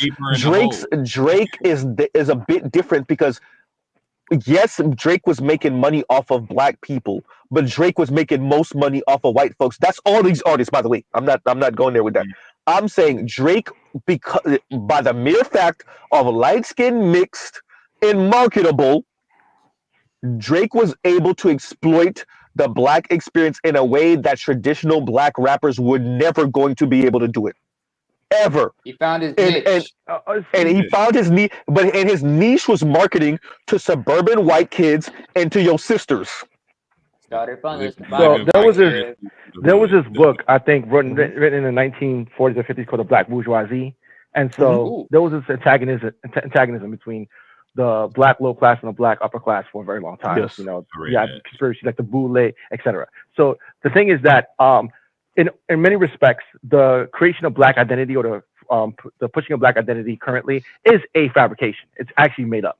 What do I mean by that? It's the elevation of taking a particular segment of the black population that's actually a lot smaller than they make it seem. It's actually not as huge, not as big as people claim. It's very small, but they make it seem like, oh, this is the definitive universal black experience in America.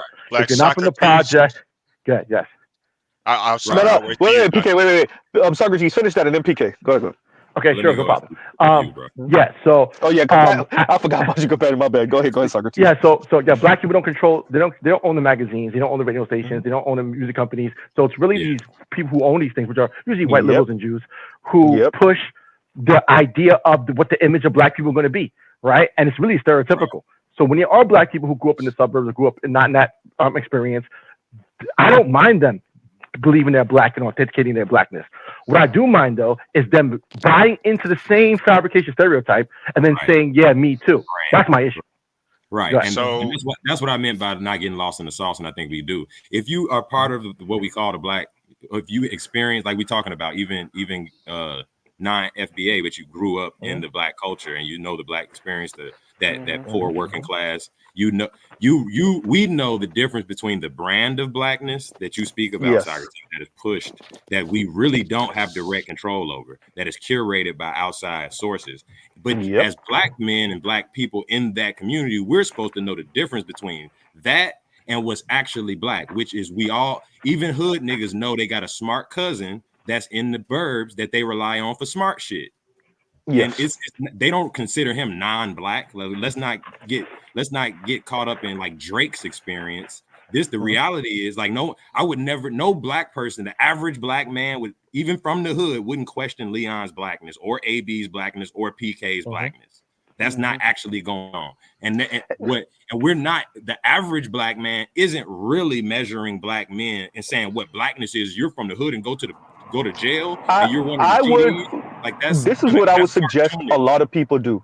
Let me say this, compassionate. Let me. Y'all need to sit down and listen to Black Panthers talk. I said listen to them.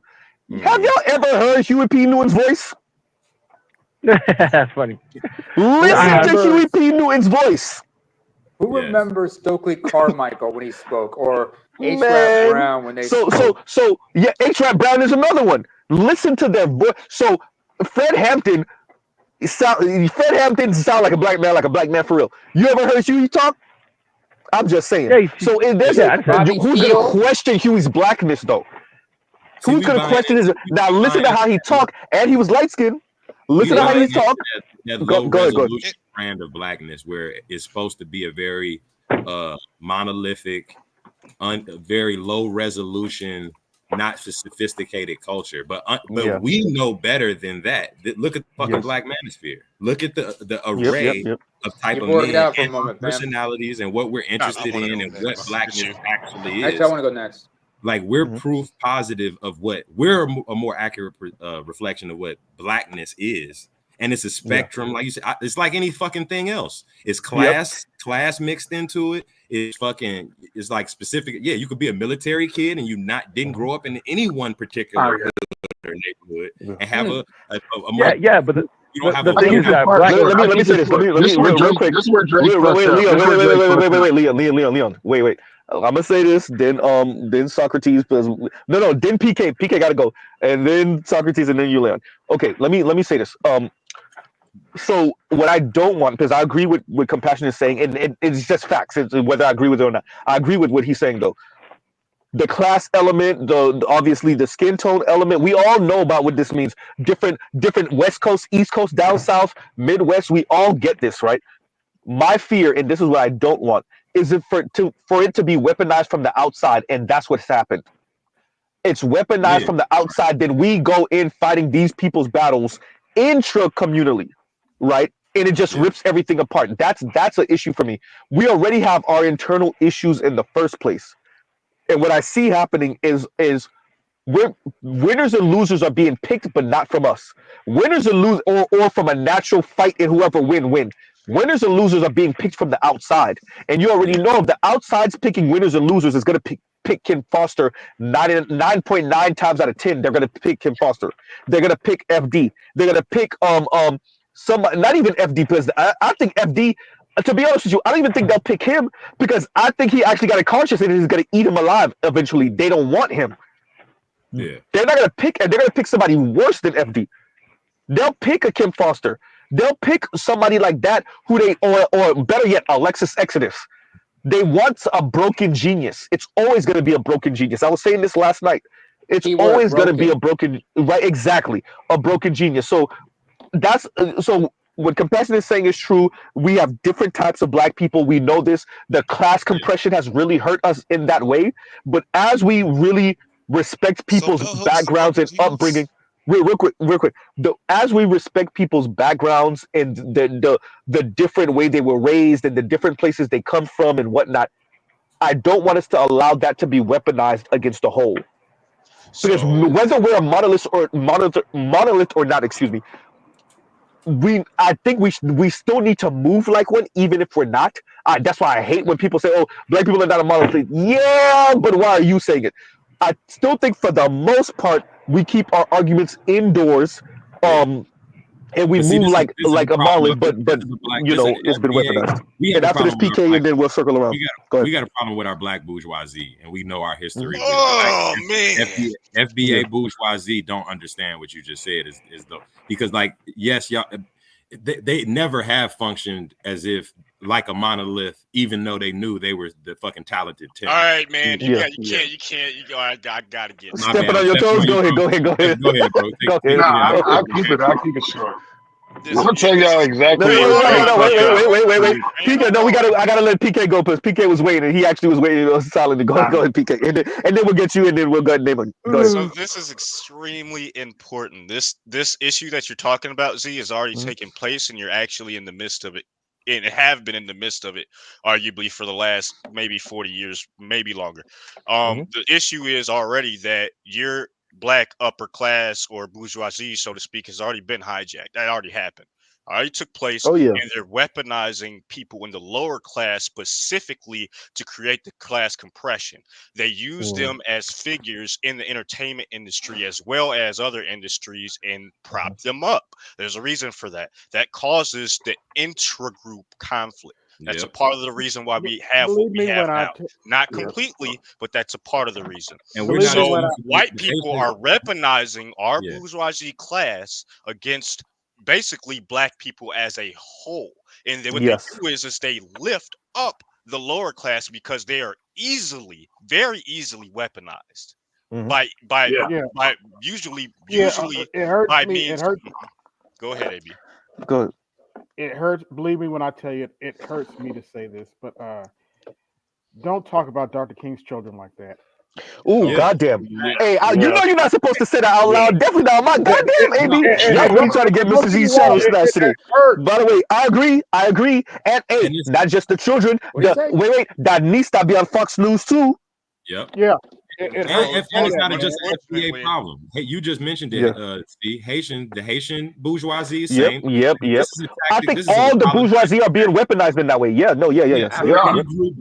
I'm sure Jamaicans, fucking elites, don't operate. They use the lower class to their advantage instead of competing with them, using them like white folks. Bourgeoisie use white people, lower white people to their advantage, but it's not like scorched earth. Fuck them like the black bourgeoisie operate as though there's a whole different. Vance, anybody? Oh yeah, Yeah, let me like get this last line in because y'all skipped me. Go ahead, go ahead. This is where I see where Drake fucked up. For example, when he talked about his father in songs as if he was totally disconnected, then the boohoo lines about what black people experience in culture. That's where that nigga fucked up. It's like you're saying something, but you're showing that you're totally disconnected. That's where he fucked up. That's how I see But he did he fucked up. fuck? When you're, Okay, when you say fucked up, is there's different ways to see that. Did he yeah. fuck up, or did he say what he meant, or did he? Oh, he said what he meant. Exactly, and so Even even in it his wasn't a even mistake. It in was his tone. yeah. Even I agree. in his tone. When he's I agree. doing that lazy, laid back, chill, it's no big deal type of voice.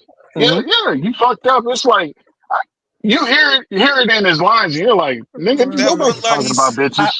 You no, know, that you one know line how when he we said know. like, no, I was just Go saying that ahead. one line that he said like against Kendrick Lamar is like, "Oh, you're making music to free the slaves," while Yep, no, Kendrick exactly. Lamar came back and said it towards him like, "I make music to electrify, and you make music to pacify him." And wait, he didn't appreciate what Kendrick was saying there. He didn't. You make music to pass, not to put them to sleep necessarily. Not literally put them to sleep. Figuratively put them. You don't make nigga. You haven't said shit in 15 years, nigga. That's what Yeah, Kendrick was saying. You haven't said shit in 15. Look, man. yes. Look. I grew up listening to rap music. If y'all go on Mr. Z's iPod right now, goddamn, we got all type of super hood gutter shit, but also we have a Motor Technique. You know what I'm saying? We have Who Common. is Peruvian? You know, we have Lupe. We have Lupe yeah. Fiasco. You'll hear shit from goddamn Piccolo for all of us from the South, Don't forget or Common. from Dade County. You'll hear stuff from obviously Trick. You'll hear stuff from Ross on my iPod. All of that, right? But at the same time, like I said, you will hear something. You will hear Goody Mob shit. You will hear so. I'm saying that to say Who's that Drake breaking was at my given, and window? I'm using that. By the way, I'm using Drake to have a larger conversation about that particular outside of this lane I was speaking about earlier. You had 15 years of of of doing music with who you wanted to do it with, making whatever type of music you wanted. At a certain point, you were no longer beholden to making a certain type of music. You could have gone completely experimental. And you didn't, nigga. You walking around here with barrettes right now, nigga. What are you doing? In a Like Jerry curl, Pharrell? essentially. You see what I'm saying? You Like walking around Pharrell here right was now allowed with to a Jerry experiment. curl and goddamn barrettes in your hair right now, bro. Yeah. And I'm bringing that up to emphasize. Um, I'm bringing that up to emphasize Drake being a representation, even though he really isn't because of his background, a representation of that bourgeoisie or outside, and it's not even just bourgeoisie, outside of this kind of lane that I'm speaking. Let me land with this. The black bourgeoisie don't have nearly the amount of power y'all think they do. Them niggas is just apparatchiks for white folks, bro. Isn't Drake They're just a only glorified daughter of the slave trade? I mean, daughter of this. What's it called? Daughters of the trade. Daughter of the I trade. won't say that, and I Is he won't a put different all version the of it? and I want to be careful let not to me put all the ills of hip hop. No, bro, we got a line going right now. We got a line going right now. Where's the line I'm at? I'm not gonna put all the ills of hip hop and rap on Drake, and I'm not gonna say that Drake did anything particularly. He was worse, but only because he was allowed to be worse because he had the look and he had the background. Other niggas tried to do the shit Drake did too. They just couldn't do it because niggas was too dark and niggas was too fat, or you see what I'm saying, or niggas was just black. The problem is you didn't have the look, nigga. Drake was able to occupy this lane unabated for damn near 15 years because background, um, inoffensive look, and he can maneuver. Like I Yeah, he said, bro, kind of. I meant it when I said it. This nigga was the Jewish white woman that his mom was. And y'all go ahead. Who else was trying to go? Because I know who else was going to go before go ahead, name it, and then we have Dre. Because y'all over here giving name of the chance. Go ahead, name it, and then we have Dre. Go ahead. Well, everybody needs a scapegoat, and I guess I'm the black sheep. Anyway, we love you, Namer. Oh yeah, something. Let me put it this way. And we close out in a little bit, y'all. So everybody get y'all comments in now. Go ahead, y'all. Okay. So Mr. Z's chat ain't got love Namer, huh? Well, let me know, motherfuckers. Hey, he's sitting in prison right now. I don't know if that's who you want to imitate, but go ahead. No Diddy. No Diddy. Right. I said Snoop. I'm talking about Both Snoop. of them Remember are in Snoop the Dogg? prison. Snoop? Both of them are in prison right now. Oh shit. Anyway, but you know, No, that quote is no, you something. know what? You did do Snoop. My bad. You That was did. Snoop. You know. So you was doing Snoop. You know who I was thinking when you was doing Snoop? I was thinking about Who? Suge. I was thinking about Suge. You were No, Horrible. saying Suge you was was like imitating no, Snoop, but I no, was thinking about Suge. Go ahead. no. Suge was more like, you know, listen, if you tired of seeing brothers wearing shiny suits Yeah, and he the did do producers that. dancing in the videos and everything, then come With on his over red here, Man, ass dog. Like, fucking blazer. That shit was redder than a motherfucker. Go ahead. yeah. Anyway, we talk about this whole issue about blackness and everything. Mhm.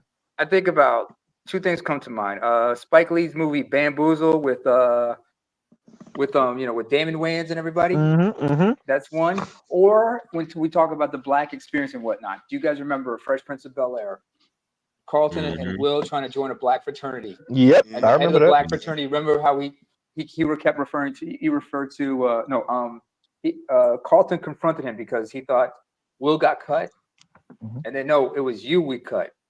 Me, what's the problem? And he said, and then when he called him a Stella, that's when he just looked at him and said, listen, just because I live in a mansion, have a butler and everything, doesn't make me any less black than you. I'm running the same race as you. So why you tripping me up, brother? And just walks out.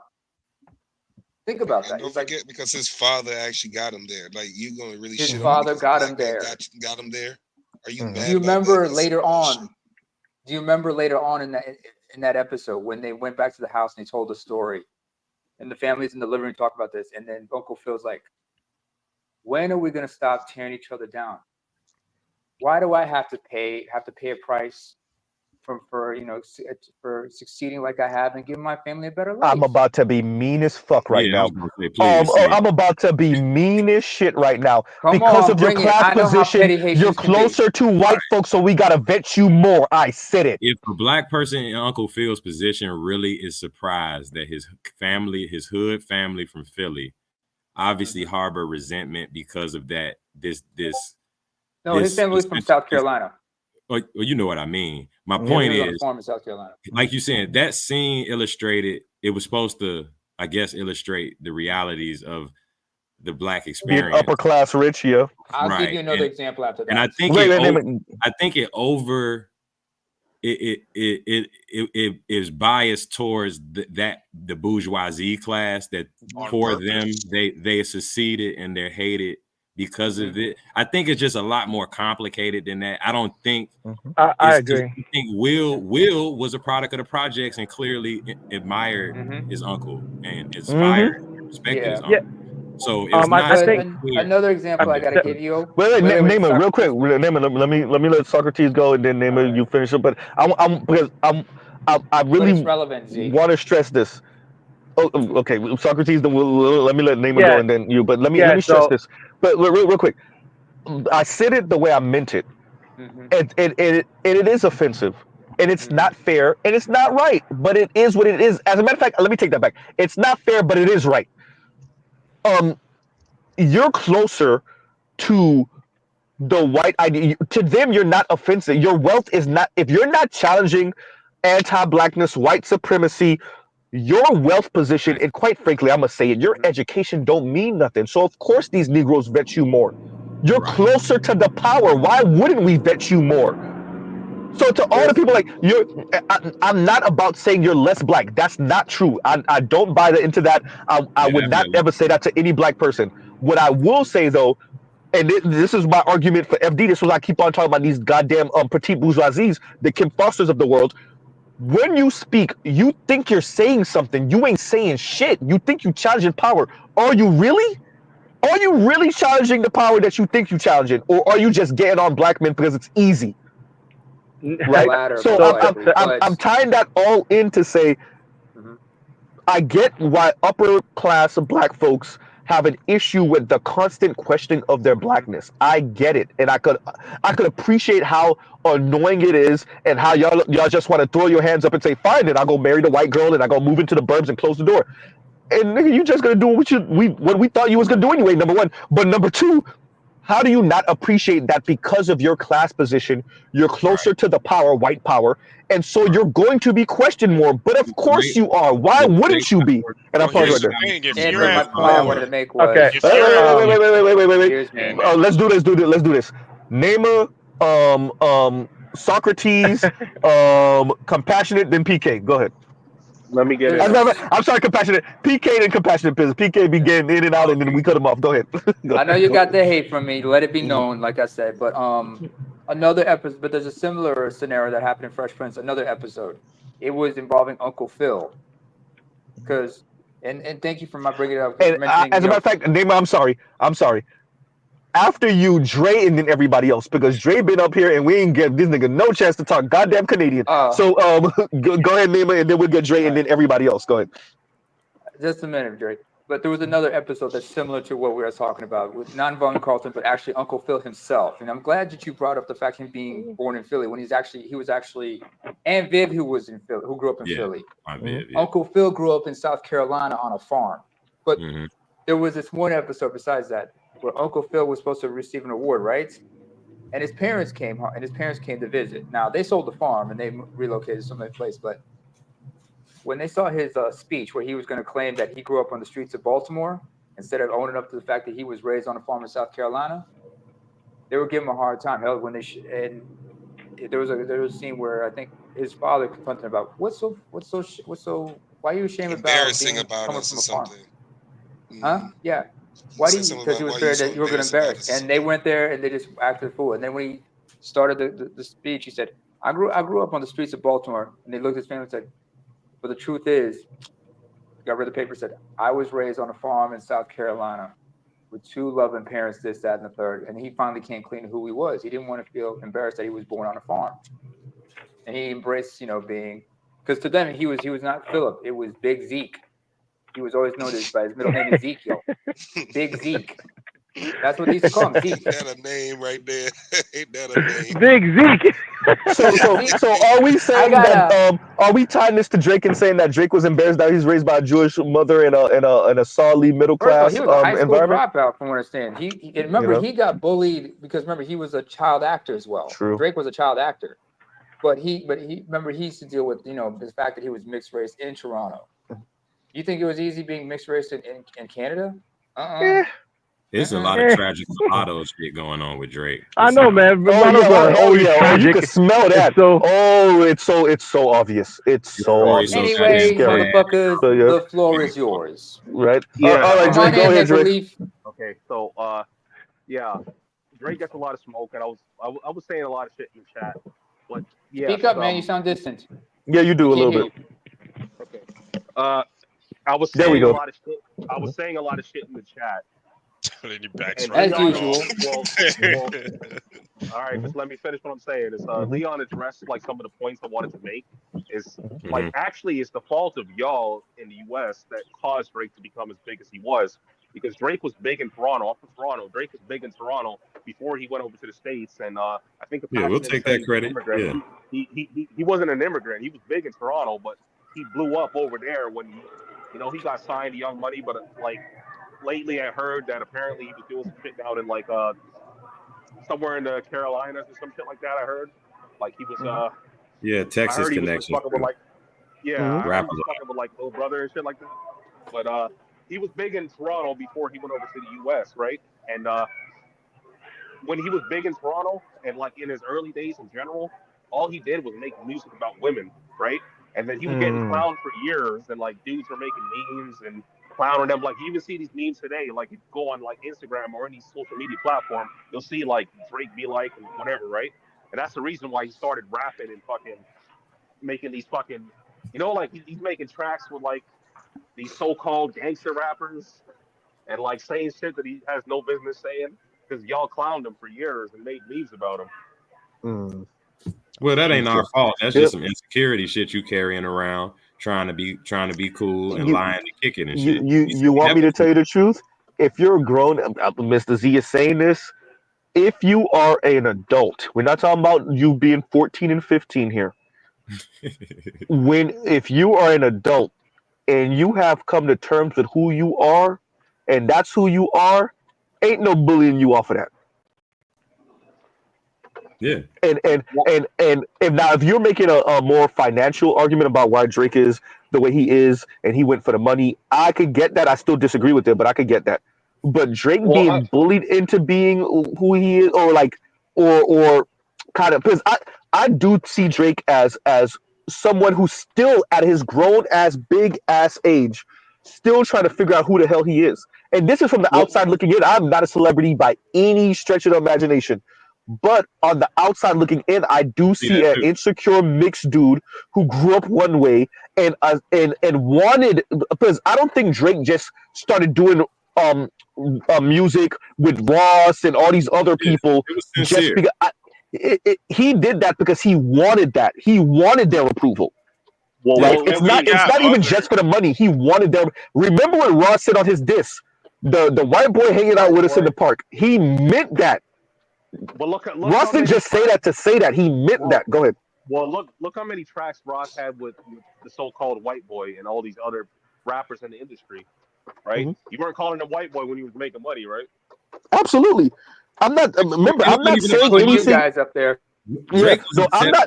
genuinely accepted in the U.S. when he Yeah. got it with Young Money. He was actually talented. He was actually good with that rap shit, and he actually met all the criteria of hip hop, and we accepted him. And nobody was. I mean, some people may have been questioning his blackness. I will but say this, though, compassionate. I don't think Drake ever fully really felt accepted. he didn't, and that's personal. That's subjective as fuck. Because I don't think his record sales and how he was recepted by all the features niggas wanted from him, that niggas shunned him away, like treating him like he was a mulatto or some shit. Because we don't even do that shit. Honestly. Go ahead, AB. Go ahead, Drake. Yeah, Z. When you said that, like you knew, like you were saying this shit about Drake from like the early, like you said from like. I've been saying this shit. I'll give you the super short story. It was a chick I used to work in a law office. A chick I thought was cute. We used to talk a lot. And one day I said something. She was like, "Z, you sound a bit like a hater of Drake." And I was like, "I don't hate him. I know him." And what I meant by that is I am him. I just did not. Obviously, I'm not rich and famous, but I didn't go down that lane. I could smell a square nigga from a million miles away. I'm a square dude. I know who that is, right? I know what squares smell like, right? So like you know, so oh, you like that's me. That's me. You see what I'm saying? So, like, yeah, I get. Yeah, that's exactly what it is. So Dre, that's all I was saying. Go ahead, Dre. Finish that up. Yeah. So Z. I completely agree with what you said. And I also agree with what Kendrick said on like I think it was like Euphoria or something when he was like I liked you better when you were like on that melody type shit. And I've been saying the same shit for over a decade. I said the exact same thing. I didn't like the fact that he started rapping because I preferred him singing the bitches because like him singing the bitches got me pussy. So. And if you remember his mixtapes when he first moved to America, the November joint and whatever, he said that. He said, "I will make music for these hoes, and y'all niggas gonna listen to get these hoes." And y'all like you. He said it, and then he deviated from it because I think the money was so good over there. And to be honest with you, it's not just the money. He wanted them niggas acceptance. Yeah, exactly. He could say what he wanted. He wanted them niggas acceptance. Not to mention when it came to the Not to mention when it came to the singing, there was another motherfucker from Toronto. He was in competition with. The Weeknd. No. That Ethiopian motherfucker. Yep. That fucking. And Tory. Can I go? Yo, Can I Tory Lanez start? is underrated, man. That's some bullshit. Hey, if you really want to talk about the talented nigga from Canada, I'm not saying Drake is not talented. Tory is talented as a motherfucker. Extremely talented. If we're gonna talk about the talented Canadian nigga, shout out to the Weeknd, him too. What the hell was this nigga getting with a 5'9" pain in the ass? Let me continue, y'all. Wait, Dre, finish that up. Land with that, and then because we gotta, Mr. Z, I gotta wrap up. Ms. Z and Z, we stepping out today. We gonna step out, so y'all know. Watch out for the like, share, subscribe, hit the super chat. Watch out for the Hey, PK, you know it's funny. It's raining literally right now. Y'all just can't hear it. Go ahead. Another one? Go ahead. Another one on the way or something? It's supposed to be 2 actually. Oh my fucking god! God damn, Mr. Welcome Z. to Florida. Survive, brother. I hope you survive. Right. Go ahead, Dre. Go ahead. Don't come outside no more. He's gonna move to Baltimore after this. All right. I'm just gonna land with this. Yeah, you're completely right about that. Like what he wanted was acceptance. Like it wasn't about the money because he was already making money. He was doing well for himself, but everybody was clowning him, calling him soft and shit like that. And the other thing I'm gonna say is that the only competition that Drake actually had was The Weeknd. If you guys didn't know, like I think it was his first album or some songs on I think it I'm was the that. Terror album that The Weeknd actually wrote for him. Well, The Weeknd wrote it for Yeah, himself. yeah, Drake took it. yep, Mm-hmm. yep. All right. Yeah, but That goddamn writers farm that Drake got over there. That goddamn. I mean, Well, Drake is the only. Alexa, he play got Rockstar by a sweatshop of Nickelback. writers. yeah, But they call it the Drake sweatshop. Sweatshop. To bring it full Drake circle, would have been the perfect. Drake is a perfect example of a nigga. That's why you got to, just like you said, Z. You brought it perfectly said. You got to be secure within yourself, no matter what your origins are. And especially, I get it's a tough road being, he half American, half Canadian, half black, half Jewish. It's probably tough to reconcile that identity and shit. So I get it, but these are the type of shit these are the traps you can fall into when you're not secure, because you're gonna end up trying to be cool to kick it. Let's call a thing a thing. What happens when you're not secure? Goddamn Pusha T, a goddamn fucking 40-year-old with fucking plaits gets to make fun of you. Yeah. Yep. About it. That's number one. What happens. Then Kendrick gets to real quick, like real quick, and then Kendrick gets to double back years later and make fun of you again. Right? Nah, hold up. We're gonna put that in proper context. First, it was Joe Budden. Oh yeah. No, first it was ludicrous, but yeah, if we really gonna go there, comment on top of that. If it was a couple of niggas, we gonna go all the way back. People don't want to talk about the Joe Budden's beat, but no, Joe Budden smoked his ass. Why do you think Kendrick dropped 4 diss tracks in 1 week? That's the same exact thing Joe Budden did. Can I ask a question? Damn, Kendrick got the double, triple, quadruple, whatever entendres going on. That's dope. Yeah, but what was the original order, bro? Let's do this. Let's do this. We'll let PK go. Socrates, if you still here, then you go. I'm gone. Like, this discourse has swerved so hard now. Stay off the weed. No, let me read this real quick while you considering contemplating what you was gonna say. And Afro National, thank you for the super chat. And Afro National says Drake equal Jewish white woman, hysterical Z. I meant it. I've been saying it, by the way. Meant it. And there you go. And that's not some sexist joke, by the way. I really mean, bro, you was raised by your single Jewish mother, and the way you moving, and when he tries to do that like petty ass shit where he jabs at these rappers, I'm like, nigga, I know some Jewish women. You moving like them. You moving like them. That's how you move, right? But that's when it first started, when Drake started jabbing at other rappers, and then Joe said something that he didn't, because it was one of his albums that he said that he wasn't feeling too much, and Drake took that personal and then tried to play him, and then that's when Joe came out of nowhere and dropped like 4. First, the very first disc, Not Afraid. Does anybody know go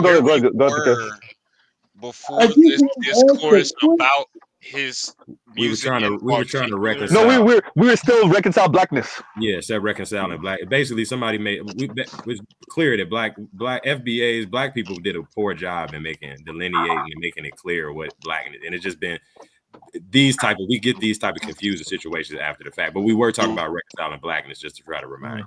Okay, all right. Let's just go into the general topic, because this shit, holy shit, we swerved hard.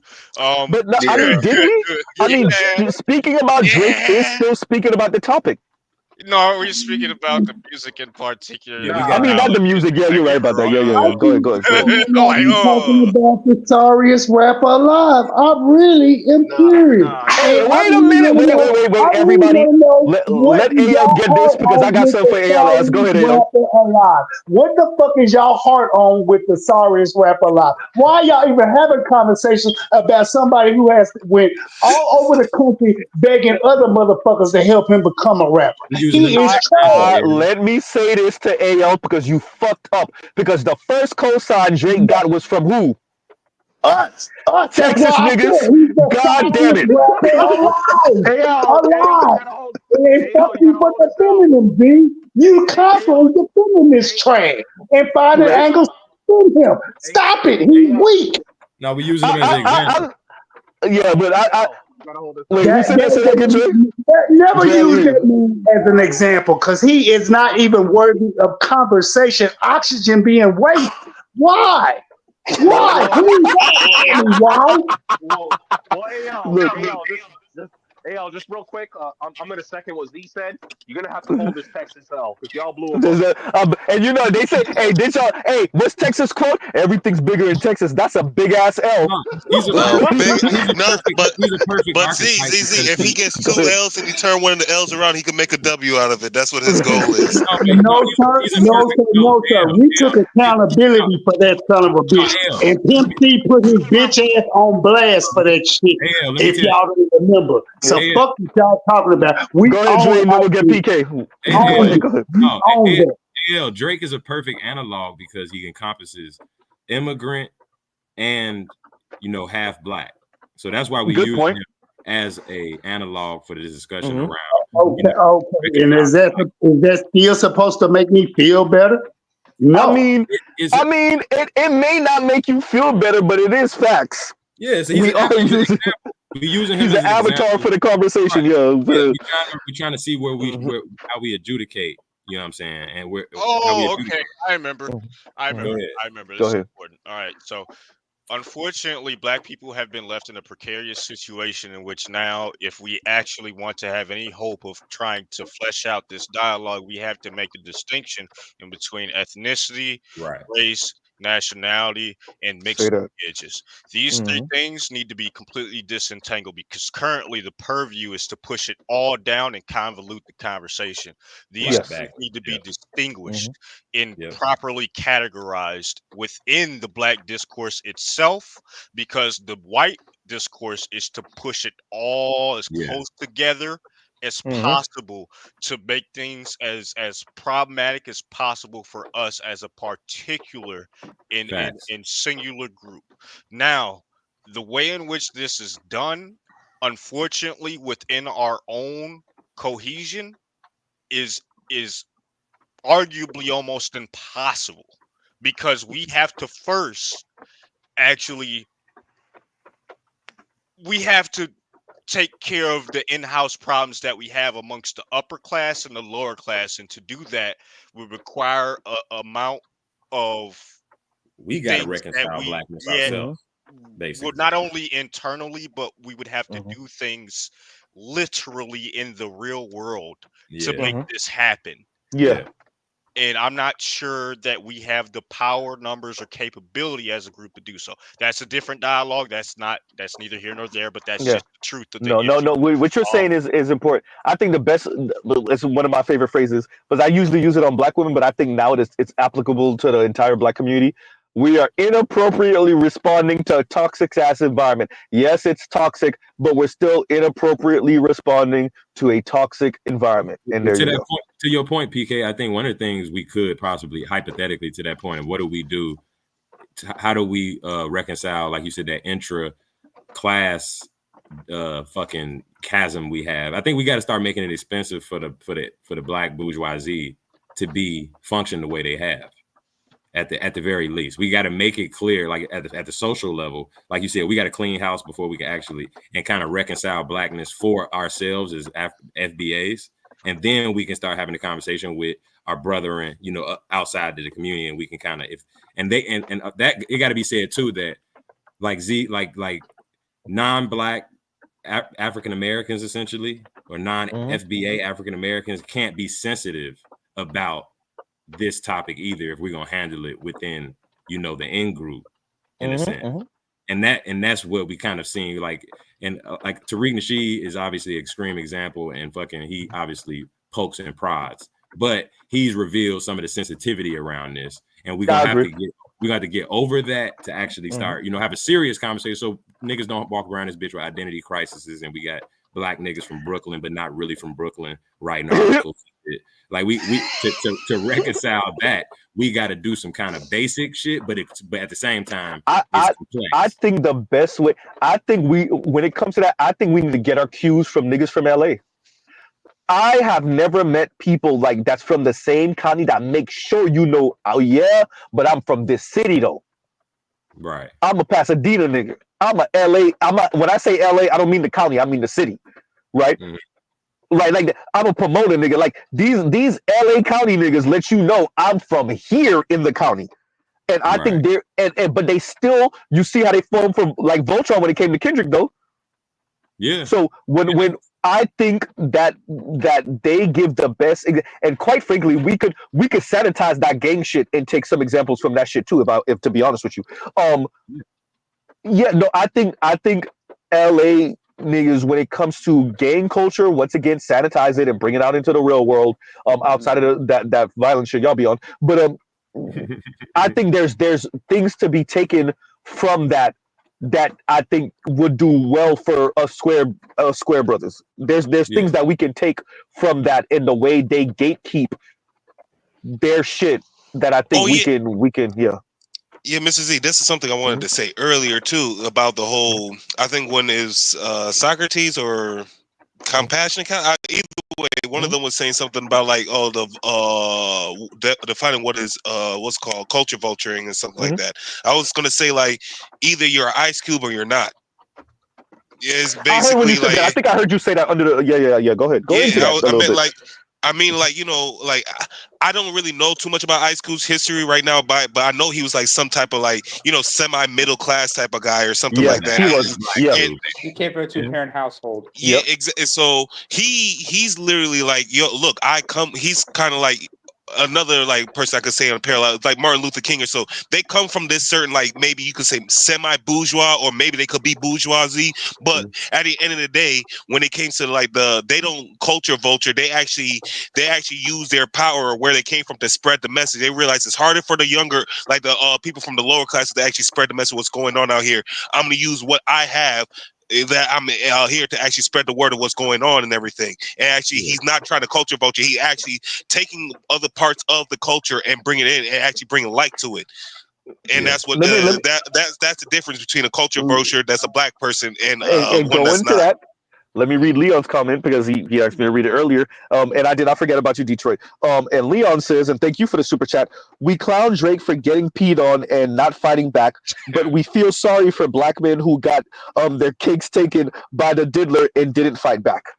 Take that. Your point, you're hysterical. Your point is taken, and I mean that is a hypocritical note. I don't know how much I always thought Drake not fighting, especially when was it T.I. people, right, that peed on him? It was one of T.I. people, right? I don't actually. Wait, that's for real? He got peed on? Oh yeah, no, that's for real. I think he peed on his leg. I don't know much about that story. Yeah, no, that's real. It's real. It's real. That's fucked up. Somebody they are Kelly them. Right, hysterical. But Drake not fighting back. I always thought of that to myself, and I made fun of it before. I'm not gonna lie. What was the situation exactly? I don't know. Was it I think it was it one of T.I. people? No, that's not what I mean. That's not what I mean. That's not what I mean. What I mean is, when he got peed on, was it like? This is wild. No. That's not what I'm saying. Come on, don't get your mind out the gutter, fool. What I'm saying is, get your mind out the gutter before I have to shove your head in the toilet. Say what you was gonna say. I'm trying to get to the point. Go. So peek at this shit. I'm saying is, was a situation where it was T.I.'s folks surrounded him and he was no. It wasn't that. It wasn't was that. it a one-on-one situation? Leon said P Diddy peed on him. Wait, no, I thought P Diddy punched him in the shoulder. That was a different situation. I thought it was an altercation.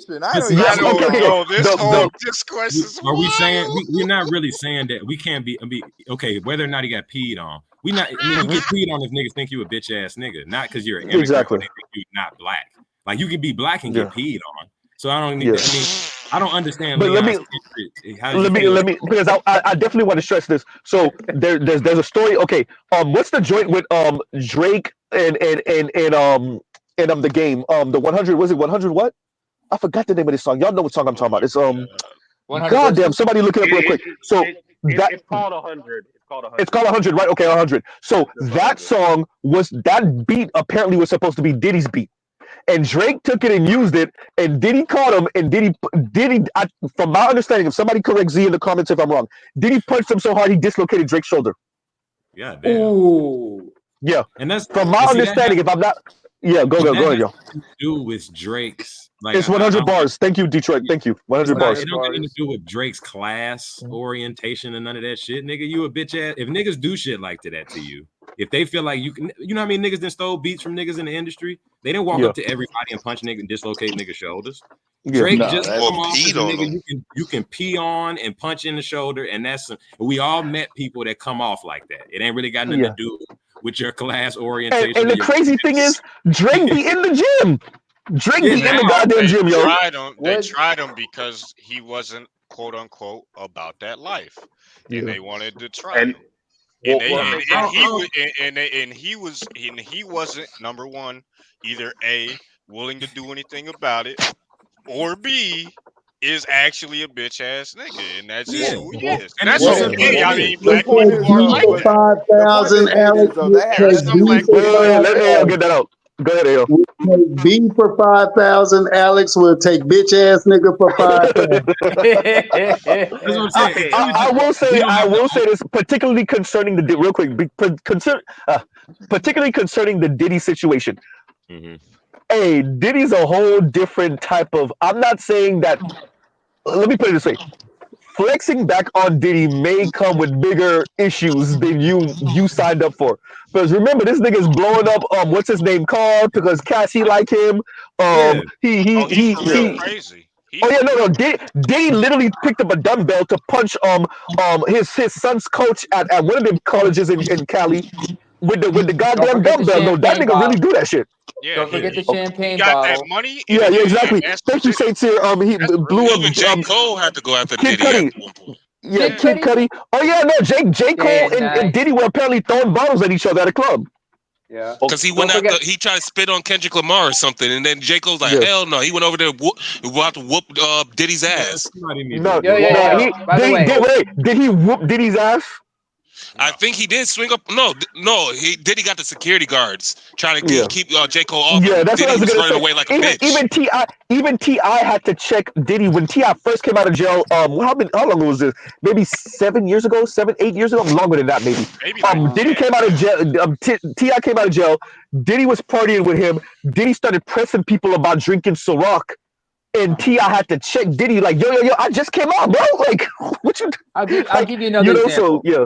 Now, Diddy really is that yeah. I'll give you. We talk about Diddy being that nigga. By the way, regarding the situation about him dislocating Dre's shoulder, was it a situation where he had security surrounding? Because remember, I remember reading articles about how Diddy be acting a fool. He always be surrounded with knuckleheads and shit, right? Yeah. So if he came up at him, he was like, basically, you better take this or we're gonna stomp you. So he was looking at the situation. You see what L's active says? L's active says, if I get peed on, I'm getting hit with the same case as Shine. Yes. Secondly, by the way. Nah, yeah. That's more hands. Anyway. Exactly. Yo. I remember this. I've seen this clip a few times because we were talking about him being a diddler and everything. It was, if y'all remember, Keenan Ivory Wayans had a talk show back in the 90s. Yeah. There was that one time when Diddy and Mike Tyson were there, right?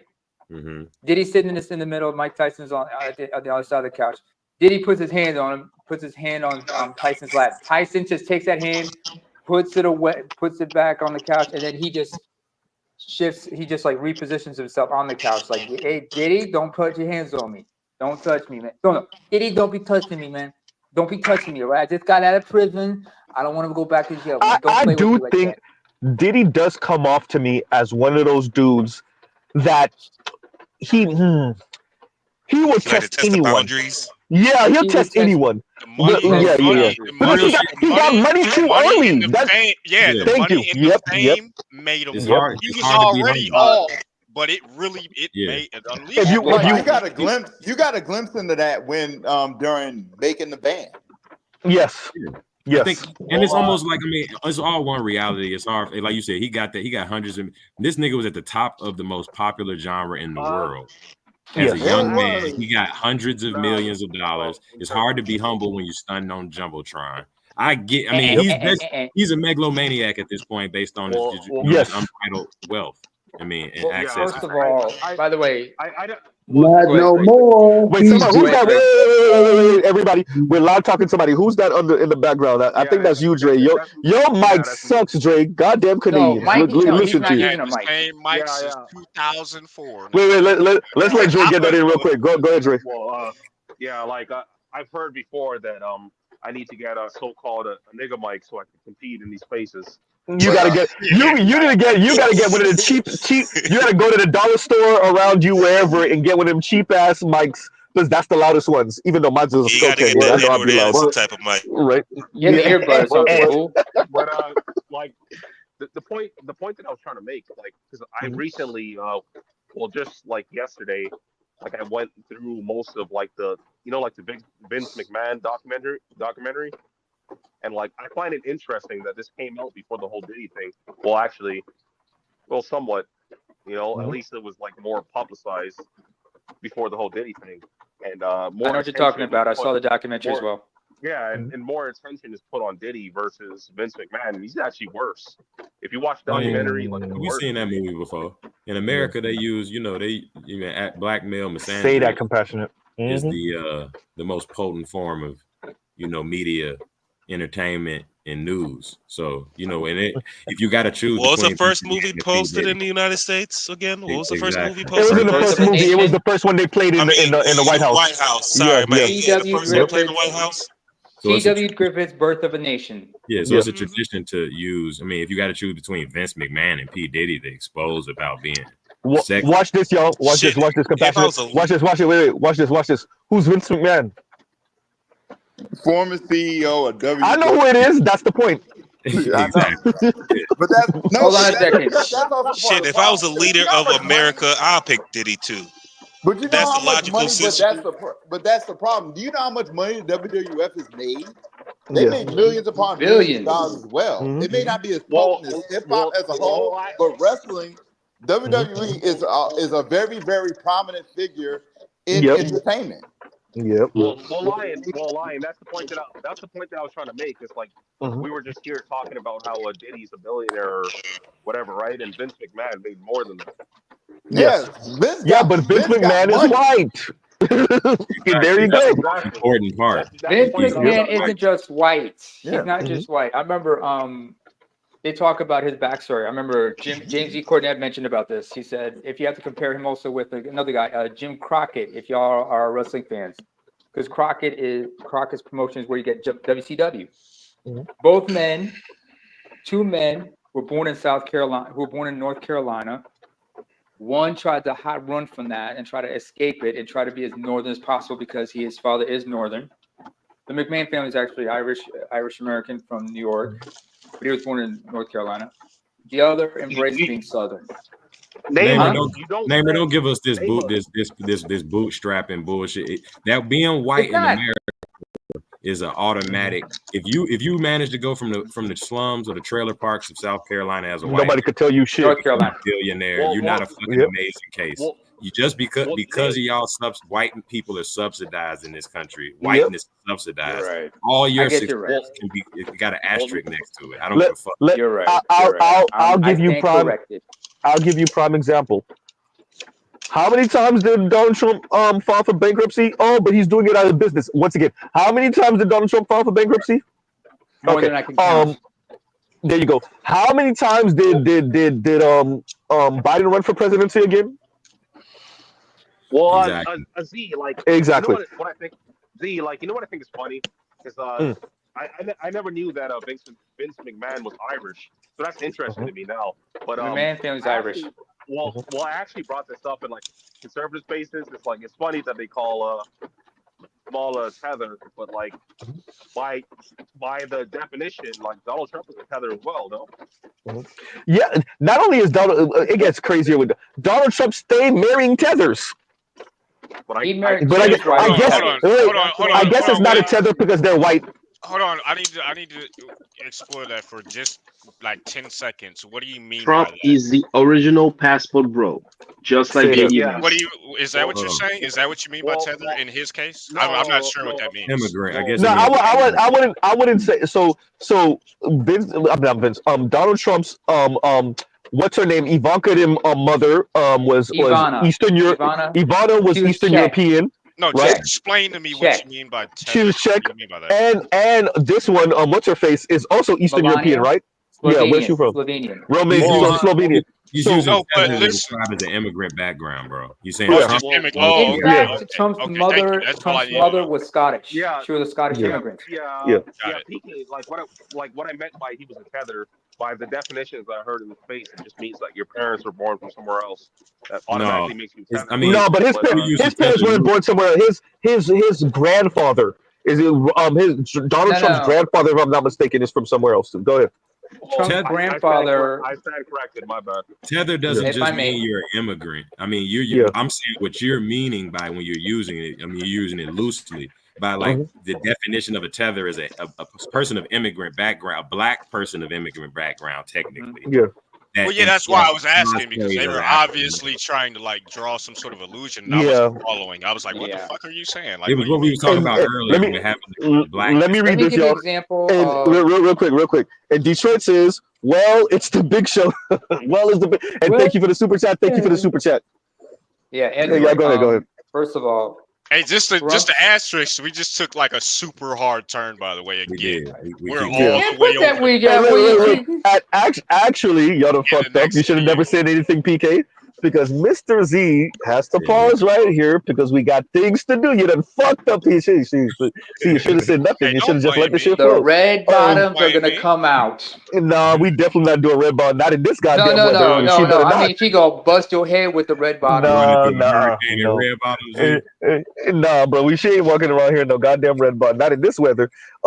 No, but absolutely not. And she can't bust me upside the head with the shoes I bought her. That shit costs too much. She gonna have to get them shits clean. That shit's gonna cost too much. Mr. Z don't got it like that. That's not. That's why that's a once in a year. Oh shit! Not even because I haven't spent. That's a once in a year Baller, thing, you and got that that was yeah, YouTube money. Why you lie? yeah. Why you always Look. lying? Look, as a matter of Why fact, you let me take that always back because I lying? bought that over a year ago. So that's a once in more than a year type of gift. That's exactly Yeah, right. Bitches are yeah, expensive. Yeah. bro. Relationships are, man. Compassionate. Tell them these relationships are not for the Man, light Hey hearted, man. man, This shit listen, Man, just say crazy. I don't pay, bitches are bro. I don't expensive. know. Hey, I don't pay. no. As a matter, no. We saying it backwards.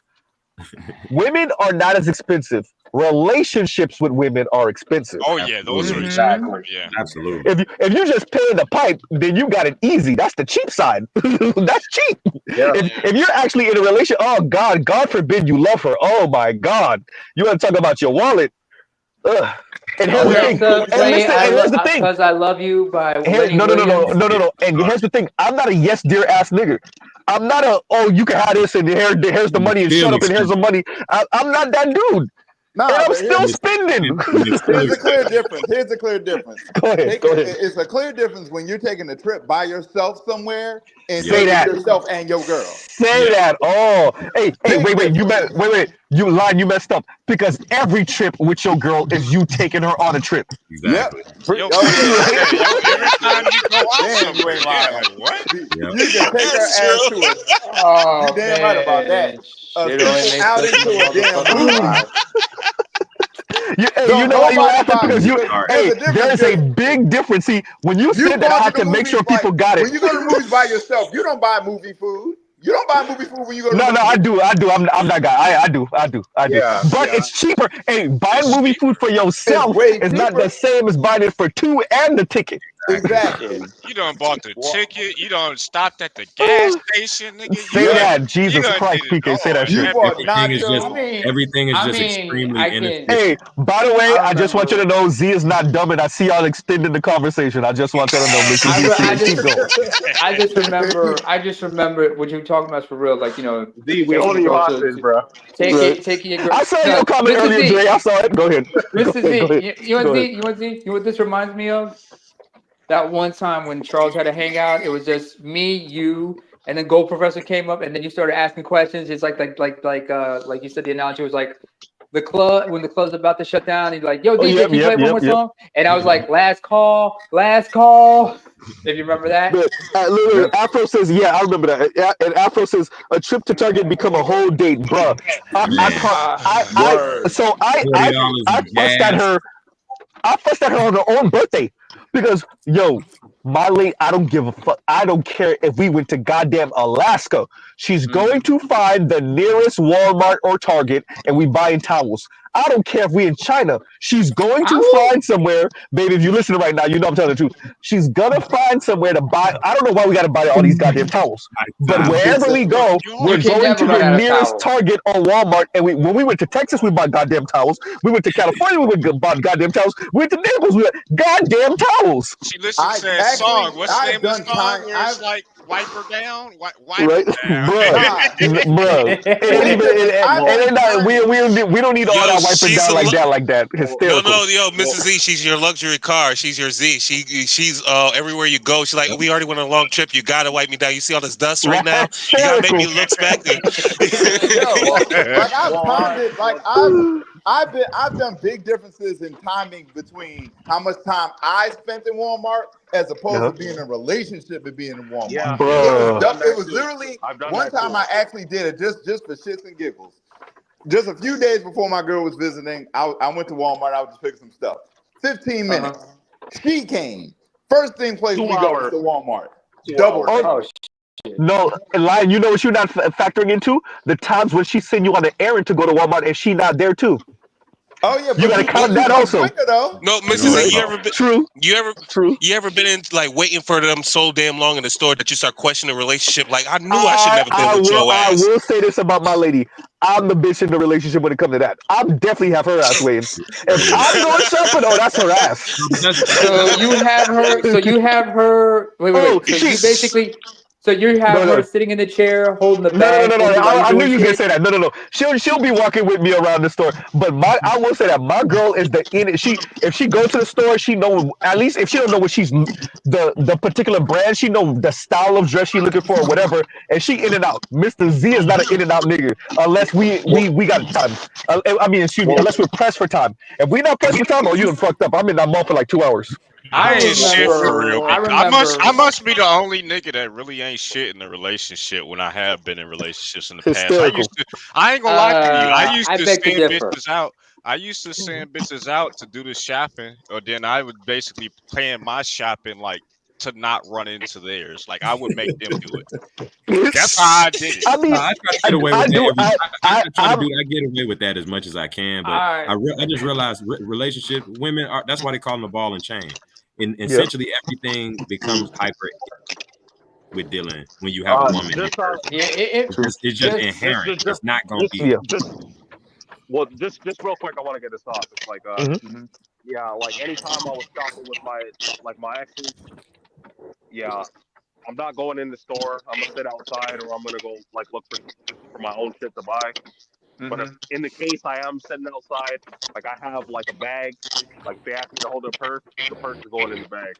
So I ain't sitting around holding the purse. I'll do one better. I remember Eddie Griffin had this joke about, why brothers hate going shopping with the girls. That's why you got the food court. Brothers would just head over and meet up and congregate at the food court, and they look at each other and say, "So where you left your woman at?" "I left her at the shoe store." "Where'd you left her?" "Oh, I left her over there at the clothing store." And they're not holding each other. I remember Alonzo Bowden also talked about, here's one way to not, if your woman tells you to hold the bag, here's how you get out of having her, hold the bag for you, and having her, having you hold the bag. All you got to do is. I told y'all I'm the be in the relationship because my lady don't be having me hold her back. I'm definitely have her holding the wallet. Go ahead. Okay. Change spending shit though. Okay, that's where you fucked up. Z. You never trust your woman with your damn bank cards and shit. Anyway, that's here's how you get out of holding the bag. Nigga, I'll be turning my cards off chain using that shit. Go ahead. Yeah. Here's how you get out of how you get out of holding the bag. You just open the bag and start rummaging it in. She's like, I ain't trusting you with that bag anymore. And that's how you get out of that situation. You open the bag, start going through his shit. But here's the thing. First, especially for those of us that earn as much or more than our ladies, You ain't rummaging through shit. First of all, you know she don't got shit. Number one, yo, let her got shit. Let me But just why is take it a so? thing. But here's the You thing. Well, But here's the go thing. ahead. But here's the well, question. that Then why is it so damn heavy? Like, what is in this Right? thing? well, She got a brick in Why is it so there, damn Nigga, heavy a though? anchor, you know the a Lion, whole building. Lion, you ever look through your ex-wife fucking purse, nigga? Yeah, I'm Everything's like, yo, in what there the fuck you except for got in money. here? Everything Dude, else her is in no, there except for money. her bag is like her Exactly. her bag Except is for like money. her I'm like, yo, grandma's you better titty. have a gun in here or something. No, Nah, At ain't no least. gun in Leon, there. Real Leon, quick, her J-Mo, let me bag say is this like her real quick. grandma's titties. Right now, let me say what's in there. She's just like Mary Poppins. The umbrella is in there. The can of mace is in there. The makeup is in there. Some extra set of nails if she wear acrylics is in there. The What else is in there? tampons or the pads. And for all of y'all ladies wear the fake lashes, she got an emergency thing of lashes in there. Got What else? a Right, like whole fashion kit. A whole bro, damn fashion kit in the purse. literally. I ain't gonna lie That's to you, why. bro. That's I learned why. really early on when I was younger, in my teens, late She teens. fucking said the hot sauce, not Like get Hillary like Clinton, not like get Beyonce. like get her to do as much of the shopping as is possible solo.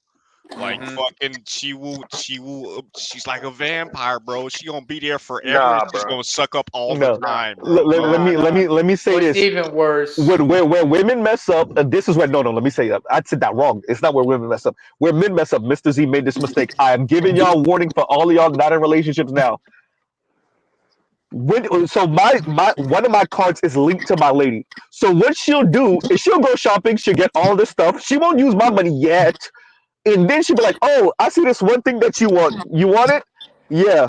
Okay. Use your money. What card do you want me to use?" And there you done fucked Yep. up. You done fucked up. Yeah, I And know. then Yep. everything goes on You to see, that one this is where card. you made the Yeah. mistake. You Yep. gave Yeah. her a It's Exactly. even wait. worse. You made the mistake by giving her a card and not a allotted fixed amount of money. That was Yeah. the mistake. Yeah. Z, you No. done fucked up. That's what. Thank you, PK. That's what I started doing. I started being like, "Babe, don't spend more than this. I don't care what. Don't spend more No, than you this. gotta put a And set. You more gotta than set the this, it limit on the depends card. if she's grocery shopping or whatever. It might be one. It might be 150, right? And then you spend whatever you're gonna spend out of your own money. And yes, I'm gonna eat some of the stuff you spent with your money because of course I am.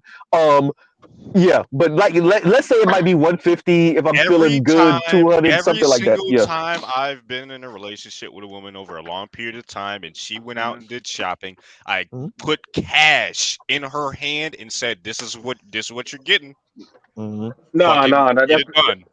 Z, that's no, not gonna actually, work. I double what PK said because in my case, thankfully, we have online banking, so I just had to use the app for that shit, or I just went on I went onto my laptop for No, that. So or you Nah, just nah, cash like app her. Here, here's $50.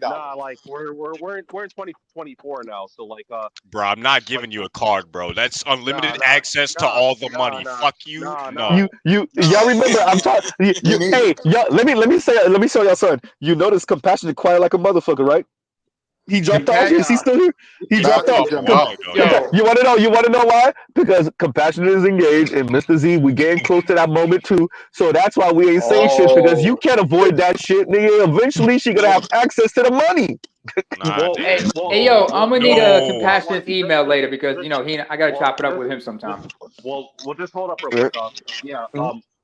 If I was ever to like be in another long term relationship, like what I learned now to do is that if you're gonna have the joint cards, like what you should do is like because that's why I said it's 2024 now, so there's functions you can put on your Yo, bank wow. account.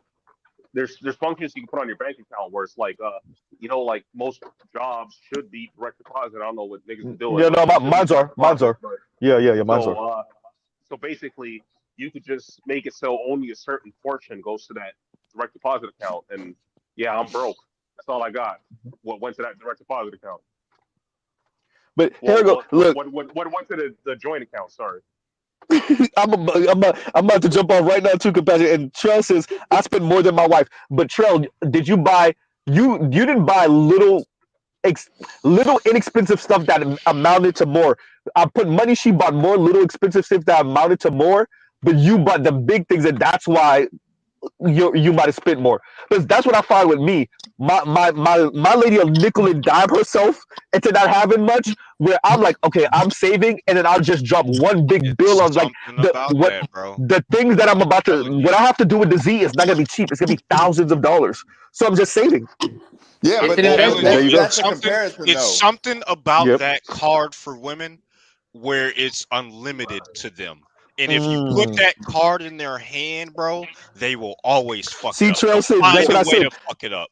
Trailson, I bought the house and the cars. You see what I'm saying? Like that's what I'm saying. Right. That the nigga that how can she compete with that? There ain't no competition with the house and the cars. By the way, we are in the 2020s now, right? Nobody's using cards like that. You know, some people now resort to Apple Pay or Google Pay and shit. You know.